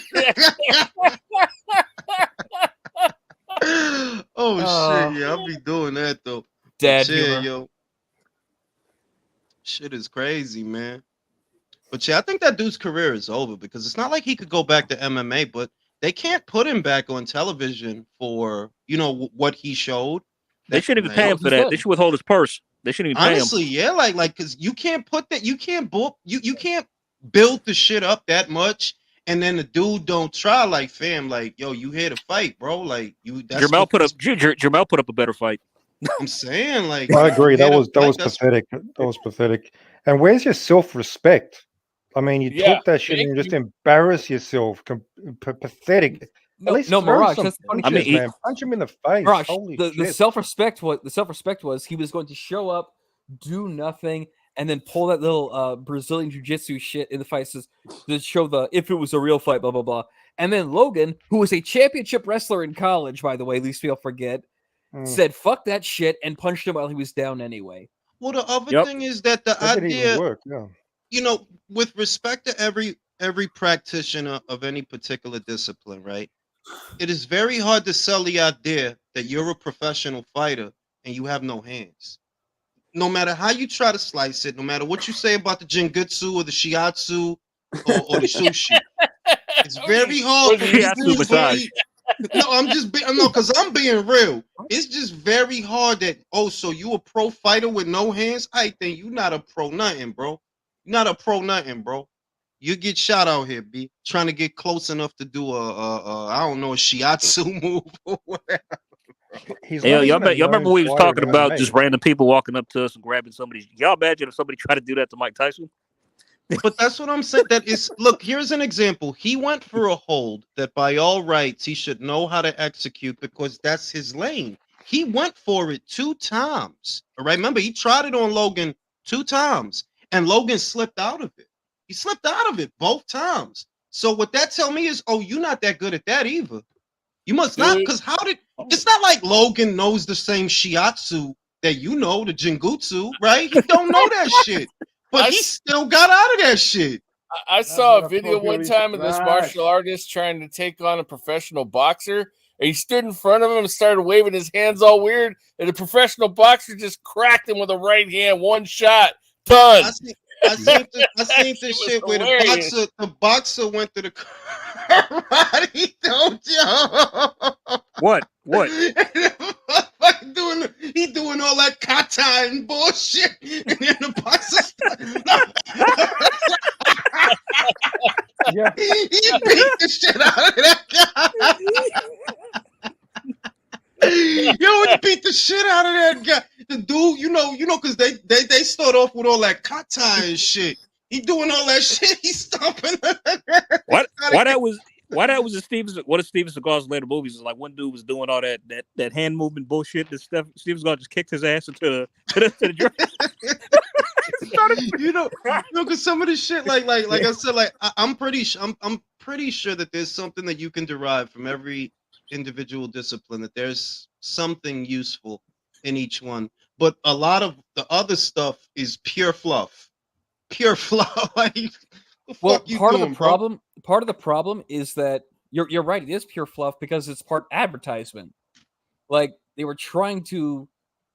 This stems from the old Chinese martial arts. Is that they had 3 different versions of each martial art that these styles did. One was purely for advertisement. One was some basic shit so you could take care of yourself. And one was the actual fuck you up stuff that they taught to like maybe 3 people in their lifetime. Guess which one survived? The advertisement, bro. The flashy Yep. shit. Like, look, I stopped being able to watch certain movies, because I still love Bloodsport, right? But a lot of the other Van Damme movies, yeah, I can't watch that shit because I can't think of a practical fucking reason for a guy to jump in the air that high to throw a kick. Just punch the motherfucker, bro. What the fuck are you doing, bro? You gotta jump in the air? In slow motion. What? Like you gotta jump in the air to hit this mother? Like, just punch him, bro. What the fuck? In the face, bro. In your face, B. I put it something in the private chat in regards to what Jules is talking about. Funny that we talking about, right? Niggas is doing jujitsu, right? And yeah, look at it. They throw a prop gun to see who would get the gun in a real life fight type shit, bro. So watch that shit. Basically, everything you were saying is basically what came true. Because a lot of that shit is not like see my favorite fight scenes, because they're very practical, are the ones from Bourne. He hit that motherfucker. He hit that motherfucker with that textbook. Like, yeah, if it's a textbook, bro, I'm gonna slap the shit out of you with it, bro. He jammed his face. He jammed that textbook in his fucking face. He jammed that pencil in that motherfucking hand. Like, yeah, that's some like if you gonna use what's around. That's for real. Like, yeah, you gonna use what's around. I mean, Jules, when he did that pen shit, when he did that pen shit to that assassin in the first movie, I'm like, and he got up, I'm like, bro, stay down, please, don't. You don't want no more. When he was fighting old boy in the second one, he goes to the dude house, the other assassin. Yeah. He rapped the court. Yeah, that's some real shit. Like, yo, if this was around, that's how we rocking today, B. I'm gonna choke the shit out of you with this extension. Y'all realize he beat all those assassins by choking them to death? All of them. Every single one of them. Choked the other motherfucker with the washcloth. And that shit is there where he choked him with the washcloth. And Jason Bourne, he strangled the guy too in the underground cave or whatever that was. When he hit dude with the fucking textbook to the throat, though, I said, "Oh shit!" Yo, to this day, that's one of my favorite, because I go back, I watch some of the other ones, right, like the older stuff, and I still love Bloodsport, by the way, just because childhood movie. But a lot of the other shit is just so like, bro, there is no good fucking reason for you to be jumping in the air like that. Are you out of your fucking mind? That shit just killed the reality. That shit just take me out of the illusion. Like, bro, why would you? If you that fast that you could get off a kick like that, why don't you just punch this motherfucker in the face? It don't make sense. I feel sorry for Jules because he's not going to get this Tim Tszyu main event till about 12:30. This is taking too long, man. This is taking too long. They're barely in the seventh round. I didn't even know it was 11:53. Fuck, I gotta go to work, man. Shit, damn, man. Well, it's 8:53 on our side. No, y'all good on the West Coast. Y'all good. It's early over there. Yeah, but it's but like they're barely in the 7th round of Goodman Flores. Unless someone gets knocked down. What are you guys complaining? Hey, Jules, read the super chat, bro. Dwayne says, here's a question. How long till Al Heyman runs the Amazon deal into the ground? If he doesn't make big fights, his pay-per-views, that's the other shit. That shit might not last long. I mean, I don't think they're going to give him like a 3-year, 4-year deal. Yeah, no way. Shit like that. I don't think he's got no fighters. He's got no superstars over there. Yeah, what's the sales pitch, bro? Yeah, exactly. The biggest fighters in the sport are with fucking Heyman. What are you talking about, bro? No, he does, but how many? No, wait a minute. No, that's not entirely. Canelo? Heard of Canelo? Like he can go over there and say, we have Canelo, we have Davis, right? That's what he could say. But that's only 2 fighters, Mirage. And one of them for 2 fights. This is not because see, this is look. If we're not gonna, Wilder hasn't fought, bro. Yeah, but I mean, he's still got these fighters. He's got the biggest roster in the sport. I don't get. This is what one at a time, fellas. It's always 3 people talking when I'm trying to talk. I would not say that he has Wilder because Amazon is not stupid. They're gonna look at the books. If you're trying to get a budget or a deal with these people, they're gonna want to know. Okay, you did a box office fight with Wilder. What did that do? You did a box office fight with Andy. What did that do? You did a box office fight with David Benavidez. What did that do? They're gonna base whatever they give you based on how you perform. It's like the shit Drew always brings up, that when Dana White and them, they was in the market to get into boxing. They looked at them books. It was like, nah, we good. We don't want this shit. It's like you could swindle the fight fans that don't know nothing. But when you going somewhere and you trying to go and do a deal and you asking for a budget, yeah, you better show us what the fuck you worth. Because we're not just gonna throw money at you. You got to show us what the fuck you got. So in terms of marketability, it is good that you have 2 fights with Canelo, and you have the Fat Davis kid, right? His pay-per-view did well. That you can use to get something going. But what about the rest of this shit, man? Keith Thurman, Danny Garcia, Julius, did you say Fat Davis? Fat Butterball Davis, bro. Okay. He just sold 1 million pay-per-view buys with Instagram kid. But now without Instagram kid, what do you got? That's no, but see that the reason I phrased it that way is because the people at Amazon don't know boxing. They don't know that. We know that because we follow the sport. But you can go to them and say we have Gervonta Davis who sold over 1 million pay-per-view buys in his last fight. You can say that. They don't know any fucking better. They don't know nothing. They don't know that Isaac Cruz shit. Nobody gonna buy that shit. Tom, you figure that out. You done wasted money on the shit already. You know what I mean? So that he has the biggest names, I wouldn't say that, but he has one of the biggest names, which helps the situation. The biggest name in the sport, the guy that's on the Forbes list right now. That is encouraging for them because you can say we have Canelo. He's on the Forbes list. He's the biggest draw in boxing in America. We have him under contract for another 2 fights. Amazon will probably, but that's the thing, under contract for another 2 fights. I'm assuming Amazon will know that. Yeah. It's the other stuff, man. Like, how do you sell that other shit? Because you got a lot of fighters that need a fight date, and unless they're going to give you an annual budget, I don't know what the fuck you're going to do. So that's why I brought up Canelo, because if it's only 2 fights, they're going to be like, what's the long-term plan here? You only got him for 2 fights, so... Yeah, they might look at boxing as somewhat unstable to make a commitment, to make a long-term investment. They may look at it as something that's unstable, which is why I felt ideally they should just go to DAZN because they're in the sports business. They're a sports app. They're not an app for you to buy T-shirts. They're not an app for you to watch reruns of Happy Days. Everybody subscribed to that platform is there for sports. Yep. My God, this Janibek fight was so boring. I was like, who'd they get this bum from? Oh, it's a title unification fight at middleweight. Oh God, the middleweight division sucks. He's winning, right? He's winning, right? Fighting a bum, you got to treat Yeah, him like of course. one, Yeah. We're not even. He's outthrowing the even guy talking like about 30 the fight. punches to 10. Yes, he's winning. Yeah, but winning, dude, this should be a showcase. If he's the real deal, it should be a showcase fight. Yeah, it right? should be knocking him out. We should be talking about, wow, look at the beating he's putting on this guy. Holy shit. Stop the fight. That kind of shit. Let me tell you something. We're not even talking about it. We're talking about balls, fucking bro. Amazon. Yes, good. Get him out of here. Jules needs to go to bed early. So we never talked about Tim Tszyu, man. What's happening? Tim Tszyu, I assume you guys are picking Tim Tszyu. What's happening? Yeah, of course. Man, I fucks Tim Tszyu, bro. He made But me proud to be He's Australian. the real deal. Like, Mendoza's not a pushover, right? No, Mendoza's not a push. Getting fucked up, yo. Yo, he got dropped. Flores just got dropped. Mendoza is actually one at a time, fellas. Mendoza's actually number 2 in the division right now behind Tim. So it's a really good fight, to be honest with you. That it's outside of Jermell, who we all know, you know, he went up and did what he did. It's Tim and Mendoza's number 1 and 2. And it looks stylistically like this is going to be a good matchup. These guys are going to come forward and they're going to fucking bring it. It looks like. And Mendoza's never been stopped, so you know he's no Glass Joe. He's never been stopped. Yeah, an opportunity for Tim to make a statement.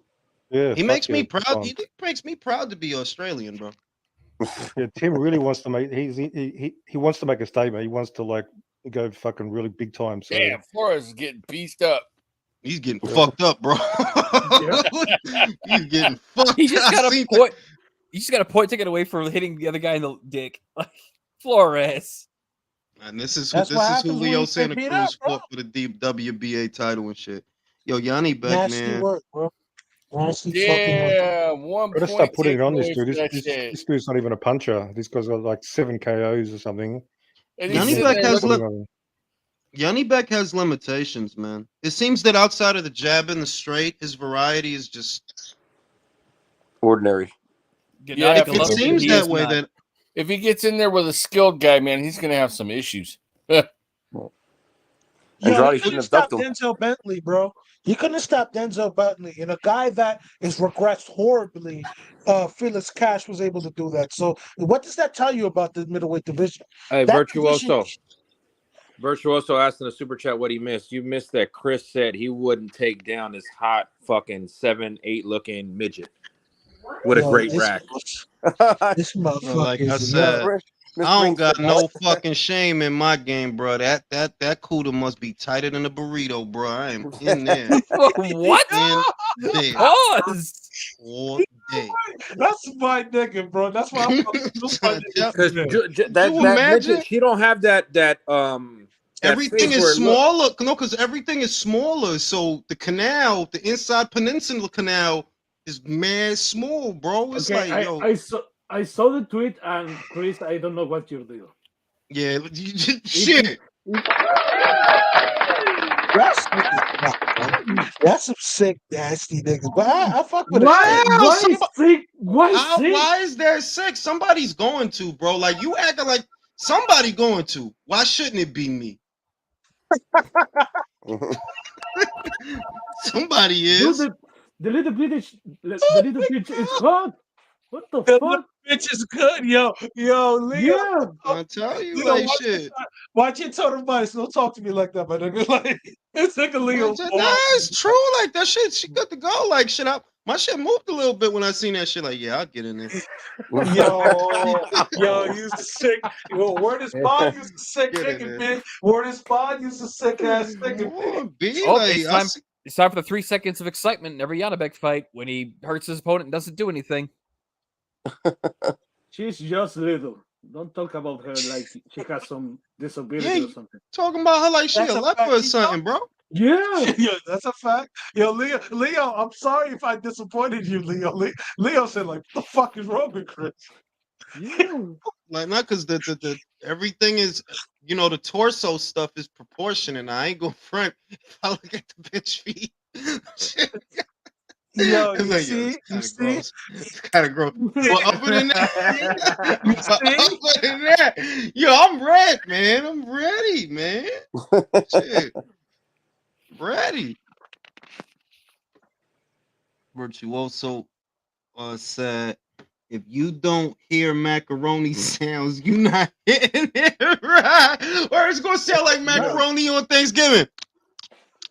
When you stirring that shit. Yeah, when you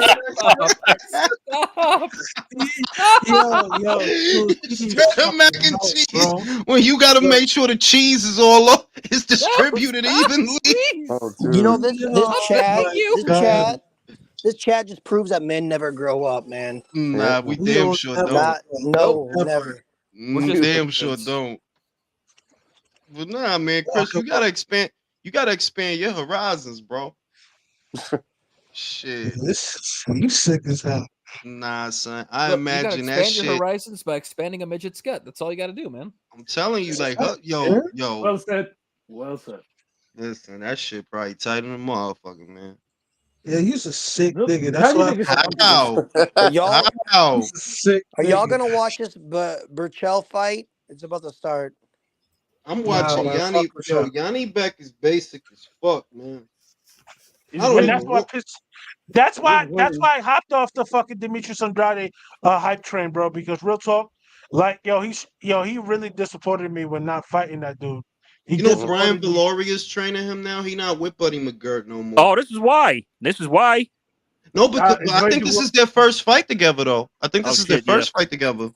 So why did he leave Buddy? The hell, what happened? I don't know. Buddy heard him. He heard him. We got him now. He got him now. He's gonna finish. He's actually gonna do something. Come on, Janibek, do something. Make my prediction stick, Janibek. Triple G, he ain't. Come on, ref. Pick 7 or 8. Come on now, get him. That's it. Yeah. All right. You need back. That's it. Come on, finish him, bro. Finish him. Done. That's it. Ref stopped it. It's over. Wow. Okay, that was a little. All right. Joe Tessitore is going to say, "Oh, this was a dominant performance." I fucking hate that thing, bro. It was a dominant performance, but he doesn't show. Okay. He don't got that wow factor. He don't have it. Nah. He don't have it. The I'll give dude it had to no. Man, Bob sitting Demetrius on it. Demetrius could have beat this dude, man. It's a shame. I'm telling you, that's why beat him. I don't fuck with him, because I'm like, yo, bro, you literally could have beat this guy. You could He have beat this Parker guy. too. Man, I don't know Could've if he beaten could Parker beat as him. well, and It'd be a ducked good him. fight, though. Nah, The I don't know reason if I he say beats that him. is It's a good because fight. the reason I say that is because of the Bentley fight.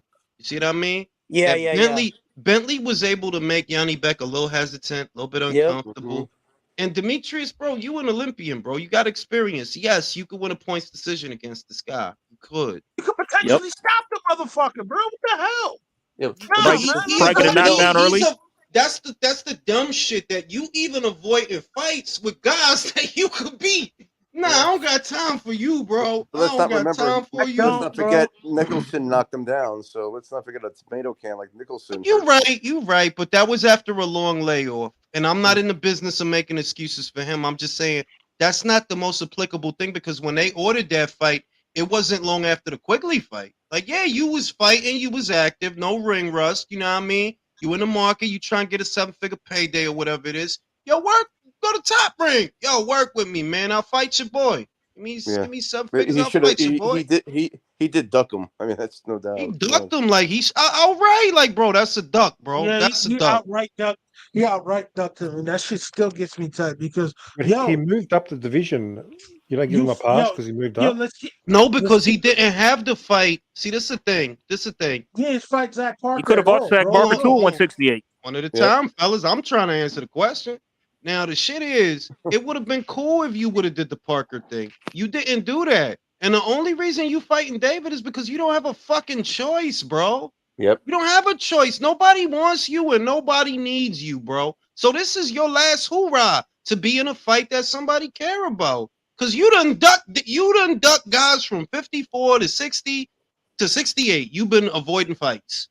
You don't have a but choice. you know what he to fight doesn't David avoid? now. He doesn't avoid walking the streets to run errands with a certain YouTuber named Lunch Trucks. Well, look, I ain't even going to do that. But I'm going to say this. Remember, Mirage, when they ordered him to fight Janibek, he didn't want to do that. But who he did want to fight, he was in his driveway, drunk out of his mind, calling Chris Eubank out. Yep. Like, bro, like, you want the orders, like, the But then fuck? he moved up, right? He never fought at 160 after that.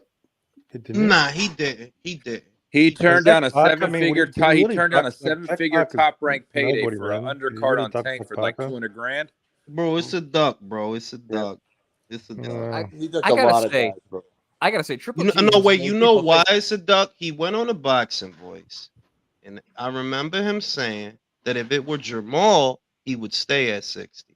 So what that tell me is, oh, you can make it, you just don't want to. He admitted that. You remember that when Andrade and Jamal were having a little conversation like a month or two ago, they streamed it.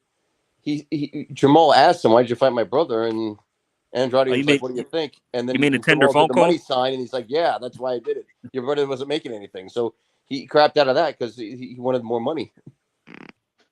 Yeah. Shit, that was a tender phone so call. worth it. That would no. That's his fault though, because at the end of the day, it's like, you remember the Andre Ward Sergey Kovalev situation, the second fight. Yo, Rock Nation is paying Andre Ward's purse, so you're getting mad that Al Heyman is paying Dramel's purse. No, bro, that doesn't work that way. You get money from your promoter. And that's how it works in that situation. So you ducked him for no reason, bro. That's what I'm saying, that at the end of the day, the situation you in is a byproduct of all the fights that you avoided for a long, long time. The situation he's in, that you could have fought Sergey before Daniel Jacobs beat him because you were in negotiations with him before Daniel Jacobs.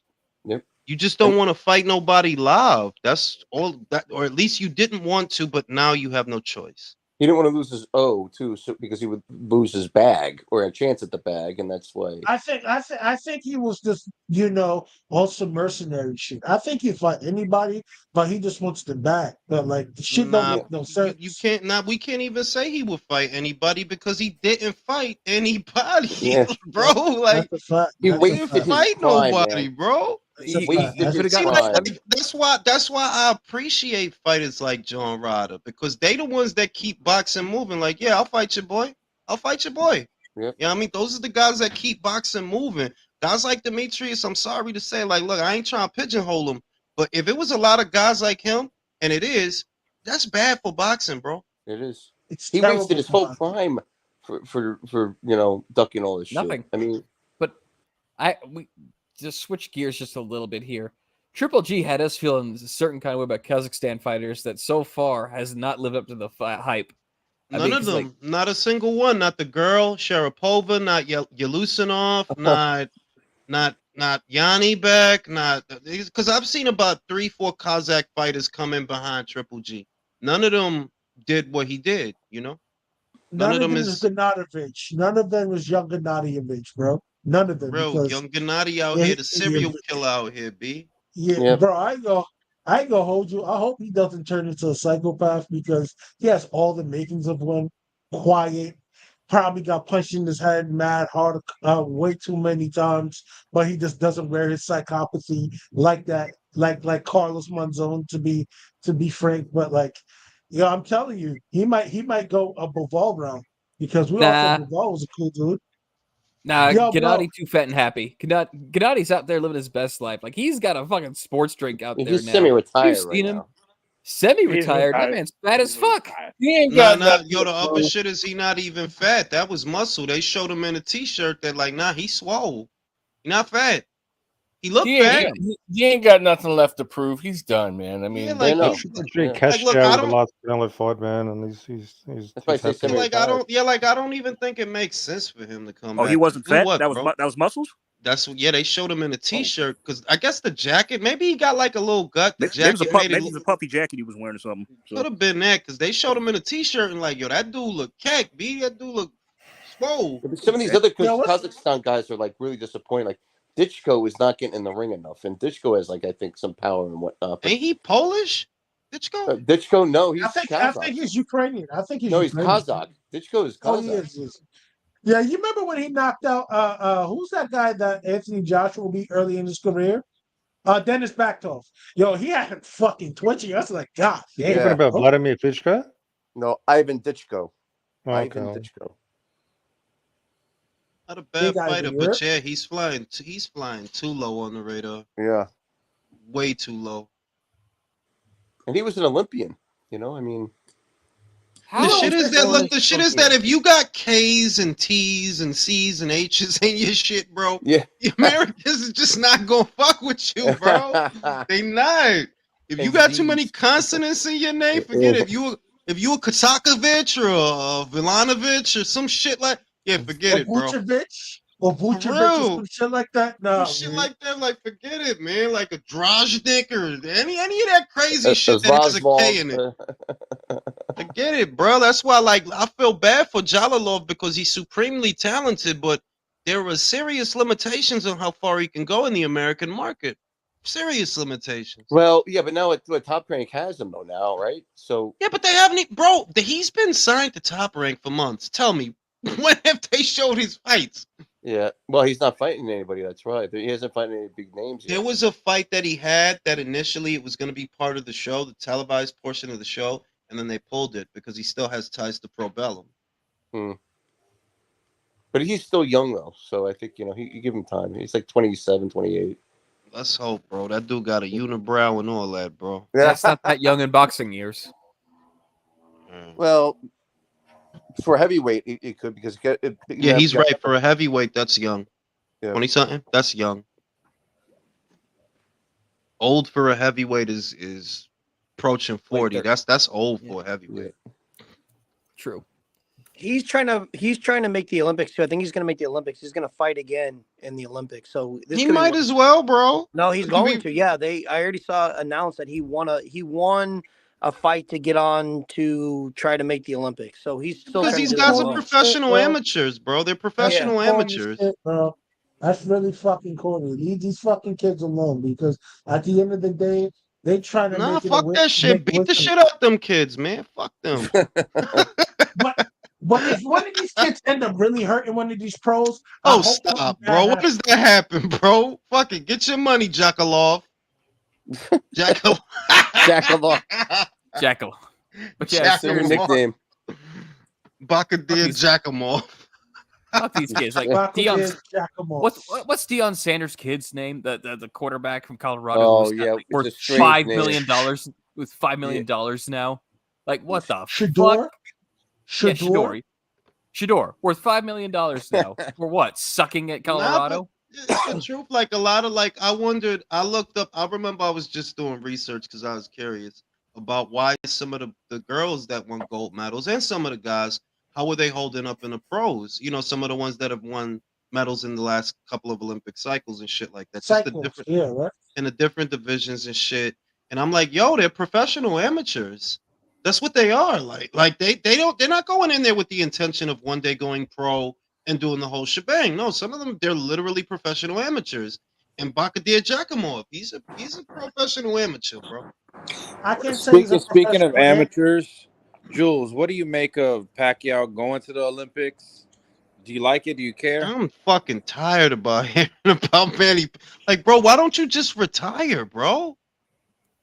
My God, because I could see him winning the gold, and that making. You think he could win the gold, bro? No, really? Just win it. I think for nostalgia purposes, they give it to him, and he thinks that gets him a big money fight after. He's always gonna need money, yo. Bro, isn't he like 50? Is he close to 50 now? He's still on them Ariza shakes. No, it's 45, I think. Yeah, but I think he just wants the icing on the cake. I don't think he wants to set up a big money fight. I think that's just like the Ariza shakes, bro. He's medal. good. He just wants who a gold cares? medal. He wins the gold medal, really? I mean, all right, yeah. Yeah, he just that shit is like going back to high school. Like the dudes that are in college, but they go back to high school parties. Yeah, like what you gonna date sophomore bitches now, bro? Like, what are you doing, bro?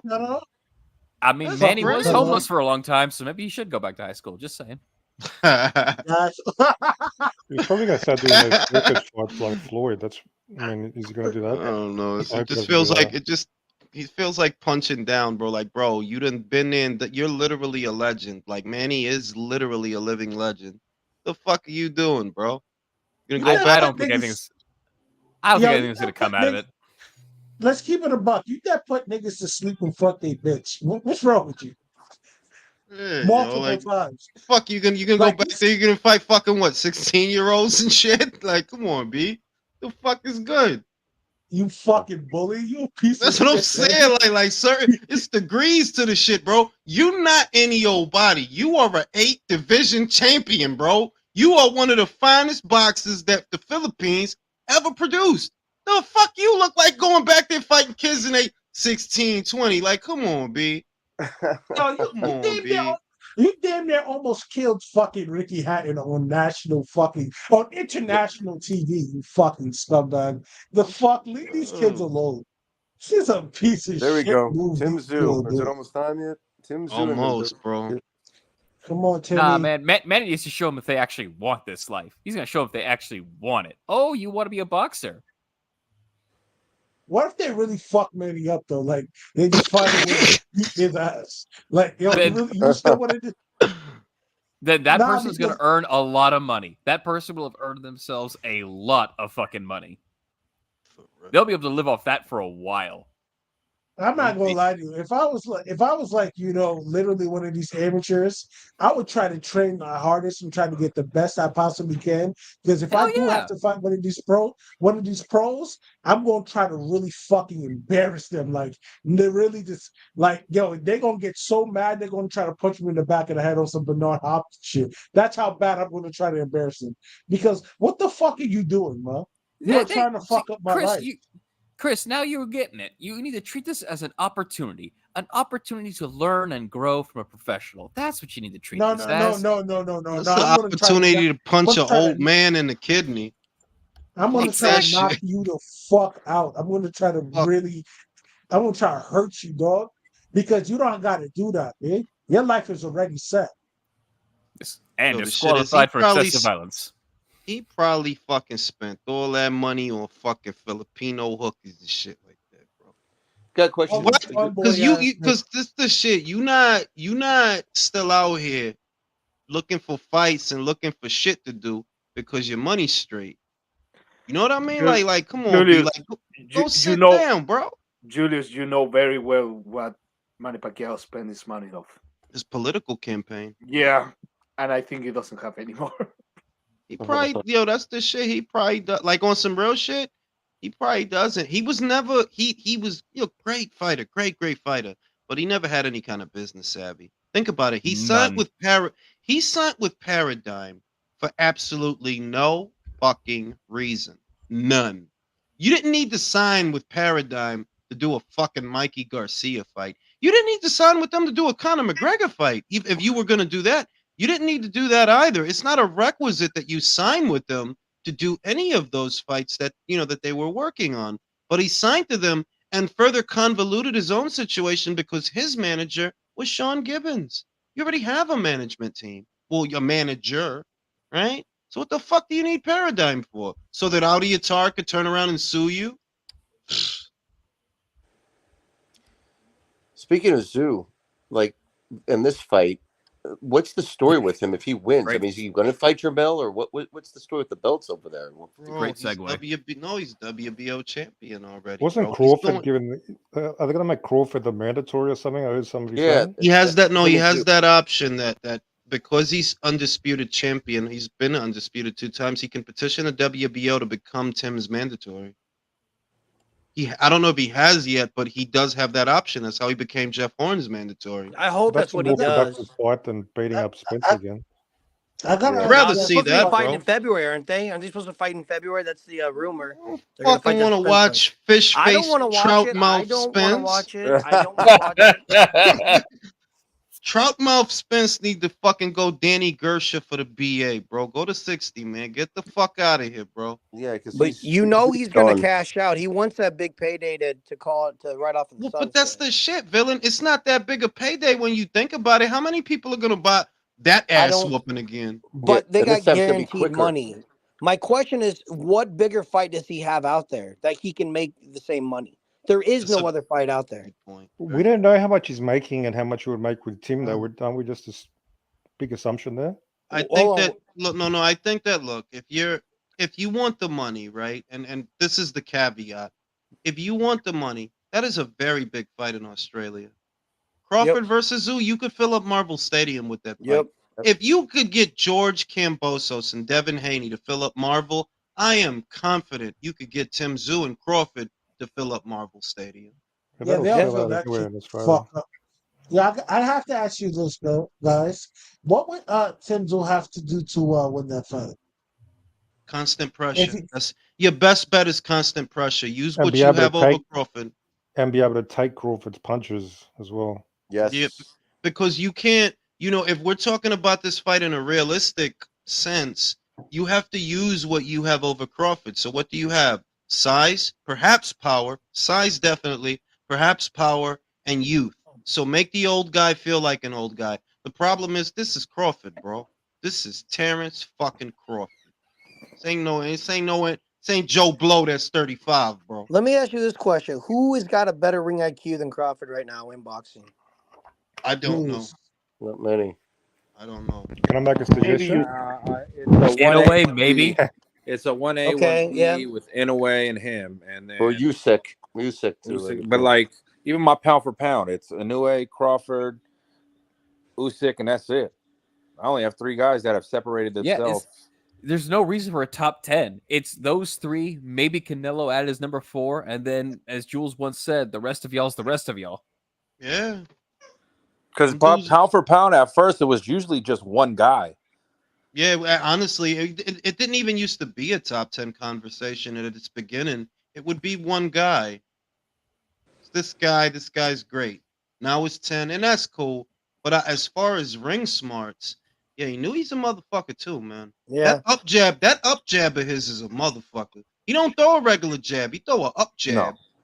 It's almost like it has the effect of an uppercut that they don't see it. But because it's a jab, he regularly lands it because he regularly throws it. But it's almost like an uppercut because it's coming from below. And if you look at Inoue and Crawford, what they do better than the rest of the guys on the list, or if you got a list, is they neutralize their opponent's best weapon and they use that same weapon on him. Like Bud did what Errol does.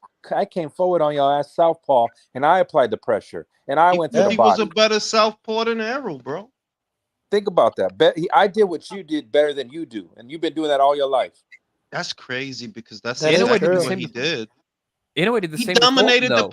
he dominated the pocket, right? Like, you know, they think of Crawford as a boxer, not a brawler. But he out-brawled Errol in the pocket. Like, bro, you ain't shit. You ain't got shit, bro. But Inoue did the same to Fulton. It's like, you the outboxer with the jab and the ring That's the smash. crazy Like, I was the slicker one. He outboxed the boxer, bro. He sets up knockouts very well, Inoue. That's the thing too. And think about this. Like, when's the last time Inoue's lost a round? Bro. The first Stone Air fight. The first Stone Air fight. That's it. He didn't lose many of those. It's gotta be what, 2019, right? 2019, Yeah, around there, right? That was 2019. 2019. And that guy's a Hall of Famer. Exactly. You remember what he did to Emmanuel Rodriguez? That body shot. God damn, bro. I said shit. Bro, Like, he punched the patelitos out of Rodriguez, bro. That motherfucker was probably shitting blood. That's what he gets for talking shit about his dad. He talked shit about his dad. Yeah, you remember what happened in the build-up that they was getting wild with his father. and he was not liking none of that shit, man. But yo, how he popped Payano, I said, God damn. Jules, what are the odds? What are the odds they sacrifice? They say, okay, Laura, we'll give you the top rank for Janibek if they give you $1 million. Not because they're doing that punk ass fight, bro. They doing that punk ass Danny fight? Fuck. On the undercard of they said that they doing Danny's next shit on the undercard of Floyd's return in December. That's what they said. Oh my god. Who's Floyd fighting, bro? Yo, listen, listen. Let me tell you one motherfucking thing. I'm not buying that shit, bro. I'm not buying that shit. And Floyd gonna get pissed off. Floyd gonna get pissed off. He gonna try to blame the American fans like he did the British. Yo, he got Floyd, mad you at the don't give a Brits. fuck. Oh, y'all don't want to spin. No, bro. People don't want to see you. What the fuck you don't understand? If you was We out don't here like fighting you, somebody my nigga. real, no, if it was a fight, like, yeah, if you said Floyd versus Crawford, easy $1 million. Easy $1 million. Floyd versus Crawford. If it's for real, yeah, because we follow your boxing. We don't follow your bullshit. We follow your boxing. You was in a real fight, yeah, I'll buy it. That's not he ain't gonna be in no real fight, bro. You can do Floyd's trying to stay relevant. That's the thing. Probably gonna fight Taylor Swift or some dumb shit. Watch Taylor Swift wash Floyd. I would laugh. Like, I wouldn't even be surprised. Nah, Floyd beat bitches up. Don't get it fucked up, bro. Yeah, but he Floyd, mad little, bro. Like, Floyd don't look like it because we always see him in pictures and shit. You know what I mean? So you don't really get the scale. anything, bro. Bro, Floyd is the same height as Erica Badu. Shout to her. I'm lying. I'm lying. Shout to that evil witch bitch, bro. But no, Floyd. Floyd is the same height as Jada Pinkett. No, Floyd is the same height as AJ's bag boy. Hey, like. Hey, yo, these replays. Tim fucking beat the shit out of Tony. Tim be fucking people up, man. Well, who was the guy he beat up last? What was the guy? Tony Harrison. No, Ocampo was the last one. Ocampo was the last one. I'm looking at that. He fucked up Tony Harrison, yo. Yeah, he whooped his ass, bro. Ocampo, he may have fucked up even worse, though. I mean, he got him out of there quick. Fast as fuck, bro. Early, never late. Fuck the dumb shit, too. Jesus Christ. You know, I used to think Mirage was Tim Tszyu. I'm not playing. I really thought, like, yo, this dude.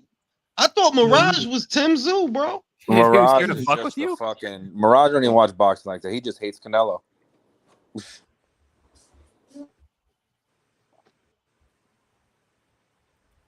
Is Mirage still on the panel? Oh, yeah, he's right there. Yeah, I'm here. I'm just reading something. Yeah, look, just because you're critical of a fighter doesn't mean you're a hater, man. You're not critical of Canelo. You, on the bro. other hand, you're a Benavidez hater. But no, why can keep Canelo credit? Canelo's a pretty good fighter. Mirage, I will proudly wear that badge as a Benavidez hater. I will proudly wear that. You better keep that badge if Benavidez beats the crap out of Ginger, okay? You fucking keep that.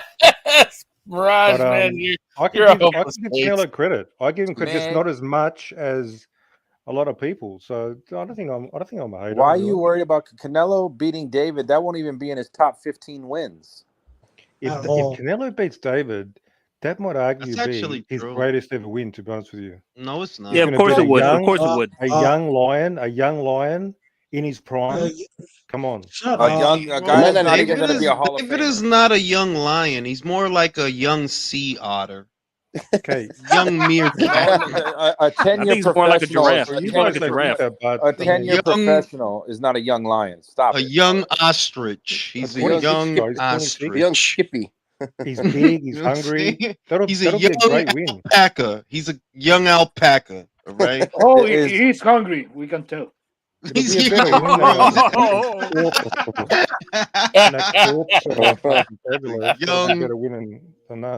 Yeah, he has to get past Andrade first, man. He might have young llama, not a young lion. He's a young llama. They're gonna get these guys out to fight or what, man? We're seeing replays. I told you it was gonna be after this already 12:30. I'm getting bored, and it's like 3:30 p.m. here. Oh. Listen, man, they about to show us their report cards from the 5th grade. Fucking hell. That'd be crazy. They probably about to tell us Mendoza's dad went to prison or something. So. Right? Did you know his dad was in San Quentin? No, this is a Showtime event. Mark Regal's nowhere in sight. Nah, because that's what they was doing with Berlanga. Every 5 fucking minutes is his father went to Sing Sing. So fucking what? Most of the Bronx was in Sing Sing, bro.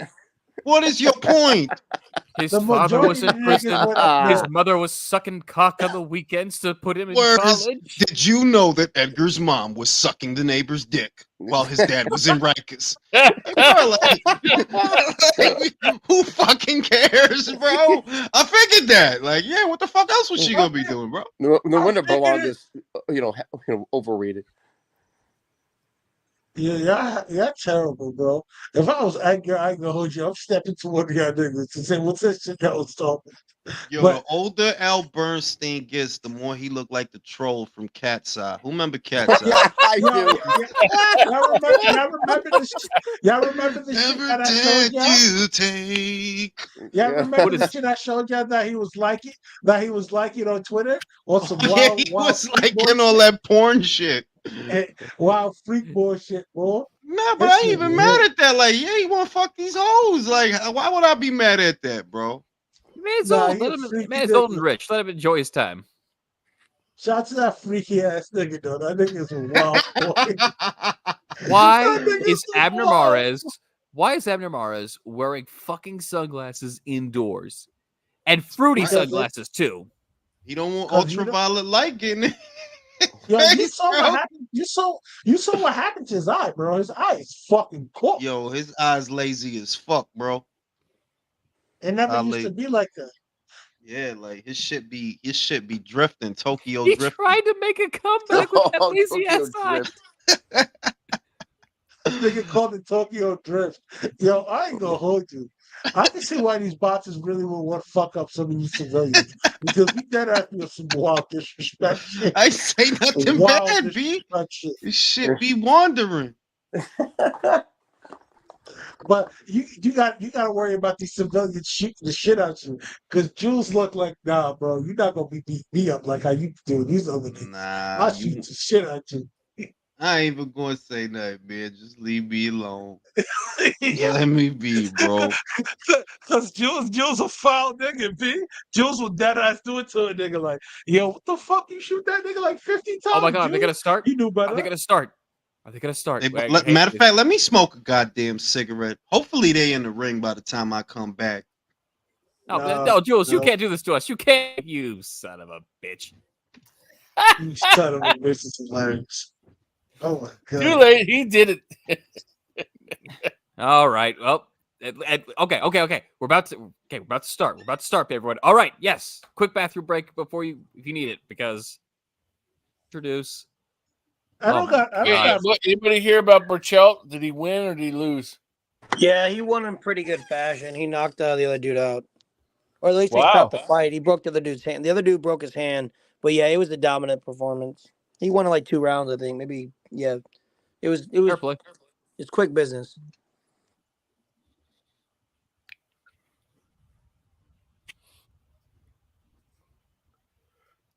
Oh, Fireworks. Does that mean That funny as fuck. Flames, explosions. We've Cool got the music, no tackiest, doubt. tackiest special effects over here in Australia. You can rely on us. Hey man, I'll take tacky and cheesy over overproduced any day.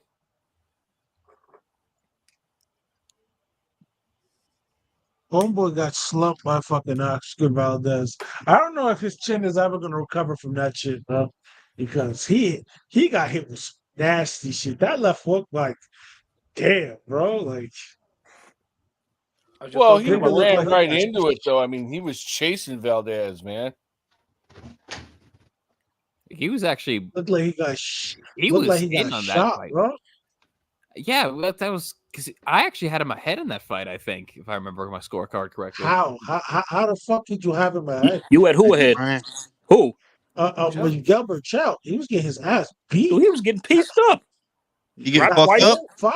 I need to go remember because I need to go back and rewatch that fight then because I He thought got it the was did Nicotila beat the shit out of him? Yeah. Was that Nicotila? No, Valdez. The Valdez fight, not the Nicotila fight. The Nicotila fight. He got the shit out of him. Yeah. The Valdez fight, he wasn't winning that fight. He was getting his ass. Now he's getting his ass whooped in that fight. Remember, he was jabbing his head off first, and then he knocked him out. Yeah, he was. He dropped him twice too. Yeah, it wasn't the fight. It wasn't backing out and trying to use the ring to buy some time. It was punching back, but Oscar was. I need to go back and rewatch that fight then because I'm missing. Oscar was being way more effective. He's getting fucked up in that fight. Got the pyrotechnics. Man, I want to go to Australia. That land is mystical, bro. It's mystical because it'll kill you. Yeah. You, bro. Stay the fuck away from Australia. I don't know what it. I always feel like it's magical because it's like almost at the southernmost point of the planet, bro. I gotta go over there. I don't know. I will take my chances against a kangaroo or those dingoes, those wild dogs that have. But if I see a fucking spider of the size of my head, I will shit my pants. Yeah. Hey, Leo, man. Hey, kangaroos can punch, man. They got a good uppercut. You better watch out. I told you I will take my chances. I know. Back and bang. I'm not going to say I want to win. There's no kangaroos in New Zealand, bro. I'll go over there. Fuck that. New Zealand's nicer, man. I've never been there, but New Zealand's really beautiful. That's really what I out there heard. as well. Most of those landscapes in Lord of the Rings, they Yeah, were filmed in New Yeah, they Zealand. made those movies, Lord of the Rings movies. That's another level in New Zealand. That's what made Lord of the Rings so awesome too, to a degree. I mean, New Zealand's apparently where they film a lot of shit just because it's cheap, apparently. And in case you guys don't know, statistics show that New Zealand women are the easiest women on the planet. Well, I'm there not you go lying then. to you. I'm not lying to you either. I'm moving over there. So you got a Okay. chance, Leo. You got a good chance finally. That's some God damn. asshole shit to say. Here comes Tim Tszyu, the Australian gangster. One thing I heard about New Zealand though is that the buildings don't have insulation, so when it gets cold, you're just fucked. Buildings don't have insulation. Opatai is from New Zealand, or is he? No, Opatai is Australian. He's Australian, bro. He's got a Australian. Samoan background, I think, or something, but he's born and raised in Australia. I Okay, think. but New Zealand doesn't get cold in New Zealand. Yeah, Yes. it is very. Yeah, it is Yeah, cold. they got 4 have seasons. isolation? They got 4 seasons. They got, bro. I asked that same question. How could they not have insulation? They're not a third world country. They have major cities and all of that, but they don't have insulation. And what I read they do in the winter is they just keep space heaters and they move from room to room with the space heaters. That's what I read. And I thought I was bugging until I kept looking. It's like, nah, everywhere I read, everywhere I looked, it said that when it gets cold down there, it gets super cold. Seems like a waste. Fuck that shit, bro. Motherfucker ain't gonna be down there freezing his ass off in the fucking Shire. Wonder fucking Samwise and them was so angry, bro. It's fucking cold as shit down there. Dude, I forgot my cousin is on New Zealand. He's working there. Really? On a farm. Really? He's working there on a farm. How does he like it? He likes the money. He told me he gets cold, but I think he told me that here in Chile it's colder.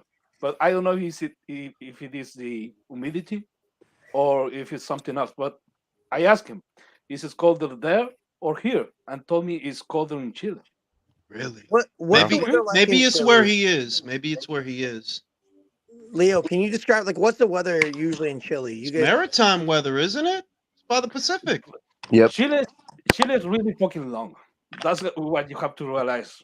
And now we have the most desert and cold desert in the fucking world, and down the south is called shit, and in the middle is tropical. Oh wow. Closer to the equator. Yeah, closer to the equator. Yeah, Chile is South very Equ- it's very close long, to- but it's not very wide. So it's got some problems. Pause. Yeah, it's skinny. Well, they keep it long in Chile. It's skinny. It's not girthy at all. Yeah, It's They keep skinny it and it's not long. girthy at all. It's Not long girthy and at all. loose. It's long and loose, Not- but no, Not girthy. not the loose. Fuck you. Does it snow? Does it snow any place in Chile? yes, bruh. No, I don't know enough about. The Andes Mountains The is over mountains there, are right bro. there. Yo, bro, I don't know a lot. My wife's from Colombia, so I've seen like they got different. Every city you go to is different, man. You go to Bogota, it's cold. You go to Medellin, it's like spring all the time. Let me tell you. Chile's landscape is very unique. On one end, you have the most arid place literally on the face of the earth, which is the Atacama Desert. You have the Andes Mountains, so it's cold. All right. And then the lay of the land, because it's long and loose. Pause. Because it's long, right? And no girth at all. You don't have a set climate. Pause. Like, no, you don't. The closer you get to the equator, you get hot weather. If you're closer to the equator, which is the north of Chile, but the further south you go, it's going to get colder. In the Antarctica, yeah, you're close to. But they do have some veiny mountain ranges. They do. They have veins on them. You can see them. And it's not girthy at all, though. Leo, Chile is not a girthy place at all. Leo, you guys use the American dollar? Is that the standard for money? Yes. No. You guys, I heard you guys do take the American dollar. That you can. No, they like the Argentinian peso better. Everyone takes the American dollar. Everyone on the planet. Oh. What about the Argentinian peso, Leo? Yeah, it's dog shit. Yeah. That's crap right now. Get Hands says, "Hey man, is it me or does Tim look like Justin Bieber?" Nah, it's not just you. He did. All look right, like Timmy's Justin in the Bieber. ring. Let's go. I like the. You like the teal? I like that teal, Tim. With fucking $5,000, you can buy the wall of Buenos Aires. Ooh, unbiased thinks that Floyd Schofield would beat Keyshawn Davis. Oh shit! That's a hot take. That's a hot take, man. Do we like Tim Tszyu's ring color? I like it. Yeah, it's a good color, man. It's Air Max color, bro. Brian standing over there like he mad. You know what I'm saying? I don't know about Kid Austin. He gives me Gary. He gets hit a lot. I like the kid, but he does get hit a lot. He gives me Gary Anton Russell vibes. Oh. Okay, and Mendoza's coming at him. Those are coming at him. Say Mendoza sleep his shit in front of his fans. Yo, chill. Why yo chill?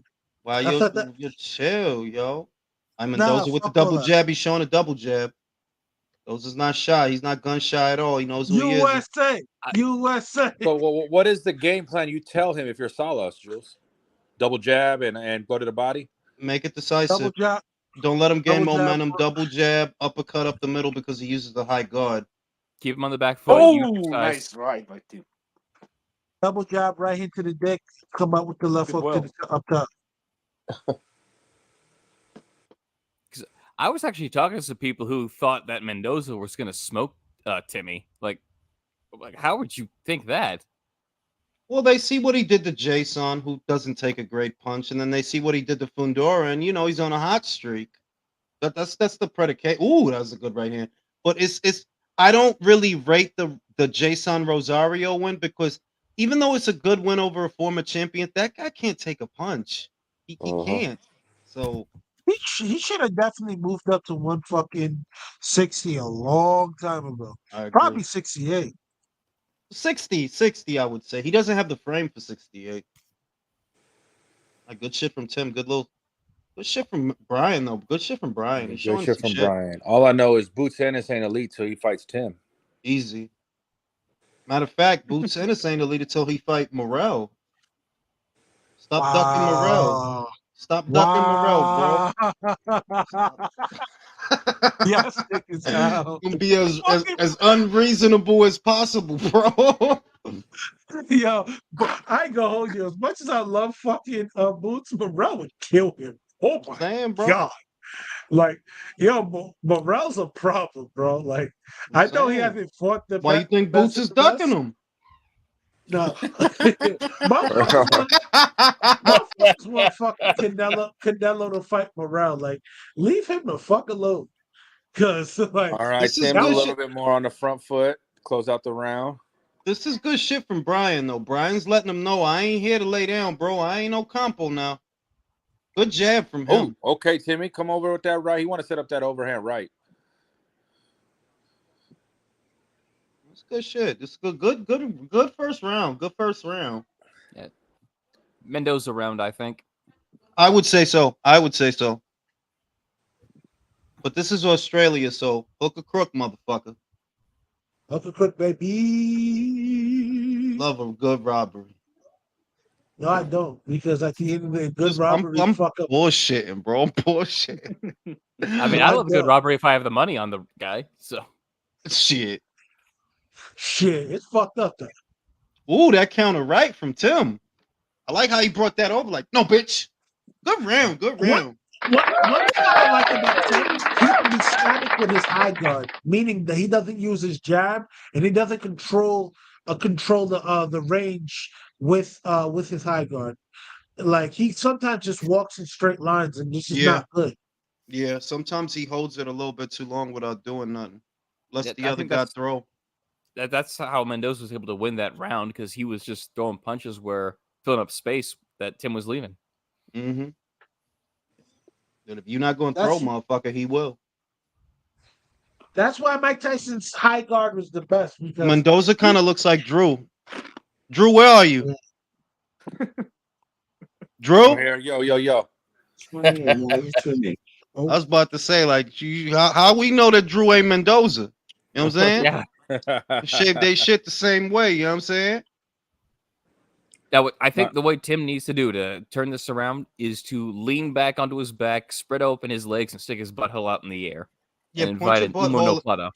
Point your butthole at Brian. That'll throw him off. Chris, tell him to watch his fucking mouth, Chris. You're giving that to Mendoza? I thought that was very close. I reckon judges will give that to Tim, in my opinion. I think the judges will give that to Tim.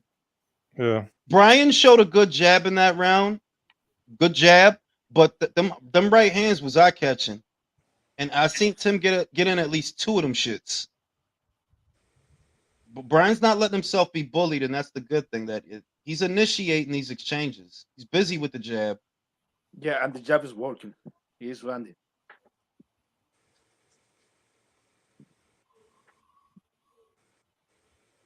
Good jab, Tim.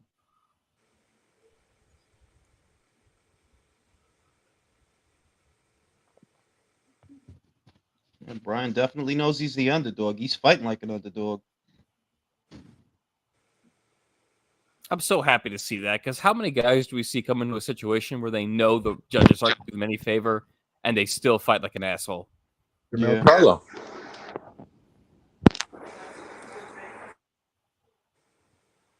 All right, Tim's backing him up into those ropes. He's trying to back him up, put pressure on him.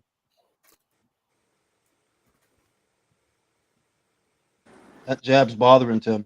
Mendoza's a little cagey. He's not there to get hit, but he's in the pocket. Yeah. Busy. He's doing the right thing. He's not falling in love with his recent knockout streak. He's like, nah, I'm not going to brawl with this guy. He's doing the right thing in the sense that you don't want to lay off from Tim, because if you lay off, he's going to lead the dance. He's going to take over. You want to stay with him, but don't open up too much. Stay with him. All right, I like those straight jabs to the body from Tim. Nice right. Tim's cutting off the ring good. It's just Mendoza's not there to get hit. And Mendoza's the one throwing the punches usually. That's what's smart. He's not. Oh, good overhand right by good 1-2 by Tim. Not letting Tim get no momentum. He's initiating the exchanges so they happen on his terms. Mendoza not here to fuck around, Tim. Let's see if he really. That's a good one too, though. I ain't gonna fry. That's a good one That too. was a from good Tim. one too. Boop boop. I think it's a Team Tszyu round. Yeah. He was the ring general round. Good body shot by Mendoza. Good shit. Good shit. Good shit, Timmy. A little bit. They're still filling each other out. It looks like a little. Yeah, slow. it's early. They gotta respect each other because they know they can punch. They both know that. It's a swing, man. Right hand, but he missed. Good shit. Good shit. After that doodle unification, that was one of the just guacamole. That was one of the lamest unification matches I've ever seen, bro. That was a Kazakhstan fighter versus a German fighter, if I ever saw one. That's the state of the 160. Why y'all hating? Yeah. Because it's 160. I hate 160. 1-1, guys. 1-1. Same. I mean, I'm giving Mendoza the first with the understanding that the judges probably didn't. Who the fuck is dying, bro? Jesus Christ. What happened, At your own time. What did I miss? Tszyu just roundhouse Brian Mendoza. I like that. I like that. Spinning back kick. Spinning back kick. He buttholed. Pointed his butthole out. Did a Huracan Rana.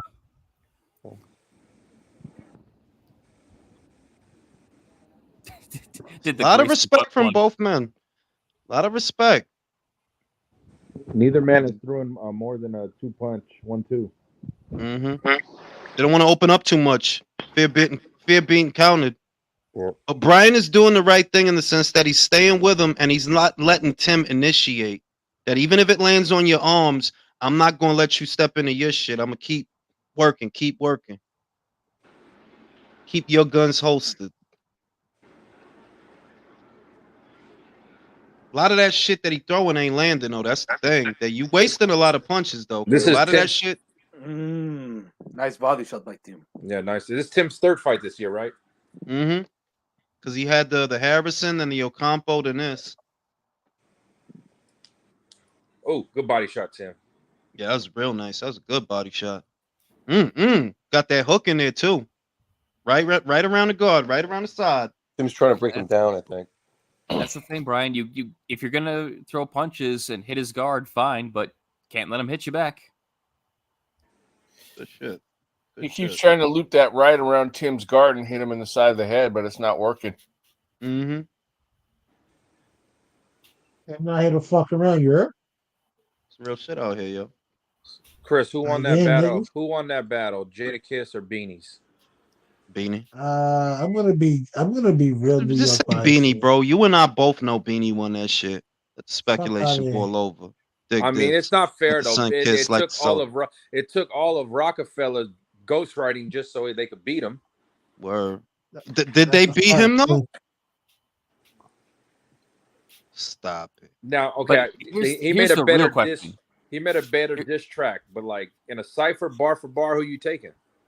Oh man, that's tough. I don't know. Tough, off the man. top. That's tough. That's a lot tough. of pressure from Tim. A lot of pressure from Tim. Smothering. Good stuff in the third round. Well, I would say this Beans. I would say Jadakiss because Beans' voice was lost. If Beans didn't lose his voice, I would say it would be a toss up. Ooh, good jab from Tim.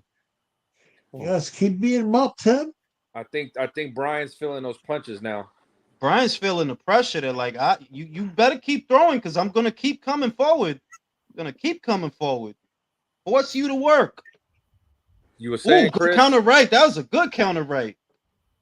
What I was saying is this: Jadakiss, ever since he's been in the industry since 1994 to now, has never said anything whack out of his mouth. So I gotta go with the guy who's been in the industry for that long and still been that dude. You feel me? 2-1 Tim Tszyu. 2-1 Tim Tszyu. I think that Brian is starting to feel the pressure.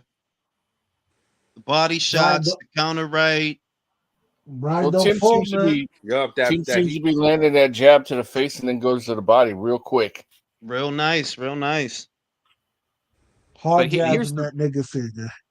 But here's the real question: who won, Will Smith or Tupac? Because you'd think Will Smith, but according to Jada Pinkett, Bro, they saying that Tupac faked his death to get away from that bitch. I believe it too. Oh, even Pac said, like, I love her. That's my girl. We went to school together and all that. But they saying, bro. But he even said, like, nah, it wouldn't have worked. We two hours, you know. How silly a bitch you gotta be to still be talking about some dick you got over 20 years ago. You a silly ass bitch. That's some bird shit, yo. Some straight bird shit. How much of a cuck do you have to be to slap a friend of how many years over a bitch you ain't even with anymore? Over your fake bald-head wife. Like, nah, B. Bald-head wife. I told y'all what I would have did. I would have looked at that bitch right in her eye like, ha, you hear what he said? G.I. Jane. From Moesha to alopecia. She'd have been mad at me on the drive home. You don't have to say that. You have to say that. If Will, I think she knows too much about Will, because I know Will deep down inside really wants to tell her about herself. Yeah, she knows. Well, they apparently not even living in the same house. Oh, they're picking up the pace this round. Yes, they are. Tim putting big pressure on them now, keeping them moving. And Mendoza's throwing.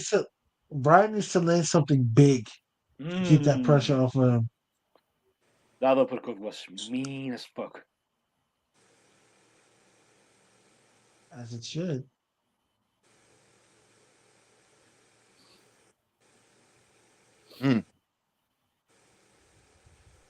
That's crazy. But you know what it is? I just feel like she's just trying to force him to file a paperwork to get divorced or whatever. She tired of that situation. Because it's like, yo, you've been on 3 different podcasts talking about Tupac. She been on like 3 different podcasts talking about the same shit. He better off just being. He better off being on his own, man. Nah, just cheat on that Brian bitch. didn't like that. Cheat on that bitch. That's how you handle that, bro. It's good movement from Brian, but he's under a lot of pressure. Nice uppercut from Tim. Ooh, good one too. Ooh. Yeah. Tim Tszyu looking like a fucking psychopath. Tim is Tim is ducking a lot of those punches, man. We're slipping them. Tim does look like the type of person to put someone in a basement and torture them slowly. He does. He gives me that type of vibe. His brother too, bro. His brother looked like Tom Holland. Oh, nice one too. Nice one too. Yeah, he got Brian under a lot of pressure out here. Mendoza's starting to get a little pieced up, man. Yeah, I think Brian is on the nose. I wish Tim would throw just a little more punches, because I can see someone complaining later. Oh, but Brian was throwing all the punches. How come he wasn't winning the rounds? Yeah. Just throw a little bit more so I don't have to hear that shit. Unless if he ends this in a violent fucking knockout, you ain't gonna hear shit. If he ended shit how he ended the Harrison fight, forget it. Nah, I ain't gonna hold you. Tony got fucked up. He got fucked up, bro. He got washed. He got fucked up real bad, bro. Remember who did he train that won their fight? Which chick did he train that won her fight? And he was all like, "Man, that inspired me. That I'm gonna go train Alicia, really hard." Bro. Alicia, that was Alicia. He said, "I'm gonna train hard, and I'm gonna fuck up I'm gonna fuck up Tim Tszyu." Like, oh, really? That was a good right hand. God damn, that was a good. He took it well, though. He took it well. I think Tim's still like in cruise control. He still hasn't pressed the accelerator yet. Yeah, he's still in the first gear, bro. Still in the first gear. I've got a 2-all. Yeah, I do too. I think Tim took a few shots that round, so yeah. Feels like 3-1 though. 3-1. Yeah, I got the 5th round. Can easily go that way, but I think he's going to turn it up mid rounds for sure. So I'm not worried at all. Let's be honest. I think 2-2 is correct in terms of like actual how you score a fight, but this feels like 4-zip. It feels like to me it feels like 3-1. To me it feels like 3-1, if that. Tim definitely won the third. No, the second. What was it? The second. Second. He definitely won the second. Yeah. The problem is Tim Tszyu is being way more effective than Brian. Like, it's not way more. It's night and day. Yeah, because whatever Brian's busy, but a lot of that shit doesn't get in. It gets caught on the arms and gloves. He's catching and shooting. Nice. That was good. The only worry again. Hook. That was a good left hook. The only worry again is that Tim's being inactive just enough that it'll create some controversy in the scorecards. I can already feel it. I don't think. Uppercut left, right hook. Yo, Jason, stop using all that logic, please. Thank you. I don't think. I'm sorry. Okay. We'll see though. All right, Timmy. Okay, I see what you're doing. Ooh, good uppercut. Ooh, good right hand. The guard right there. Nice shot on the jaw by Tim. That was a good left hand. Yeah, we said it 45 seconds ago. Ooh. Well, I'm behind you, man. 45 seconds behind, man. Yeah, I don't think Brian can be taken. I know country's I never don't think. behind. I don't think this is gonna go to the cards. This is only the 5th round he's getting hit like this. He's never been stopped, but he's getting hit clean. The only thing I can criticize Tim Tszyu is he doesn't fight backwards. It's the only thing. He's a pressure guy. That's their Achilles heel. He's a methodical. He's starting to let up, pick him off now. Some nice fucking shots there. This is beautiful pressure, but it's beautiful pressure though. It's beautiful pressure. Besides that, he's doing everything good. He's being way more superior to Brian. He's been tagging Mendoza. And that's the misconception that people don't know. Every base style, there's slickness in every base style. You just gotta know what the fuck you're doing. Yeah. He keeps catching him with that left hook. It's a counter left. It's a beautiful counter left hook too. And by that theory, every fighter could be slick. No, true. Slickness is a measure of the melatonin in your skin. Yes, that's true. Very much so. Very much so. Okay, Brian took a step back there, like the 22nd. I think okay. Oh, his eyes getting busted up. That right. See that shit, right? That eye is not looking good. That's them counter left hooks he's getting in there. Yeah. Okay. I am no longer worried about this going to the cards. I'm telling you, I don't. That jab is hard. That jab is heavy. That right hand is heavy. He's just punching hard, man. And that counter left hook is sharp, man. There you go again. There you go again. Boop.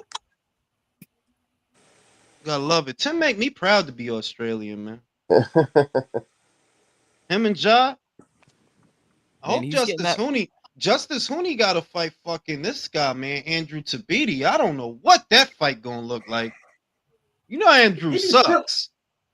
Tabiti's still pit hard though. Let's not act like he. No, he do, but he don't got no work rate though. That's the shit. He do have power, but he don't have no work rate, bro. That counter left hook has got a home all night long, man. Mm-hmm. Shout out to my man Soldry, to the beer fund, the American Beer Fund of China.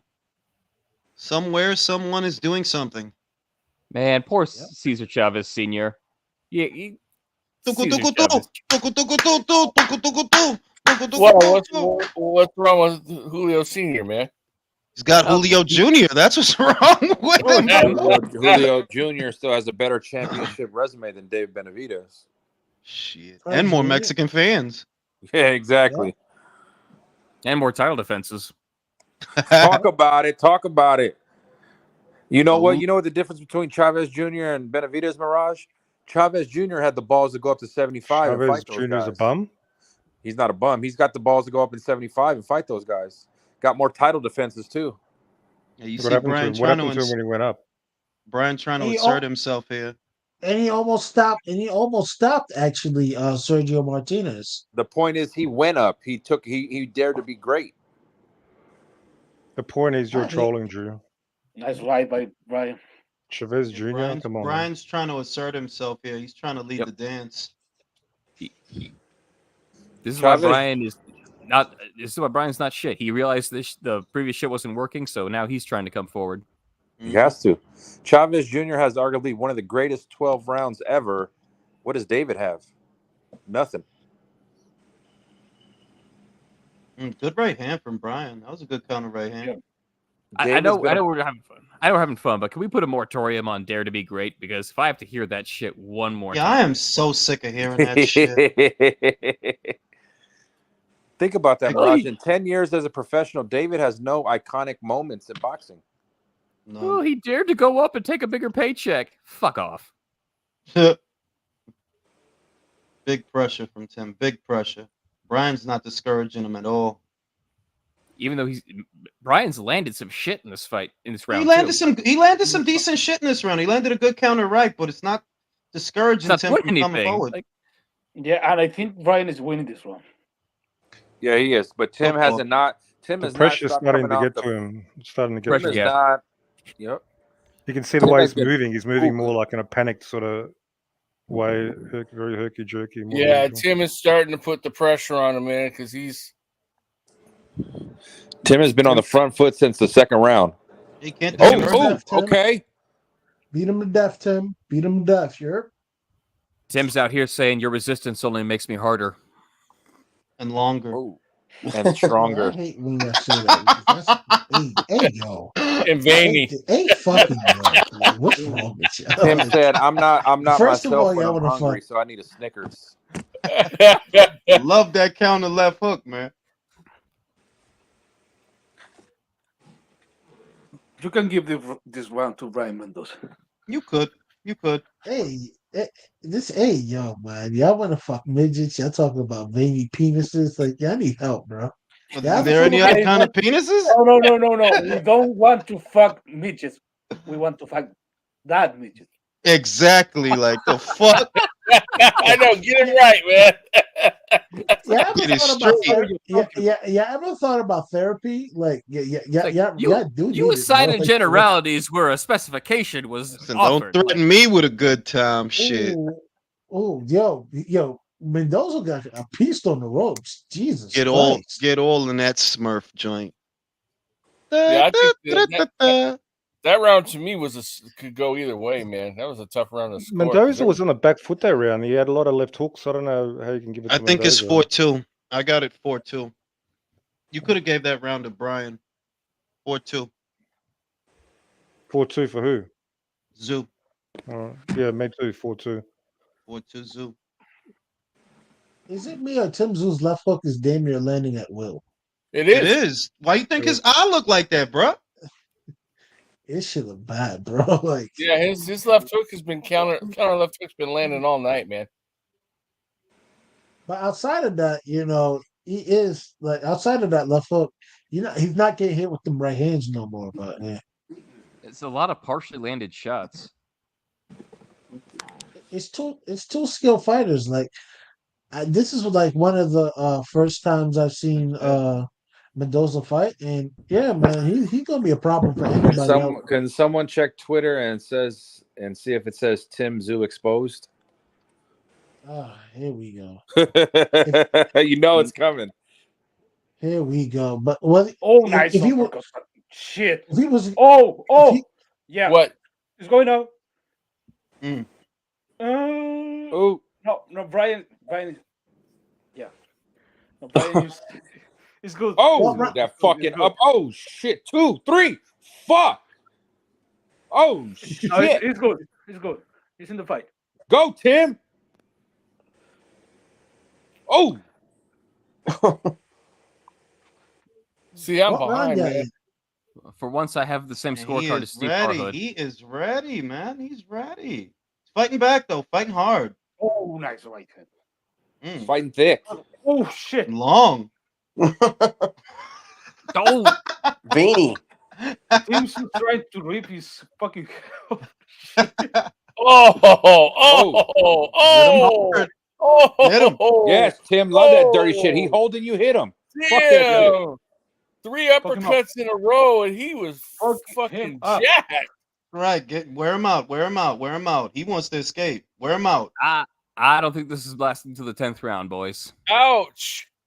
That was brutal, man. You see that pressure? He inches. Hey, Mirage, that's exactly what you do when you got a guy holding you like Caleb Plant. You fucking hit him.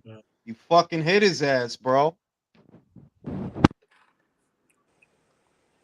But after those uppercuts, this guy came right back. Mendoza got a fucking chin, yo. He got a chin, but you still losing a round, motherfucker. I wish David Benavidez did that to Plant when he was getting hold for fucking 5 rounds. David's not the fighter that Tim is, man. David Benavidez sucks? Is that what you're talking about? That's what we talking about, bro. That Tszyu makes me proud to be Australian. You was holding on, man. Don't hit me. I had almost forgot you were Australian, Pretty bro. bit, but it's not ready to go out yet. Yeah, he's not ready yet. He gotta get hit a little bit more. He gotta get tenderized a little bit more. Damn. He getting nailed though, dude. Mendoza's wearing that shit on more. Mendoza's wearing that shit on his face, bro. He's getting fucked up. Mendoza's trying to fight back, but he's getting nailed, dude. You got to tenderize him. You got to beat that meat a little more. Yeah, you gotta pound him hard. Yeah, man. Fast. Yeah, man. Take him Yeah. into It's not only the right hand. Not only the the right only- hand, you got to use the left. You feel me? It's the only way to get to the climax. Suffocate him and take him into the deep. Yeah, you gotta make sure he's primed. Gotta ram it down his throat, bro. You gotta Yo, pressure hey, him. yo. Hey, yo. Time out, ladies and gentlemen. Jules, that's a flagrant 5. Get him out the universe. Mirage, I Get want him you out to the clip universe, that up. bro. I want you to clip that up and send that to David. So when a guy's holding his fucking hand, he uses the other one to punch him. Exactly. He's holding. You got a free hand, right? Use it, motherfucker. Mendoza's got a good chin, man. He can take some shots. Yeah, mate. Yeah, he does. Back I'll shots. give him that. I don't know about all that, but he can get hit in the Oh. face. So he can take faces. Oh, he takes he faces. was He can open take for face. that He can take, uppercut. yeah, he can Yeah. take Take it big to the face. That's correct. Dude. Come on, Man, Tim, come to the party. Go to the Y'all party. sound like MMA fans with all jab. that pressure and all that. But that midget got everybody horny. Yeah, you gotta see that picture of that midget, man. She fine as fuck. Yeah, I need help, man. And she has an OnlyFans. Like, what the fuck? Now let me know where I could subscribe. But Have her there's dress some hot have her dress up like a Smurfette for me. Like, Punishing him with that jab, that little flick jab, just look bing. Big pressure, big pressure. Good question in the chat. Who has more pressure, Tszyu or Canelo? Different kind of pressure. Canelo, bro. Like, Yeah, but Canelo. Different kind of Canelo, pressure. night and day. Well, it's different kind of But pressure. I would though. say if you have to rate which one is better, Canelo moves his head more. His torso's not as static. Mhm. Right. And then, because Tim only has one base style. Yeah. That's not Canelo's base style as being a pressure guy. He Canelo slips. He still Canelo slips, pressures rolls, you. and he still slips, rolls, and rod punches. That's what Tim needs to do more of. That slip and roll more. Don't just stay behind the guard. Slip and roll more. You don't want him to Canelo ride pressures it you more? with his legs too. He pressures you with his feet. And one thing Canelo has over Tim, Canelo has a better jab and he has a better one too, and better arsenal of punches. He puts his combinations together better than Tim Tszyu. another thing is that Tim doesn't like to jab. He doesn't do it often. Canelo doesn't have to. Like, we've seen him put pressure on guys to get on the inside without jabbing. He feints. He uses footwork. He uses his head. It's Gets weird. on the inside, keeps it long. Hey, yo, need help, Mendoza's bro. a tough motherfucker, yo. Yo, for real. 'Cause he's Tony getting- Harrison nice. couldn't stand up to this. Or Ocampo. Whose dog is When you that, want- man? Yeah, whose dog is that? But when you want to win the world title, man, that's just what happens, bro. Too bad the French couldn't want to stand up to the Haitians like this. Watch your Oh, tone. shit. Drew. God damn, Drew. Chill. Yo, you must Matrix, not know man. the It's the history. Oh, that's a good left hook. That's Yo, the why Chris, Haitian- Chris, Brody, Chris the should be Haitians, proud. no, you can't say that. The Haitians beat the French, That's bro. why I said the Haitians should be proud. They sent them snail-eating motherfuckers back home. Yeah, man, we they killed beat them. their Yeah, ass. we killed them in their homes. Like I did research on my heritage. Yeah, we some violent motherfuckers. Like, God damn. Yeah, you kept No it long and hard. And you were killing them one- Napoleon motherfuckers too, not the sissy French. No wonder we can't. No wonder we can't get anything done for this country. They really want us to like. Nah, bro. Y'all didn't have to do that to us. Like, why do you think Haiti is not as good as the Dominican Republic, bro?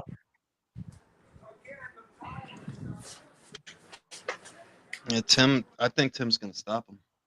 Good left hook again, and Tim need to stop slapping with that right hand. Turn that shit over. Oh, again, 1, 2, 3. Again, God damn. Yeah, I gave Tim that round. 6'2" Tim. That's how I got it. Brian is hanging on. He's hanging tough. He's hanging tough. Tough guy. 6'2", Tszyu. Yeah, this left hook is skilled landing. How the fuck can he not get away from that shit, bro? Because it's a counter left hook. He wait till he open to hit him with that shit. Damn. Nice. You see that? He threw the right. He slipped Mendoza's right. Came over with the counter left. Got him clean on the jaw too, right on the button. Mm-hmm. Mendoza ain't liking that too much. Mm-mm. I mean, who likes getting hit? Shit. Big pressure, big pressure, big pressure. That's what she said. Oh, nice right hand, right.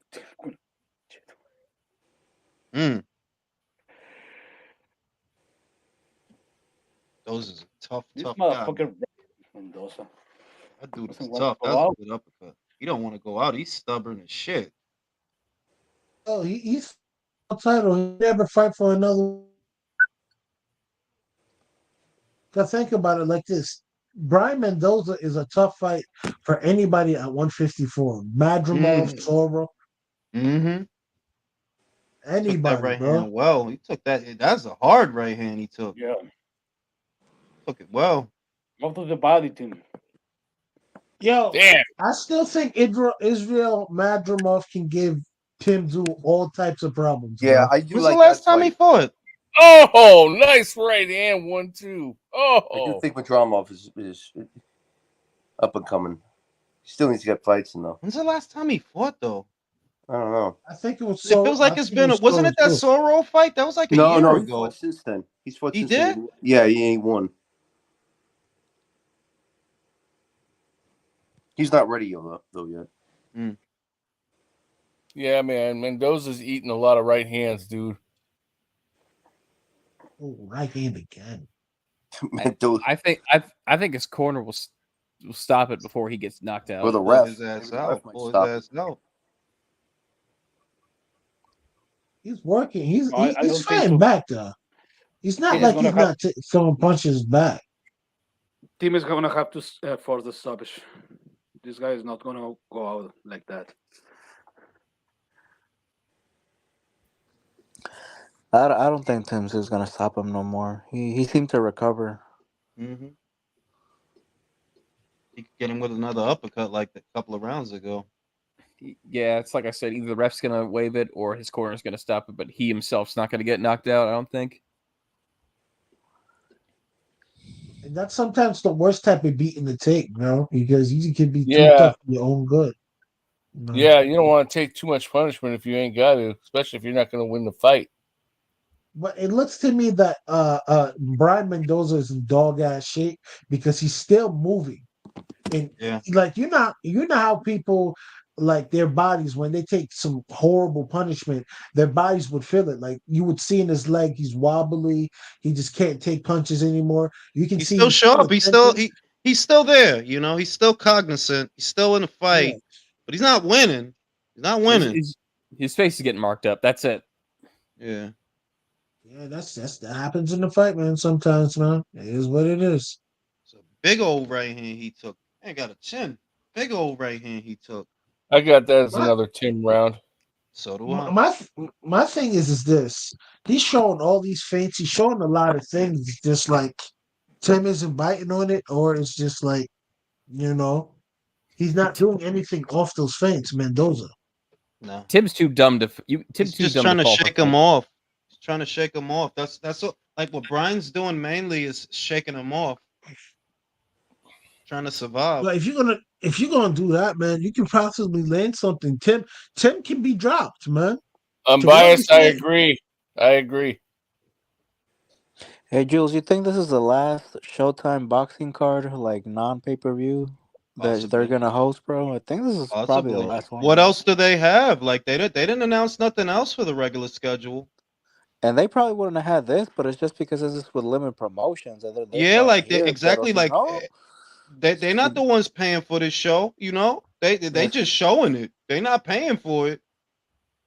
See, But no hey, anything from now pay-per-view. Who's the Towering Inferno's next fight? That's a good question. I don't Maybe give a fuck, Madramov. to be dead ass honest with you. Beat him to Madramov.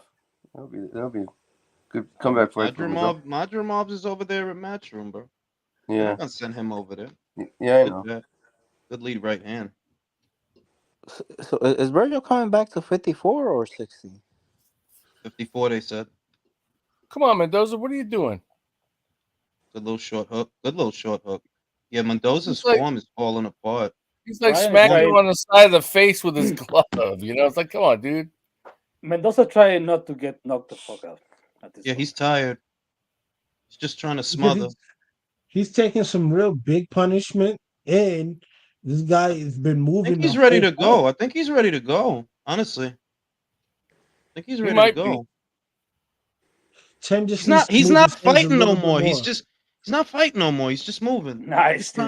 Oh, body head. Oh, nice. Tim Good just one needs to from be a little Tim. bit more Yeah. spiteful, man. He needs to be a little bit more spiteful. Just let it nice. go. Stop Oh, chopping with shit. those. What happened? Wait. Ryan is holding for dear life. Oh, He's come on, ready. Tim. He's Come ready. on, Tim. Well, I think That dude he's exhausted. No, Brian is holding for dear life. Yeah, He's exhausted. He's exhausted. He ain't got nothing left. He's hurt. He's hurt. Oh shit! Oh, whoa! He Finish put a low him. blow. He low blowed. Finish him! Destroy him! Fuck him up! Fuck him up! Yeah! Yo, Tim is an animal. Tim is an animal. Damn. Damn. Damn. Here, eat this fist. Now take that one. Oh, Oh, shit! shit. The bell saved him. He was about to go. Fucking tired. Oh, he fucking damn, telling man, you, there's a yo. punch Go in the fucking dick, home, man. yo. Go fucking. There's a punch in the dick and Oh shit, man. And Mirage got the nerve. And Mirage got the nerve to sit here talking about some fucking David Benavidez all goddamn day. Them motherfuckers. I fucking told y'all damn near 4 years ago. This kid is the real motherfucking deal, Holyfield. Mendoza just got his head beat in, man. Fuck. Mendoza literally hit him in the nuts to get him off him, and it didn't work. Yo, he laughed. I'm like, oh. This is what you fucking do when the motherfucking is trying to hold you. That is a bad place for a cut. That is a bad place for a cut. Oh, look, he's fucking him up. Bad. He's fucking him up, man. Good Try to hold God. again. Try to fucking hold again. Oh shit. Yo, Tim funny as shit, man. He played that shit off like oh shit. Come on, man. Let's close this show, man. Let's close Mendoza's this head show. was bouncing all over the place from those shots, dude. He didn't know where he was. He was like, "Give me a hug, buddy. Come on, hug me. Hug me some more." Yeah, Mendoza's throwing a lot. He's throwing a lot. Trying to stay in there, trying to hang on. Good survival instincts from him. Oh, snap. That was a brutal round, though, man. Oh shit! He's getting brutalized again. Oh shit! Yeah, that jab. He can't. He's landing it well with that jab. He's keeping that stick on him. I'll tell you this: he fought better than Jamel. Yeah. Showing a mere modicum of effort is better than Jermel. Let's stop using Jermel as a benchmark for how hard someone fought. Oh, don't get crazy. Don't get crazy. Pick your punches. He's ready to go. Get crazy. Damn. Damn, he's oh, trying to motherfucker. He's trying to duck out of the way. This ain't happening. Damn. Yo, this dude is stubborn as shit, bro. Like, this dude is stubborn as shit. Motherfucker, go home. I told you he will not. The ref may stop Oh, it. His corner may stop it, but he will not be knocked out. I'll give him his respect, man. He's hanging in there, even though he's taking a beating. I think the referee could stop it at this point. Yeah, This the referee should stop the fight. That he's getting his ass beat. Pound for pound king, He's fighting Tszyu's back. whooping his ass at this point. He's still fighting back. Yeah, he could stop this thing though. He could though. He could. If it would have been Tony He Weeks, should. you know, that shit would have been over by now. Yeah. Now, if Tony Weeks was there, he'd have stopped it in favor of Mendoza. Yeah. You know, Tony Weeks let 2 boxers die under his watch, so I can't just say that. Levander Johnson and another guy back in the early 2000s died under Tony Weeks' watch, so I can't say he would just let Nice that right fight. hand, but shit! Ooh. What happened? Nice right. 2 nice right hand by Brian. Fuck.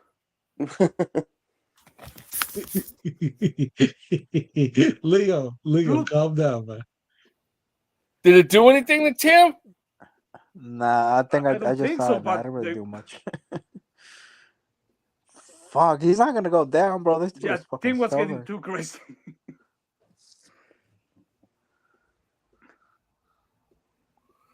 Tim, go back to the body and stop trying to hit him in the head, man. Well, you tried to get him in the body several times. He rolled it. He rolled it, Leo. He rolled it. It looked good, but he rolled it. He rolled it. Yeah. Yo, shout out to Brian, man, because that dude got hard, man. That dude got serious fucking hard, man. But I want to see him go home on a stretcher. Damn. I do, Yes, bro. he- I want to see him go to the hospital, bro. Gee, I'm not Jules, gonna tell lie us to how you. you really feel. Bro, That's yes, how you really feel, This is bro. a good fight, man. This is a good fight. Man, Yeah, Mendoza man, is gonna look like something fierce then tomorrow morning. His face is gonna be Bro, puffy that as hell. dude He gonna look like face is Stay gone. Puft Marshall, man. Dude, Hey, face gonna look Virtuoso. like cauliflower. Virtuoso says Steve Smoker would have let that fight go on and continue in the dressing room after the fight. That's because Doctor Steve is the check best him. referee ever. That's a good one, man. Oh shit, yeah, Brian is fighting his ass off, man. But you know, he's this. I really want to see. Now the doctor's gonna look at it. Doctor's gonna look at it now. It's the 12th round. What's he looking at it for? Bitch. It's all right, bro. It's all right. He's ready to go home on in an ambulance. Come on. Yeah, man. A little brain bleed ain't gonna hurt him. You feel me? Oh yeah, it is. Damn, come on. Oh, Tim can man. stop him, bro. I need Tim to stop this guy. I want him to. Nah. Your parlay's He won the fucked up. fight. He Your won the parlay fight. He fucked won the up. fight. Dude, he's got a nasty fucking cut above his eye, man. It's a bad place for a cut, right on the eyelid. It's a bad Yeah. place for a cut. That and the right eye is closed. Looks like it's closed. No, it's not. It's still open. Huh? It's still open. We can see it. Yeah, He can Tim's see. looking good, man. He's looking good. He's not fucked up or anything. Man, this is reason 10,500,000 and whatever why not to bet on boxing. This is a fight that probably should be stopped, but if you took the parlay on it being stopped, you getting fucked.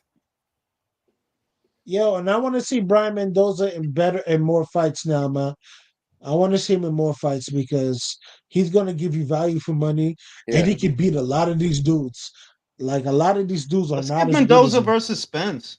Hey, Super Funk Master G says, you guys think Dooch Ennis can move up and beat Tim? No. Nope.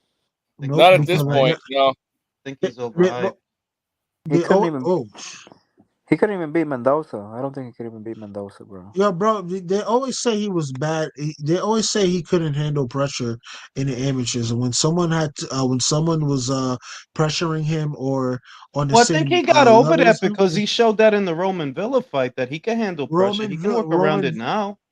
Roman Villa is not as educated with the pressure as Tim Tszyu is. I agree with that. And I think Tim Tszyu has a lot better defense and does not get pieced up. As you can see, Brian Mendoza threw a lot of shots at Tim Tszyu. A lot of those shots were rolled, ride, caught, or slipped. You feel me? Mm-hmm. Yeah, and Tim ain't the one looking all fucking marked up or busted up. It's Brian who is. Yeah, Brian looked like he fought. Ooh, good counter left hook. Brian not doing too bad in this specific round. No, Well, he's holding. He's fighting back. He's definitely fighting back. Brian is winning this round. Brian won that one. Yeah, but he's kind of like, I guess. Oh, Tim nice took counter that. left. I guess Tim took that round off. Yeah. He looked that Nah, good. Brian just was moving a lot, but he's kind of moving crazy a little bit. Yeah, he's just doing a lot of shit. A lot is not actually happening outside of the herky jerky movements. The best punch of the round so far was the counter left hook.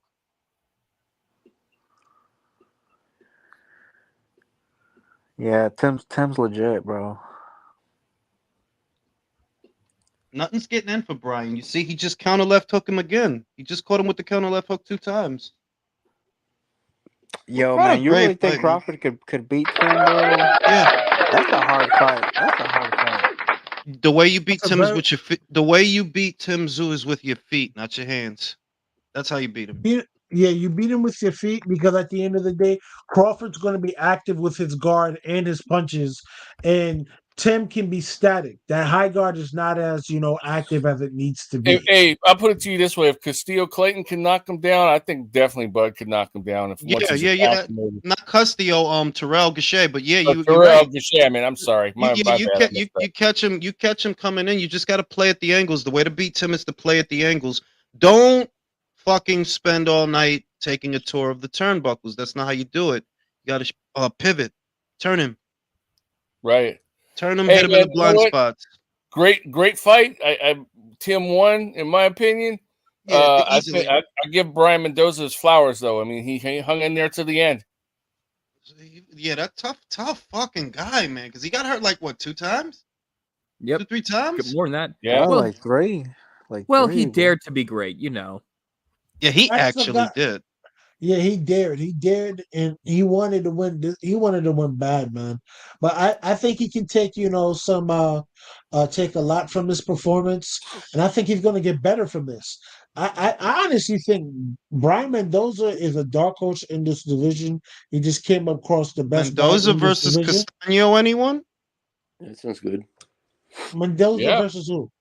Castano. I think Mendoza can beat him. I go for that.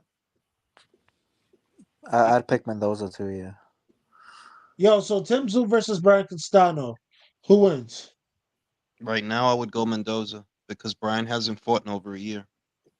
I mean, if Brian gets his legs under him, I think Tim Tszyu versus Brian Castano could be a very good fight.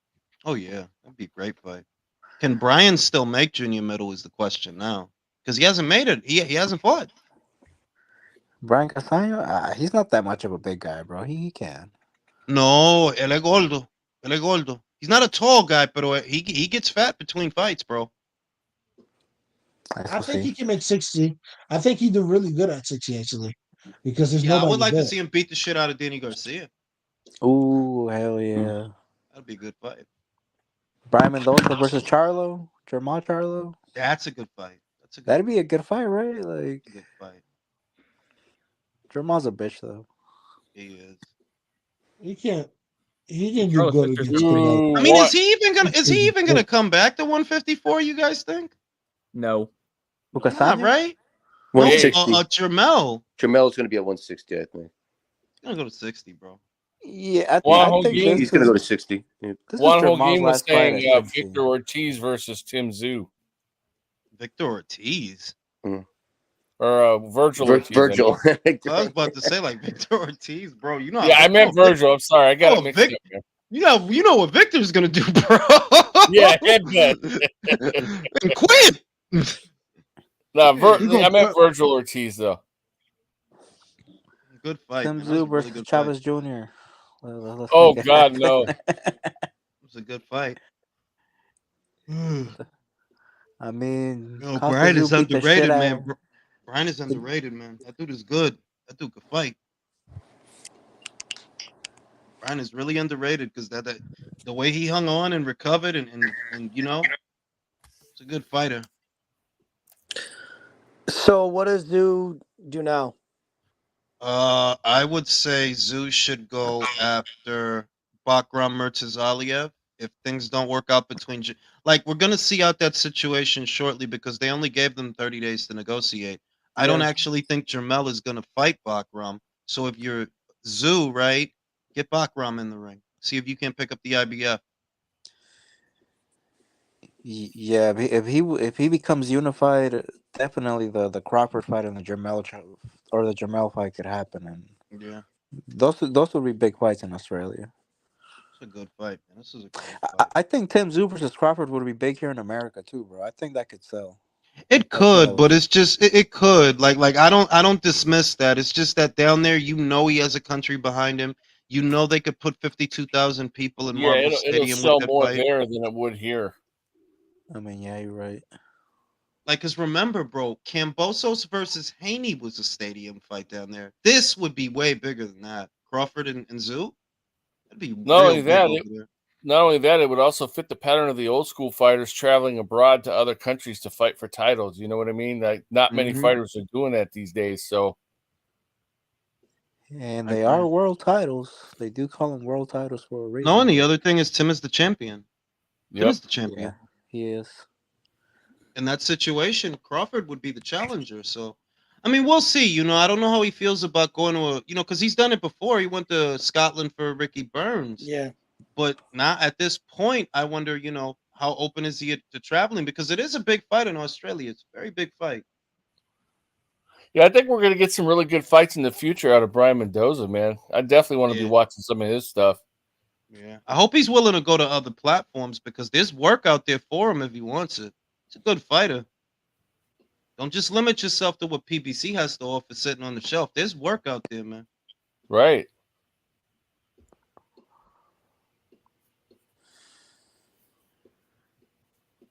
Good fight, man. That was a really enjoyable fight. That was a good fight. Was, I'm going to sleep because I'm fucking old, man. You're not old. Nice You're just talking to you tired. guys. Everybody, have a good evening. Okay, nos vemos. Have a good evening, you guys. Have a good night, care, Joe. buddy. Thanks for